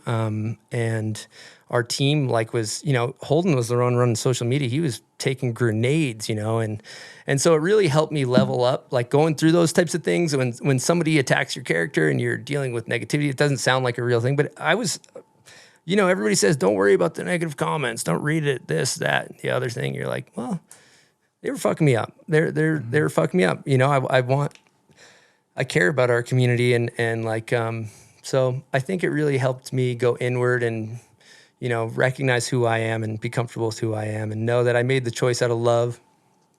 I made the choice out of truth. I deeply analyzed the choice. I have my wonderful angel wife, Britt, who didn't validate any of the choices. Or wasn't like gassing me on like, yeah, fuck that guy, fuck this. Nobody in my corner was negative. We all were. I have Troy in my corner. I have my wife in my corner. My core people, anybody that's close to the situation understands it. And if you're not close to the situation, you don't understand it, well, that's okay. I guess it was a challenging situation, and we made our choices, and I guess I don't know if that was very vague, but we've been talking about a lot about snowboard career and video parts and things like that. What I'm really interested in is sort of that transition out of being a constantly filming pro, right? Because that happened at some point, and you focused on the podcast, and you tried a lot of different things at a really interesting time. What was like the moment of, I'm trying to figure out my next chapter or what I'm going to do next? Was that a conscious thing, or were you just kind of like, because you've done the YouTube thing, you had Freedom Frontier, you had all these things, and I want you to touch on all those things that ultimately brought you to this podcast that you've stuck with. But I'm just curious about your thought process in that time, and even like transitioning out of being a pro and how that affected like your identity. Yeah. And how you saw yourself. Well, I think that was a lot easier because we had this show, so I had a sense of purpose. But I think. But as you're transitioning out, you didn't have that, and were you searching for a new identity? Yeah, I've full transparency. It was just throwing shit at a wall and seeing what sticks, and so I think that the Freedom Frontier was a really cool, Alex and I got this cabin for really cheap, and there's a series on YouTube called The Cabin Report that we did, and it ended up even being a show on World of X Games on ABC, and so we pursued that for a season, and we didn't get much snow. It was a challenge, but that was really fun while it lasted, and we did our thing with it, and then we kept it moving, and now we have a beautiful concrete skate park up at our cabin, which I would like to share a quick story on too, which I think is fascinating. Is like, the universe is a majestic beast, and when we started that skate park, Alex got in that he got in the front end loader or whatever it was, the tractor, and started pushing around dirt, and we had this like huge footprint, and I remember being like, holy shit, this is going to be a big skate park. I didn't know what we were envisioning, but this is a full undertaking. So we set off to build a skate park summer, maybe, I don't know, 5 or 8, I don't know how many years ago now, but and we were like, let's do a little series on this, whether it's on YouTube or whatever, and the sponsors got behind it, and so we documented the whole process, and we started, first we need to know if we get concrete up there. So we called Geneva Rock, the concrete company that services that area, and they sent a few reps up there, and like, hey, can you get a truck up this road? And they were like, yeah, we just got to put metal plates over where the river is down at the bottom over the culvert. Other than that, you're good to go. It's like, okay, cool, we can get concrete. And we're like, hey, if we give you guys like a sponsor logo, would you guys ever want to like sponsor the show? They're like, we're not really super interested in this, but they eventually, like, we got to know these sales guys pretty good, and they brought up this guy Rob Pikus, who owns rest in peace, who recently passed away. I found out actually just through hearsay. So, but he owned Pikus Concrete, and he came up and checked out the place basically, and he's like, I love riding bikes. My kids love riding bikes. I love all this stuff. What you guys are doing is really cool. If you guys want, I can help you out. You can put the concrete on Pikus Concrete's tab. Since I buy such a high volume of concrete a year, your rate per yard will be cheaper. So we're like, fuck yeah, we're going to get a discount on concrete. This is incredible. So we start the process. We spend 4 months pretty much every day going up, tying rebar. Shout out to all of our friends that came up and helped, Ben Page and Zamora and Chip. We had all of our friends up there scrubbing concrete. And then basically when it came time to square up, I said, Rob, hey, we're done now. I want to pay you. He said, it's no problem. I'm going to just take care of the concrete. It's on me.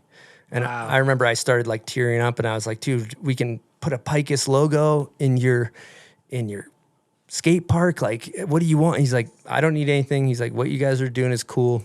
and I just want to be a part of it, and that's it. And so That's incredible. We had, over $20,000 worth of concrete just paid for by someone out of the kindness of their heart.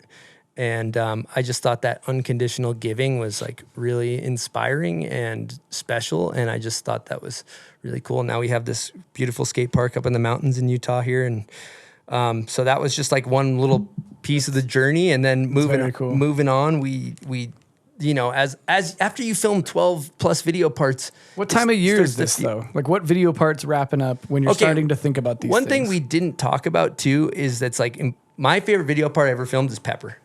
And that was the first full year of my sobriety. That was the year before I did the winter before we built the skate park. Okay. And John Stark edited it to this song by Otto Lux.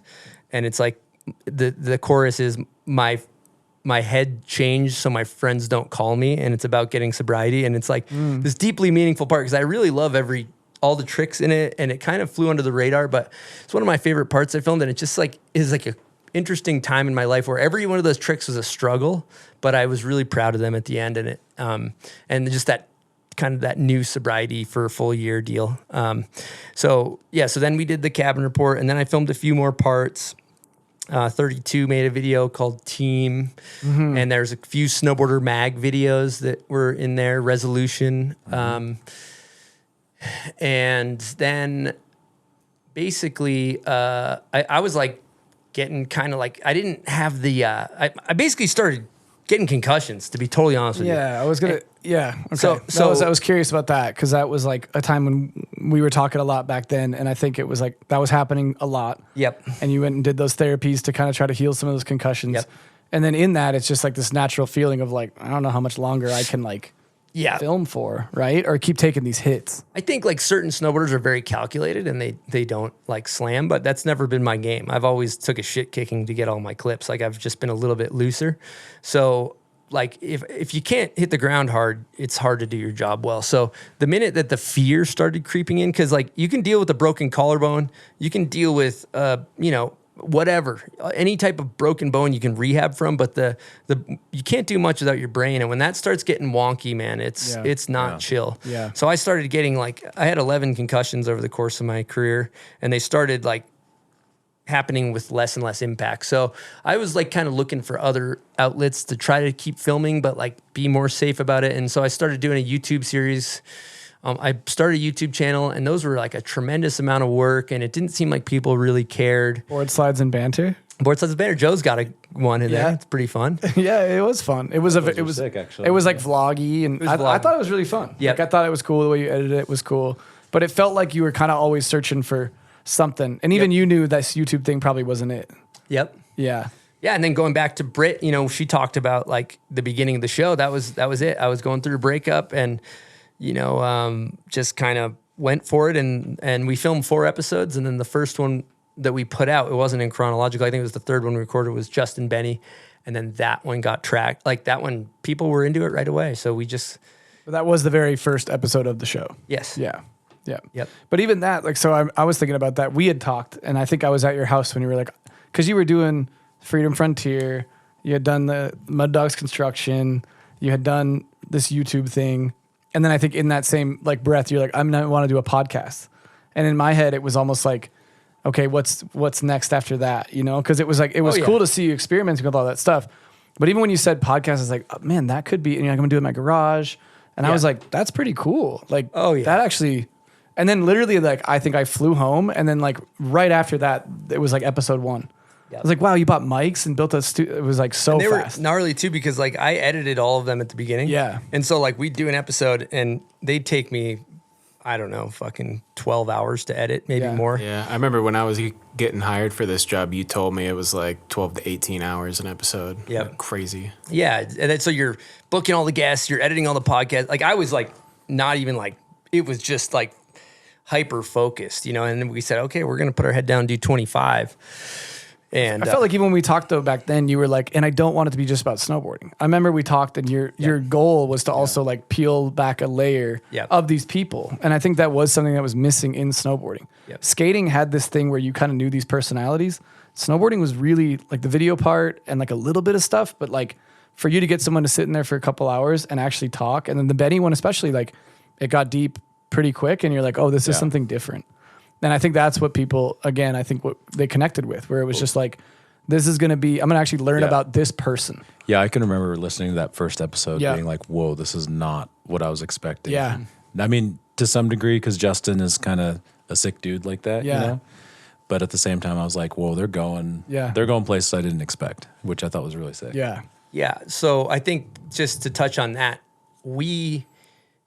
I part of that journey I've been on, like I did AA for over a year very regularly, maybe a few years. And in an AA setting, it's like everybody shares. And I remember when I first started going that, I was internalizing all of my shit. I was internalizing everything. And I realized how wildly comforting it was to hear about other people going through their struggles. And it really helped me. Like it felt like I wasn't doing it alone. And so that was my experience. So when we had the opportunity to do a show, it was like, let's be dipshits, but also like, let's talk about some shit, because it could really help some people along the way. I think it even helped the guests a lot of times. Sometimes like a lot of times like a the therapy guests, session. it felt really therapeutic, and then they're like opening up. And I think it's a lot of them, it seemed like it was probably one of the first times they've really been able to say that kind of stuff, and knowing it's going to be seen and heard is a pretty powerful thing. And they're just like, okay, I'm going to show this side of me. And that's where I think you did a really good job of giving them that opportunity. But for them to be able to do that, and then people to like see that, then they like connect with that, you know? Absolutely. That's where I think that Bombhole has had such a unique like impact. And I think there's people who come on, they're going, am I going to cry? Like, you know, because they just know it's just a place where it's going to get real. And I think that's great. Yeah. And when we started, you know, first of all, no fucking clue how to run a business, which is really important. But like somebody told me early, you should make a mission statement. So I thought on it for a while, and I came up with one that was like, our goal is to build and strengthen the snowboard community through humor, authenticity, and common struggles. And so like, that's just where we took it. And like some people, dude, it's a snowboard podcast, don't get deep, but like also, if it's not for them, that's okay. You know, but I mean, because like there's shit that's actually way more, like we want to foster the culture. We want to talk about tricks. We want to talk about snowboarding. And this is just like the direction we've chose to go. But like at the end of the day, like there's some crazy stories about sharing these experiences of hearing your idols talk about stuff. Like there's the one with, you know, somebody was listening to the Lizard King episode, and they were, you know, wanted to end their life, and they went out to the bar, and when they came home, the YouTube had auto-populated to Desiree's episode where she touched on suicide and her, you know, she made an attempt and all that stuff. And this guy listened to it and didn't end up killing himself. And like, so for me, like that type of shit, when you hear like little stories, that one's like really powerful to me to hear, where you're like, I don't give a fuck if you don't like it. Like this is more important to me. And if it's not your flavor, that's like, it's all good, you know, but this for is it to the touch shit that one person is huge. And it's almost enough, you know? And that's the thing too. It's like, we have this thing here. It's like, I don't know the key to success, but the key to failure is trying to please everybody. It's like, we're not going to please everybody. Not everybody's going to like this show. It's, and we just do our shit. Yeah. I would say mission accomplished then, based off the mission statement, for sure. Thanks, Dad. Yeah. You definitely staying true to the mission statement. Also, if you could just shut the fuck up for a while. No, I would ask on the same subject, like with sort of like a different type of skin in the game as it pertains to snowboarding now, like sort of pulled away from like being like in the trenches, filming video parts, doing those things, still touching it in like super meaningful ways. Like, has this changed your view of snowboarding in general? Like how you perceive it and how you observe it as somebody that has, you know, through this show, you have eyes on like every corner of snowboarding through different guests that come through here. Has it reshaped your view in any way of how you perceive snowboarding and how you think about all the different types of snowboarding and all like what it means to you and things like that? Yeah. Yeah. I mean, snowboarding is, it's something, it's just like, I hate to say, it's kind of just like who we are. It's our people, it's our community. And so for, you know, doing this show, it's just, it almost like makes you want to see it like grow and thrive and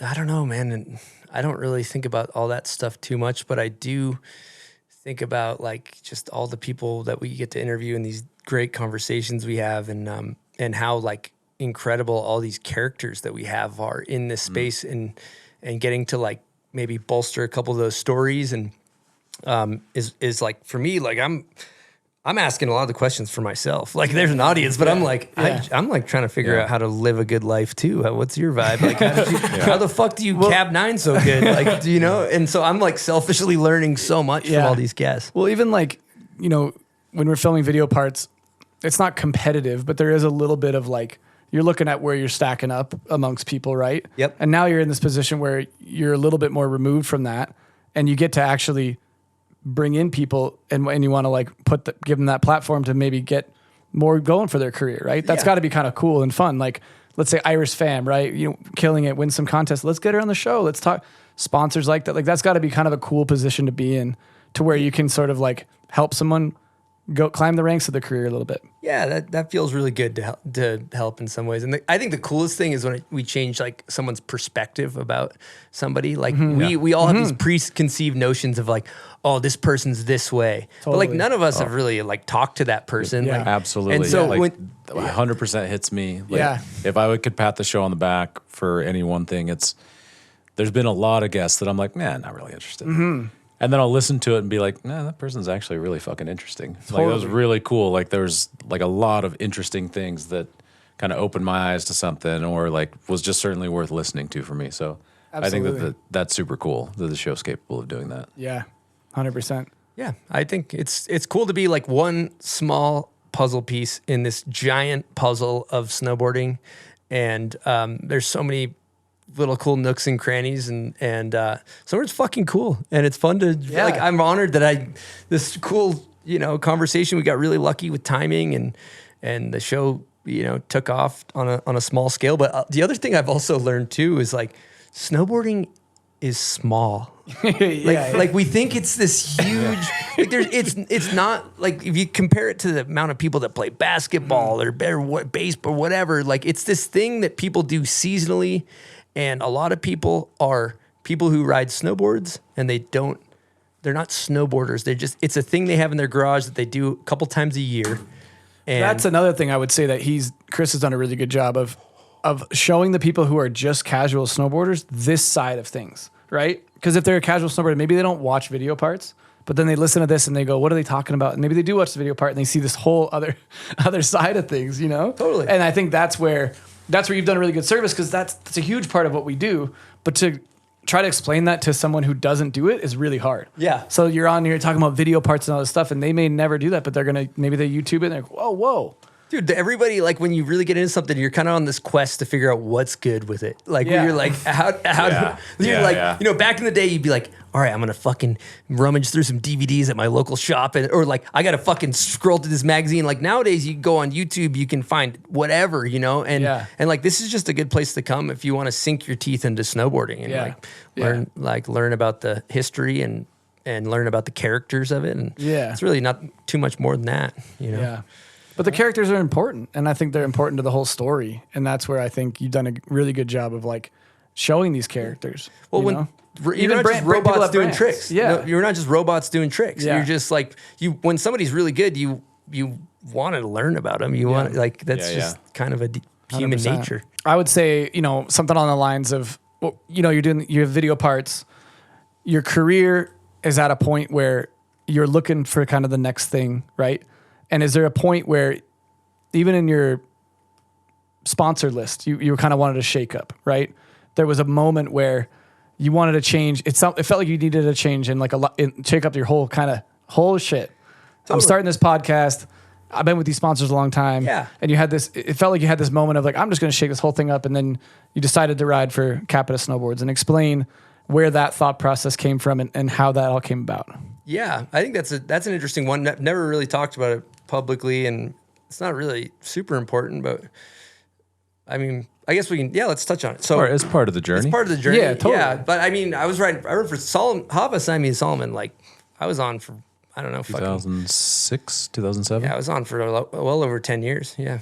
I don't know how many years, like 2007, 15 years or something. Yeah, 15 and so they're like, Solomon, I owe my entire career. The reason why I was in Get Real was because of you and Solomon, and reason why because I you're a have good this. snowboarder. Solomon is Solomon and 32 particularly were like the brands, especially when I was younger, that believed in me and put resources behind me. And shout out to Cook, shout out to yourself, shout out to Kevin, Marco, all those guys, and basically. My contract was coming up with Solomon, and I was like getting ready to re-sign, and we weren't aligned.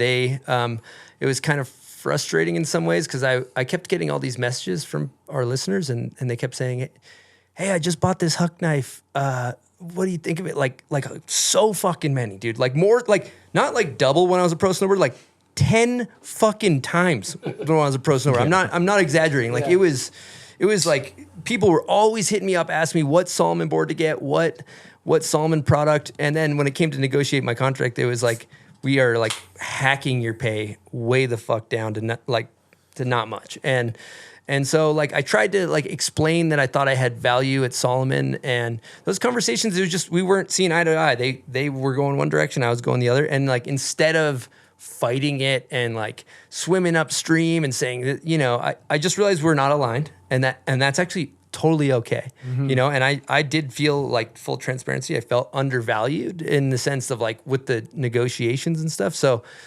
like, I just was like, I didn't quit and have CAPiTA lined up. I called Hava actually. I actually called Hava, and I was like, I had 3 conversations negotiating the upcoming, 2 with Kevin and 1 with Mike. And I remember after this conversation with Mike, I called Hava. I was like, Hava, I'm quitting. I was kind of like, it was a big decision for me. I was like, huge. It was huge. Yeah. And I'm like, eternally grateful for Solomon and all the Solomoners and all the boards. And I wouldn't have this beautiful life without, they were a perfect part of the journey, but that journey had just come to an end. And I was like, I didn't have any plans to sign with anybody else. Like I didn't have any type of like shit in the horizon. I didn't have any brands I was talking to. I was actually going to be like, all right, I'm just going to like test boards. I'm kind of more of a media guy. I'm just going to like ride a bunch of boards and test them. And I'm just gonna be a board tester. That's gonna be, and at the time, Brendan Rigo was working for us, and he was like, what do you think about riding for CAPiTA? I'm like, that's not possible. And then he had he facilitated it, and thank you so much, Rigo, for that. And it just kind of made sense. It wasn't like I went over there and like secured the fucking bag, but it's like all of the people at CAPiTA are like like Johan's hitting me up. I love this episode. Yeah. Brad, you have Kleckner, you got like all these dudes that are like Blue, all like Dangler's my guy. Like it was just like all these people were really into what I was doing, in the sense like they were backing the podcast. They were hitting me up all the time. I just felt like I was like, oh, these people are just rocking with what I'm doing. Yeah. I'm more aligned with these guys. Like they're rider owned. And so it just kind of happened where I was just like, I'm just gonna go. Honestly, it was just like, I'm just gonna go where I'm wanted. You know, instead of trying to like slam a square peg into a round hole, you're like just.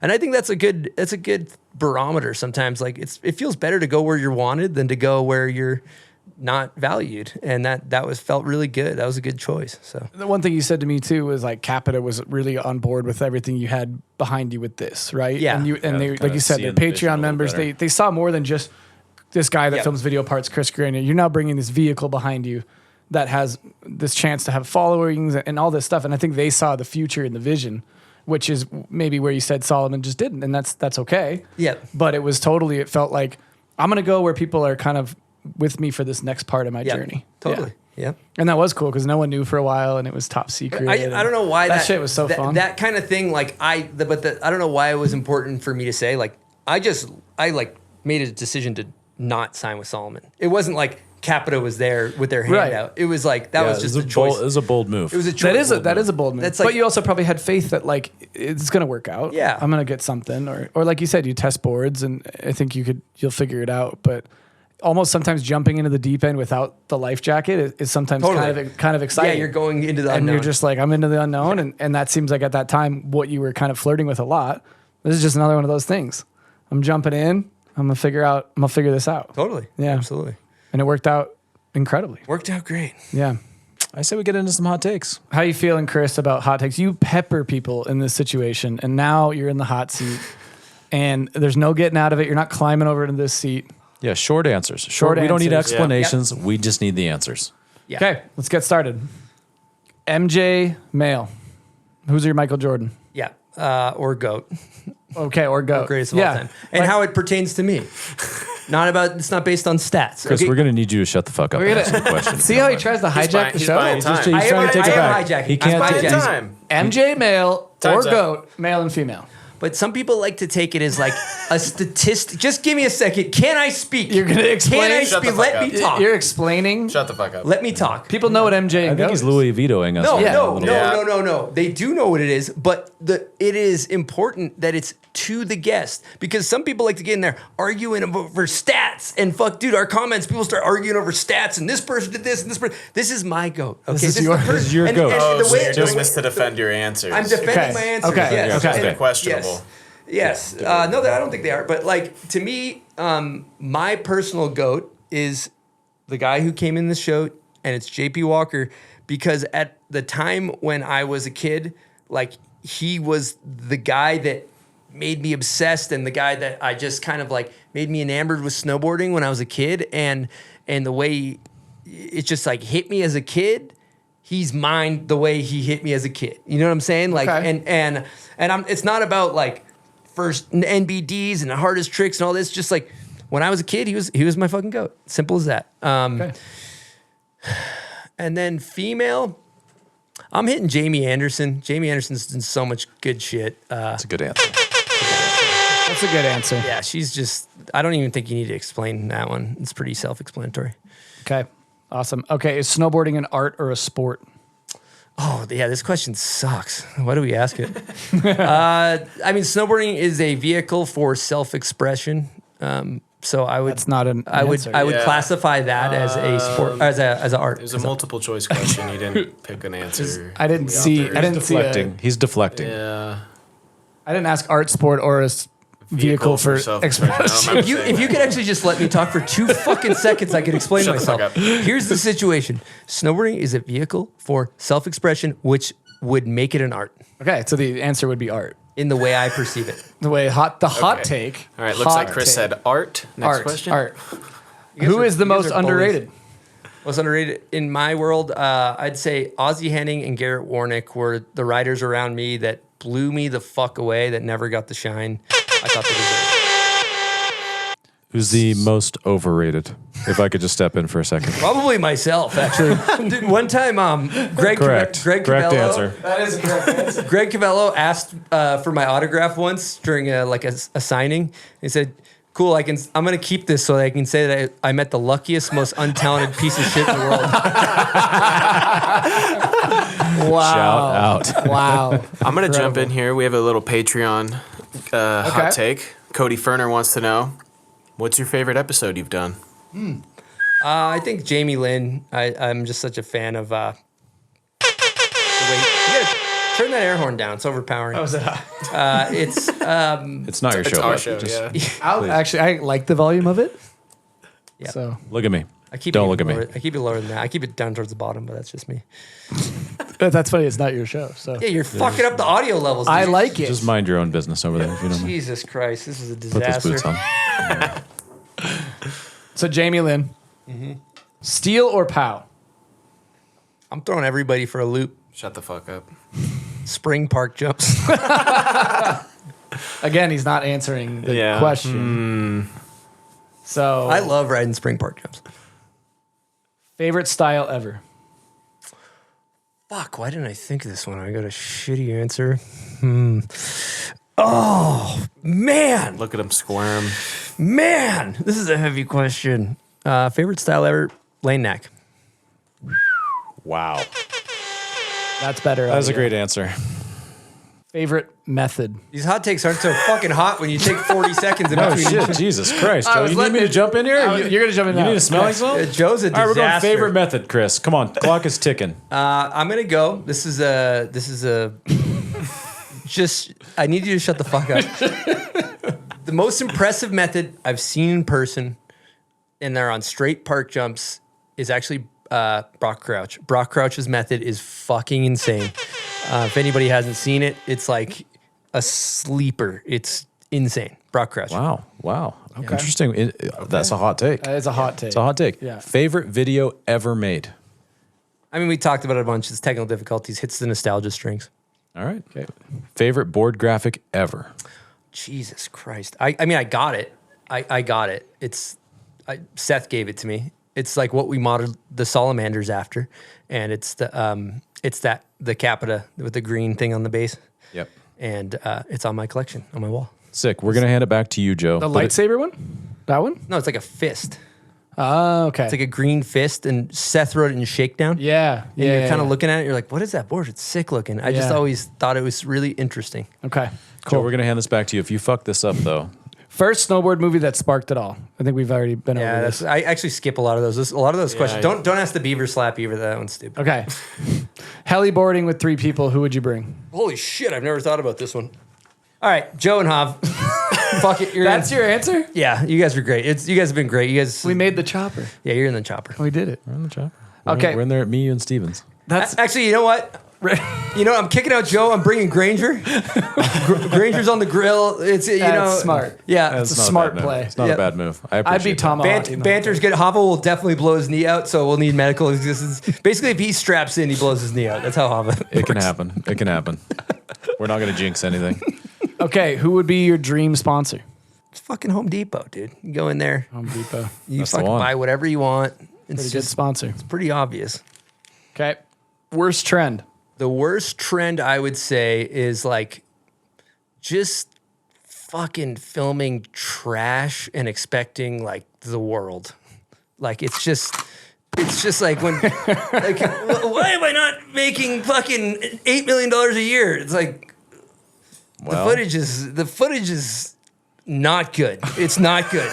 It is not good footage. But like you can't say that. It's just like the world's out to get me. You're like the footage is it's not good. It's not good footage. I don't know. Like that's my. Are we living in an era where you feel like you can't say that? You're not allowed to just tell somebody that.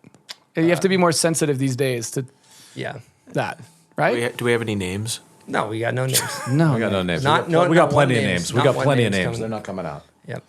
Okay, that's a trend. Filming garbage, expecting the world. I would say so. Yeah. I would say. I mean, I at least in like the depths of the snowboard circles, of like, people trying to make it in snowboarding. All right, very hot take. That's a hot take. That's a good one. That's what we needed. What is your go-to first try backcountry jump pat down trick? Cab 5. Jeez. Objectively best order at Tim Hortons. Oh, if I can large cup of regular, please. And if I can, that's more of a Dunkin's order, actually. I like the Club a la Tim for lunch. I'm a fan of the Club a la Tim. I was going to say the belt sandwich is the correct answer, but it was a good one. It was a good try. Yep. All right. We're going to roll right into, we're going to get into setups. Well, we were talking about he's such a bored aficionado. He walks through these factories. He knows exactly. He must be. He's locked in. I can imagine his setup. Protruding base. The protruding base. This one's protruded behind me. Yes. I feel like he's going to really be able to walk us through this setup. So, Chris, get us the viewers, we would love to hear. Here. Let's hear what your side cut radius. We want to know waist width. Let's get into this. What are we working with here under the feet? Guys, I don't appreciate your condescending tone right now.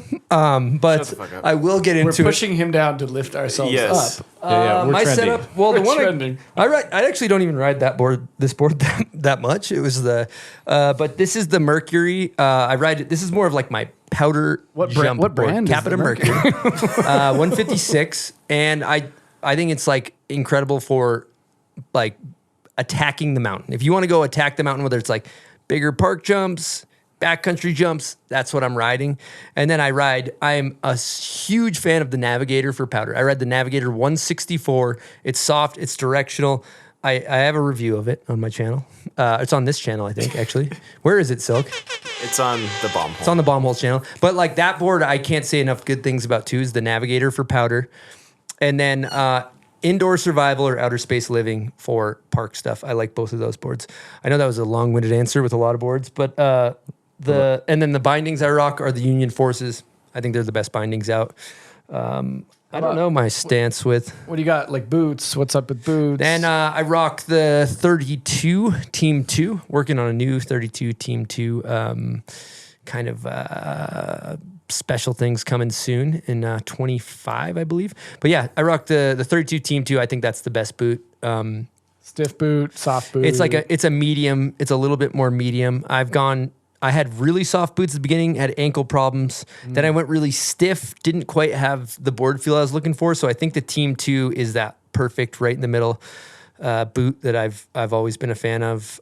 We have a bomb hole Team 2. And I believe I have a Team 2 coming out next year as well. Nice. I'm not sure if I'm supposed to say that or not. I can't remember. You know, they're so far ahead on the calendar years. Yeah. So is there a stance option? Like, what do you like as far as stance? Do you set it? Do you know your angles, or do you just set it? I know my angles. I go like I usually go like 12 -9, and then maybe 9 -9 on like a jib board. Does it change if you're hitting a jump and you're hitting? Yeah. I crank the front foot more open for my powder boards, and then on my powder boards I rock forward lean, and my park like a bigger park jump boards, and then if I'm just on like a rail board I do no forward lean.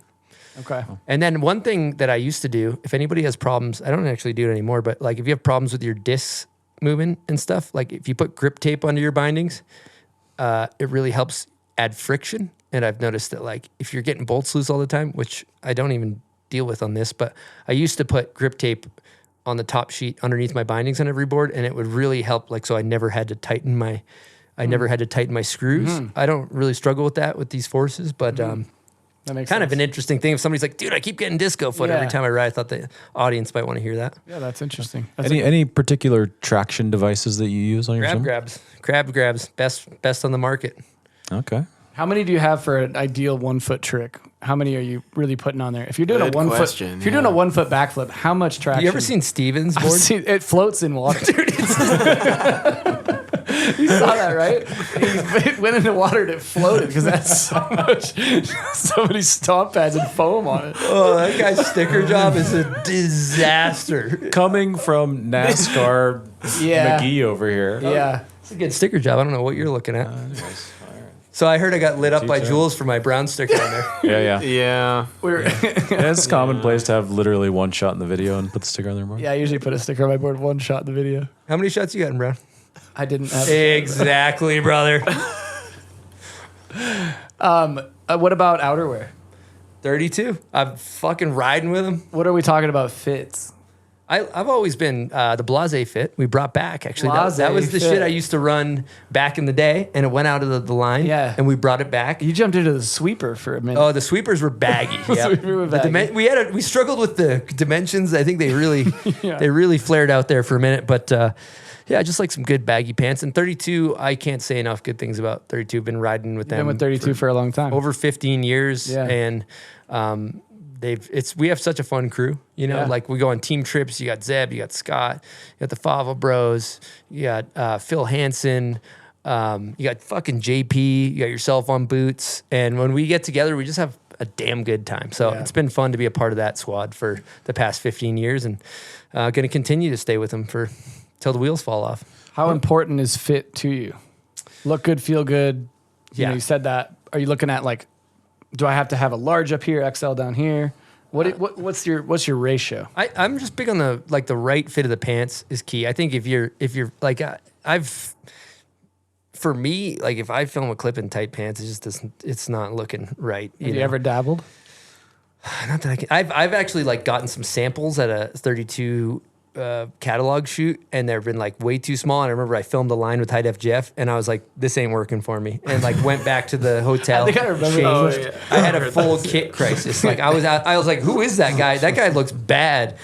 And It could be this much of a difference in width, and it's just noticeable. I think as long as you get pants where like you look down and they look right for you, like the pants you can wear whatever with. So that's really my shit. Yeah, I agree.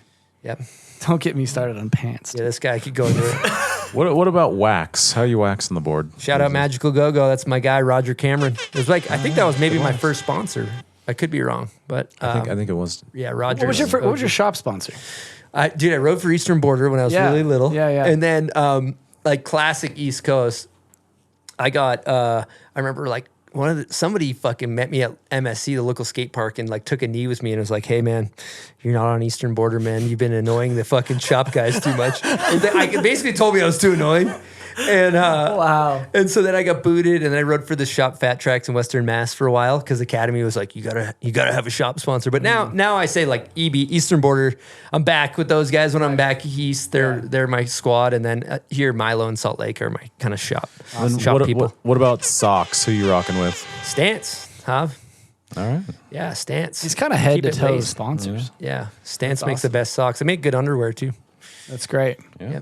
So I go with the earth tones, more so than I steer clear of the whites, stuff like that. Flesh-colored underwear. Flesh tone. You know what's cool? I will say you've been very loyal to sponsors. I think you've been with a lot of these sponsors a long time, and I think that's really commendable. I've had really good luck, and I do feel for there's some people that are like so fucking talented in snowboarding that are 10 fucking million times better than I will ever be, and they struggle so hard to find sponsors. So I just can't say like I'm just so grateful for the people that have supported me for all of these years, and I just like I can't say enough, especially like Cook over at 32.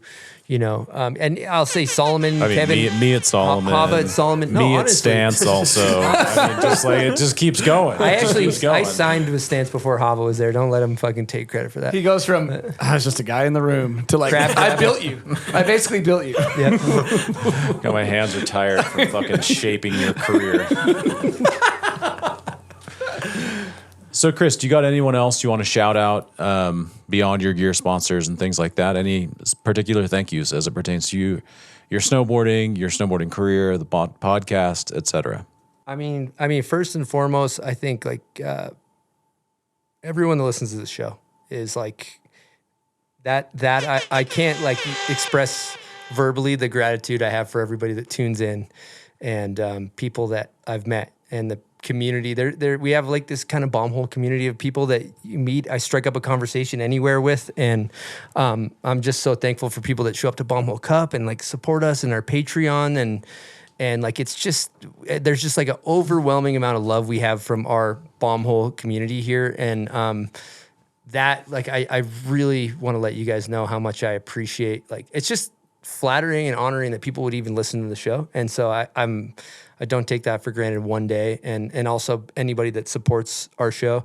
I think our team, Silk, Holden, Drake, Danny, Jules, like we have this thing here it's, are you a me or are you a we? I like it visually because you take the M and you switch it down. It's about the we. It's about the ship. We all have a common goal. We all work together. These guys don't get the shine they deserve. They put in all the hard work behind the scenes. I'm the one that people come up to if we're at an event, but they're the ones that are doing all the hard work behind the scenes to make it happen. There's so many moving parts with this thing. So, our team, I can't say enough good things about. I really appreciate you guys.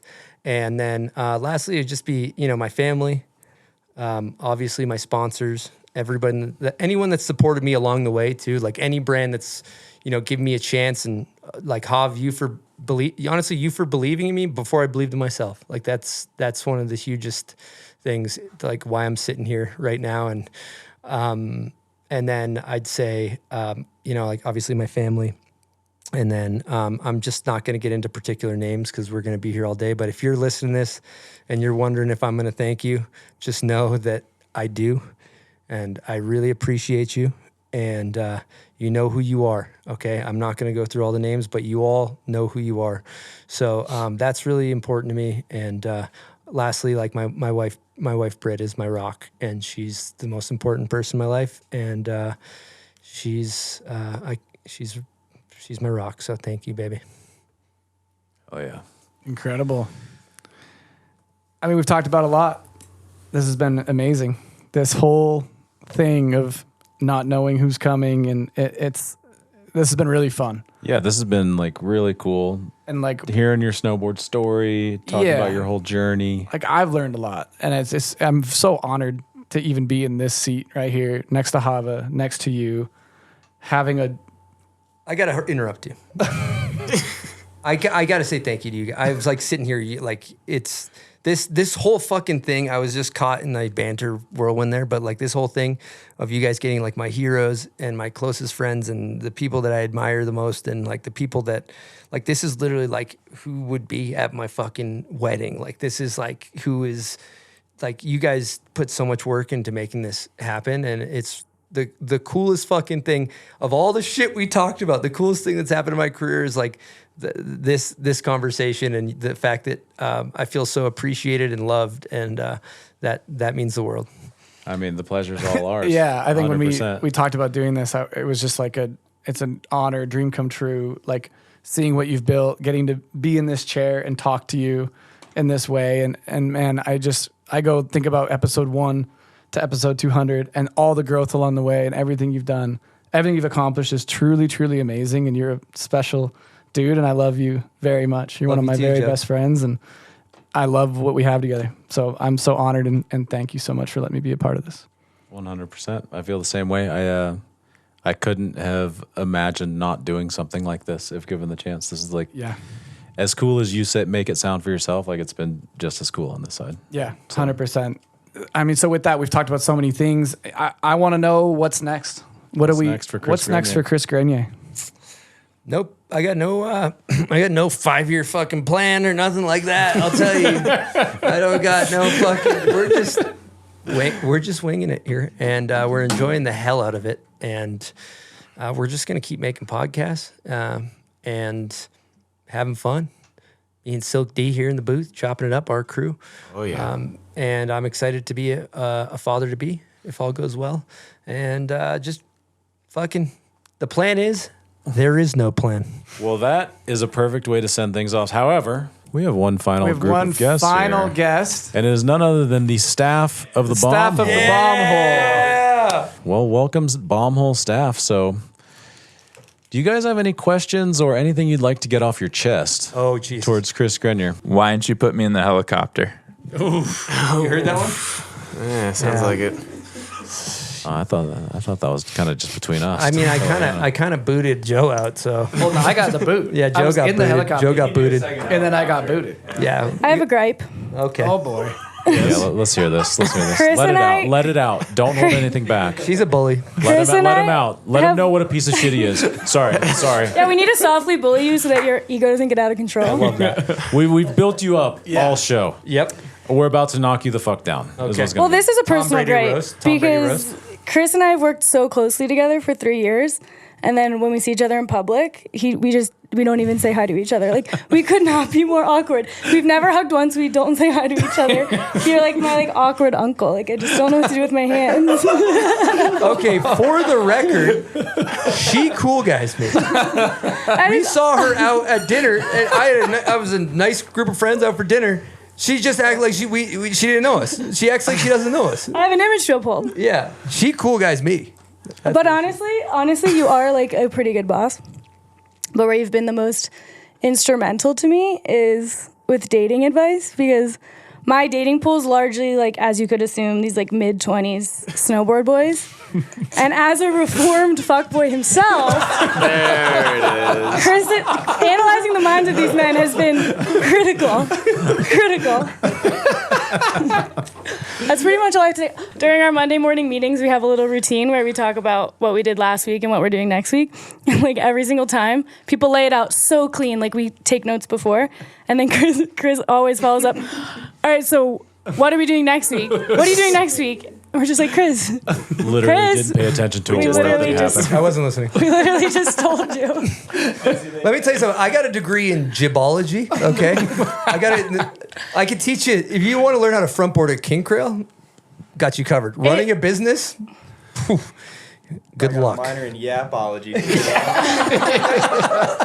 It's taken months, if not years, for each of us to like learn how to like work with Chris and It's been an develop adjustment. to his communication style, but now we got it pretty dialed. Yeah, kind of like just figure it out. And that's kind of our Like mantra. sometimes he'll be so on, he'll just like call you every single day. He's like, all right, we got to be on this Instagram. We got to post all the time. And then it's like, he stops caring about that the next week. He's like, all right, merch. Now we got to get merch. He's like, 5 hats have sold. Order 200 more.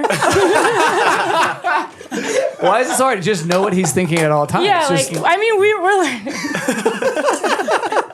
why is it hard to know what I'm thinking at all times? Yeah, it's not that hard, guys. Yeah, no, we're figuring it out. In all seriousness, though, this is the team that makes this all work, and you guys are all really instrumental in everything you've seen.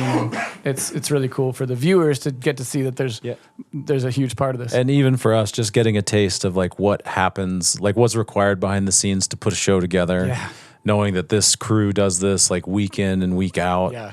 Is just a crazy undertaking, and also like in service of some like such a big thing that's happens in snowboarding. It's so rad and it's so impressive. But you and make it guys- look so easy. These things just come out, and the thumbnails are it's all just flowing, and you guys are just killing it behind the scenes. And again, like Chris was saying, like he gets kind of all the shine for this, which should almost be illegal because he's almost contributing nothing. Half of us are sober. Yeah, and in all seriousness, like when I first got hired, I was like going through a breakup with a boyfriend at the time, and like I was just like a mess. So I would come in to Chris's office, and I would literally just like sit there and start crying. And he would like probably be in the middle of preparing for a show, shut his laptop, and listen. And he would always listen to me. And like that's the most thing I appreciate working with you is just like you've created a space where I can come to you with absolutely anything. And like even if we get on each other's nerves, which we don't really, but we're probably gonna start since we work so closely to each other. I can come to you with like seriously anything, and I know that you'll understand. And like being a girl in an industry with like, you know, I'm here today with like 15 guys. It's really special to me to feel like that safety and that comfortability that you've created for all of us. And it's just fun, and you're funny. Appreciate it. Oh yeah. I gotta say though, it's like it's not fun to do it by yourself. Like the thing is like it's so much more fun building stuff with people. Oh, we got a butt crack. Butt crack for the listeners. I think that was Justin Meyer's butt crack on the doggy door cam. Silk, you get that? Oh yeah, that's on camera. Oh yeah, that camera's definitely rolling. Oh yeah. Perfect. Love that. Well, I appreciate you guys so much. Thanks for taking all the grenades, HB. Danny's our muse over here. Yeah, Dan's the cool muse, but I'm the new guy. Real quick though, I'm the new guy, and I remember you were hitting me up, being like, "Hey, like, what's something that's happening in snowboarding currently?" And like, these are some topics I'm thinking of, and that was when you were doing All Banged Up, and I remember getting really excited about it because you called me kind of out of the blue, and I was like, "Whoa, what?" Like, Chris is like, "What's your number?" And then I sent him a bunch of notes. I sent you notes, and then next thing you know, I'm watching All Banged Up live, and I'm looking at my notes, and the notes were the same as what you're going to. Oh yeah. And in depth, and I was like tripping on it. And the next thing you know, you're like, "Hey, like, do you want to do some work with us?" And that meant a lot. So it's This cool. man loves snowboarding, and I do take his credit and take it off as my own. I will send me those notes, and I did think a lot about this, and I will take all the credit. It was sick. But this is really how the sausage is made. This is how the sausage is made. It's us talking all the time. It's like my favorite thing and worst thing is getting a cold call from you because it'll turn into like either 5 minutes of we need to do this, and I'm like, "Oh, you downloaded Instagram on your phone again this week, and you've been checking like how the feed's doing." Or you're just like, "Oh, I'm really excited about this topic. Like, let's talk about it." So like that is cool to me. So it's really fun where it's like you essentially allow me to be a complete snowboard nerd as many people know me as. So thanks for giving us this space. You guys are doing great. You're doing great, HB. Thanks for taking grenades, and also apologize for the hostile work environment. Before we wrap this thing up here, there's one thing I do want to express, and that is that Let her back in. All right, guys. Oh, here we go, Granger. This doesn't stop. This doesn't stop. there was Austin Granger. like the one thing I'll note before we wrap this up is that there was a long list of people that should have been guests on this show as well. But in the interest of making a show that's not 100 hours long, not all of those people were able to be here. And I think that you all know who you are. And I just want to express that no one was forgotten in this Absolutely regard. not. No. It was just a function of creating a show. And I do welcome think, everyone. you know, we got everyone back here in the booth. Everyone's back. And I do just want to say, I think I speak for everyone here when I say Chris, we're also proud of this thing you've created and so stoked for you in that regard. And you're a great friend to all of us. We appreciate it. We love you. And I think that's an over and out from the bomb hole. We love you. Congratulations. Love you guys. Thank you so much from the bomb. Holy shit. This is crazy. Pretty good. Could be terrible. Wow, guys. You guys out fucking did yourselves.